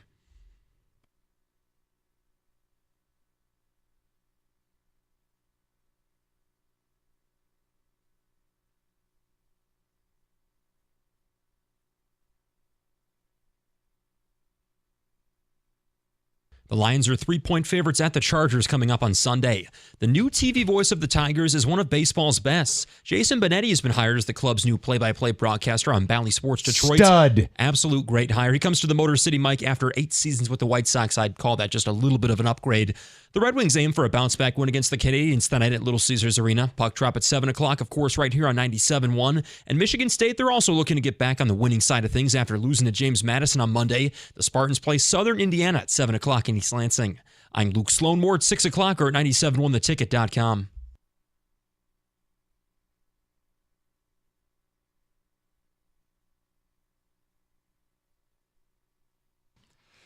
Hey, just a quick note, because I want to get to the people, make sure all the callers get a shot at this. Just a note on what Luke brought up regarding Jason Benetti. To say that is an upgrade, that is like going from a tricycle to a rocket ship.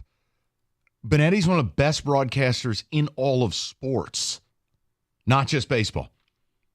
Benetti's an incredible hire for the Tigers. That's a wonderful job. And the Tigers had to step up. And listen, I'll bust their balls when I think they're being cheap. Shout out Tube TVs at the ballpark. The bottom line is they paid the money, and they went out and got a legit A-list broadcaster. Benetti's awesome, and if you guys aren't familiar with his work, you're going to love him. He's incredible. Rico, are you okay? No, I wasn't ready for the okay 2 TVs at the ballpark. You get my point. It's But been he's upgraded. outstanding, and I don't want to gloss over that. And then when Benetti's not going to be there about 30 games a year, you're going to get Dan Dickerson on TV. Double D. You've quickly gone from the worst broadcast to maybe the best. And I think the team will be better, provided we spend a little money. Well, that's what I was about to say. I'm happy on one end because we're getting an upgrade on the broadcast, but I'm kind of reluctant to be happy because I need to see improvement on the team that he's going to call. David, I will manifest it. I will do for you what I did for the Lions. The Tigers are going to be in a pennant chase this year. They will be a factor in this division. Say it with me. I can't say that yet. You can't take my joy, devil. Yeah, he's too Come big. on. Yeah, he's still drunk off to the champagne. So. David's popping bottles. Michigan's going to skate. They're going to win by 70 Saturday. You know who's not saying that right now? Lane Kiffin. Oh my. Oh, I think he'd rather be in Mels Tucker's situation. There's right more. about- There's more about Kiffin today. The audio is now out. Oh dear God. Oh no. So it's always worse when you can hear it for yourself. Oh dear. Rather than read it. So yeah, at this point, he'd take Mel Tucker in a Florida hotel room than this. If you think I'm hitting any drops for that, you're wrong. You are wrong. Let's go to the people. Let's go. Wait, I served it up for you. And you said no. Certain times I had a red light. You can't swing at that pitch. Let's go to Tom, 97.1. Tom, how you doing, brother? I'm doing well, guys. How you doing? Good. What's up? All right, so I'm in the camp that Petiti totally overstepped his authority, and he's trying to backtrack. He's trying to figure out a way to kind of rein this in. So if you've read the letter in its entirety, they make a pretty good case that like he followed absolutely zero procedure, and it was a lynch mob. And he tried to kind of shoehorn this into the sportsmanship clause, which it doesn't fit. But he didn't follow the Big Ten investigative procedure, which is not surprising because the Big Ten doesn't have an investigative arm. And a lot of the things are, it was supposed to be after the NCAA concludes its investigation, which, like you mentioned, it's going to take forever. Yeah, 2036. And so he had a lot roughly. of teams. Sorry, go ahead. No, I said 2036. The NCAA will get back to us. Yeah, exactly. And so I think, a lot of the other coaches and teams were all in their feelings, and they're upset because Michigan's good and Hold they're on. so Now, bad wait a and they minute. must Now, be hold on, cheating, hold on. even though Tommy. half of them do all this stuff because everybody cheats. in Now college football. hold on. We got off on a good foot. I agree with a lot of what you were saying, but you lost me there with the last one. And Tom, The teams have a right to be angry, Tommy, when you had Sergeant Stallone over there under And I sidelines. look at it as Absolutely. Everybody cheats, sort of like everybody drives fast on the freeway. There's a difference between driving 75 and 105. Absolutely, but whatever. So regardless, how bad we think it is, at the end of the day, it was a level 3 violation by Stallions. Maybe there's a pattern of it, but to try to pretend like this is some huge thing in the middle of the season and have these unwarranted things and kind of break protocol. Tom, if you want to say, but but here, let me ask you this, Tommy. Hold on, work with me for a second here, because I don't want to get into the legalese stuff, and I don't disagree with a lot of what you're saying. But doesn't an unprecedented situation require the establishment of new precedent? No one's ever done what you've done. That's pretty deep, Mike. I like that. So you can't. But then you break you have to have rules in place and protocol. So hold Otherwise- on. So hold on. So work with me, Tom. He in some facets here, he did the right stuff. You're right. You can't go willy-nilly above the sportsmanship rule, and we can debate whether it fits under it. You say he's shoehorning it. Let's leave it for a minute. If you bring it, if the other 13 member institutions are all on the left, and the violating party's on the right, and you're the commissioner who works at the behest of the member institutions, do you mean to tell me Petitti's wrong in real time for attempting to act on this? Yeah, absolutely. He should have said, "Hey guys, my hands are kind of tied here. This is what I can do, but I can't do more." And then, first of all, to go into Santa's office and say, "Hey, we want you to suspend him indefinitely until this thing is over," that's a big pair of stones. He thought, he's like, I thought that was massive overreach right there. And he thought he was dealing maybe with Schitzel. Delaney probably told him, "Oh, it's Michigan. They're going to roll over. They always do." No. I mean, I'm pretty sure Harbaugh could kill someone and Ono would help him bury the body. That person. I don't mean that seriously, but you get my point. No, maybe He's a seriously. Harbaugh fan. Like, you know what? He was a bad person, and good for Jim for taking that person off. I get, Tom, listen, to me, I could meet you in the middle on a few things. You're not coming to my side. I'm not coming to yours. Now, I'll meet you in the middle. But the idea that Petitti's supposed to go, "What do you want me to do?" And just what? Let go of the first and biggest real-time cheating scandal we've seen. Now, come on, Tommy. Now, that's not right either. Let's be fair. Maybe. Yeah, it's the fact that it amazes me how all of a sudden this is the dumbest person in the world. Okay. They keep doing this camera angle, and Repson looks like a ventriloquist dummy, and Jake Butt looks like he's Manute Bol. They pushed them further apart, but Jake Butt keeps leaning in. Every time Jake Butt leans in, he looks like he's about to take the batteries out of Repson.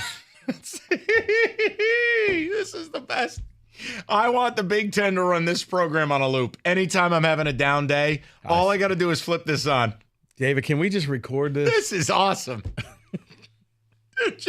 Jake Butt looks like Victor Wembanyama compared to Rever. I would say take a call, but that's unfair to the caller because we've lost Mike. Hold on, just go to the 2 shot before the commercial break, and then I'll be okay. Come on, just give it to me one more time. What is going on? Well, they got to break down. There Woo! we go. Mr. Marbles, is that you? Look at it. How can you're smiling? You can't not smile looking at that. Look at the difference. I'm smiling because it brings you so much joy. It's the little things in life, people. It's the best. It's the only way it'd be better is if Jake Butt just reached over and. You see, Revson's trying to lean back like, "Jake, you're coming in too close." We talked about this. My dream: Jake Butt hitting Dave Revson with a chair live on BTN.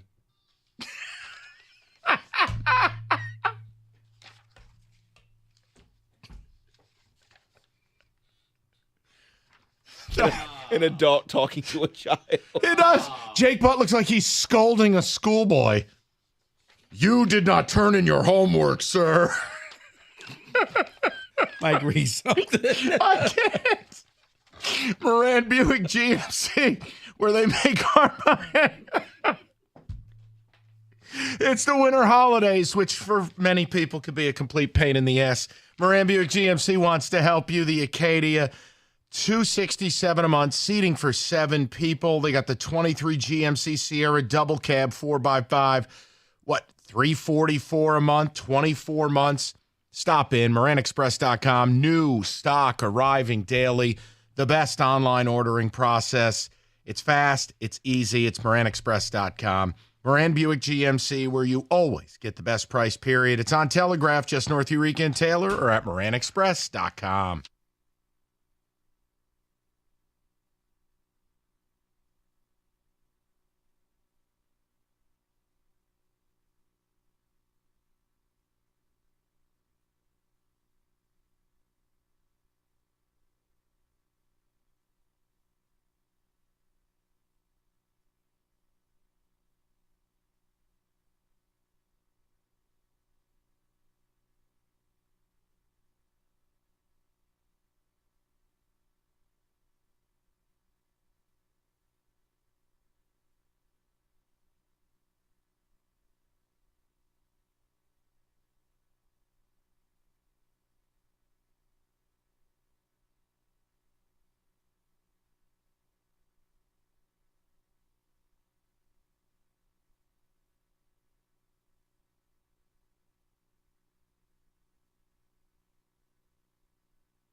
All right, David, a couple ticket texts before we pass this thing along to Jeff Rieger, live from Buffalo Wild Wings. Big Ten commissioner can't suspend Harbaugh. He can only fine U of M according to the policy. Sorry, I got Jeff in my ear. I'm sorry. I'm trying to read.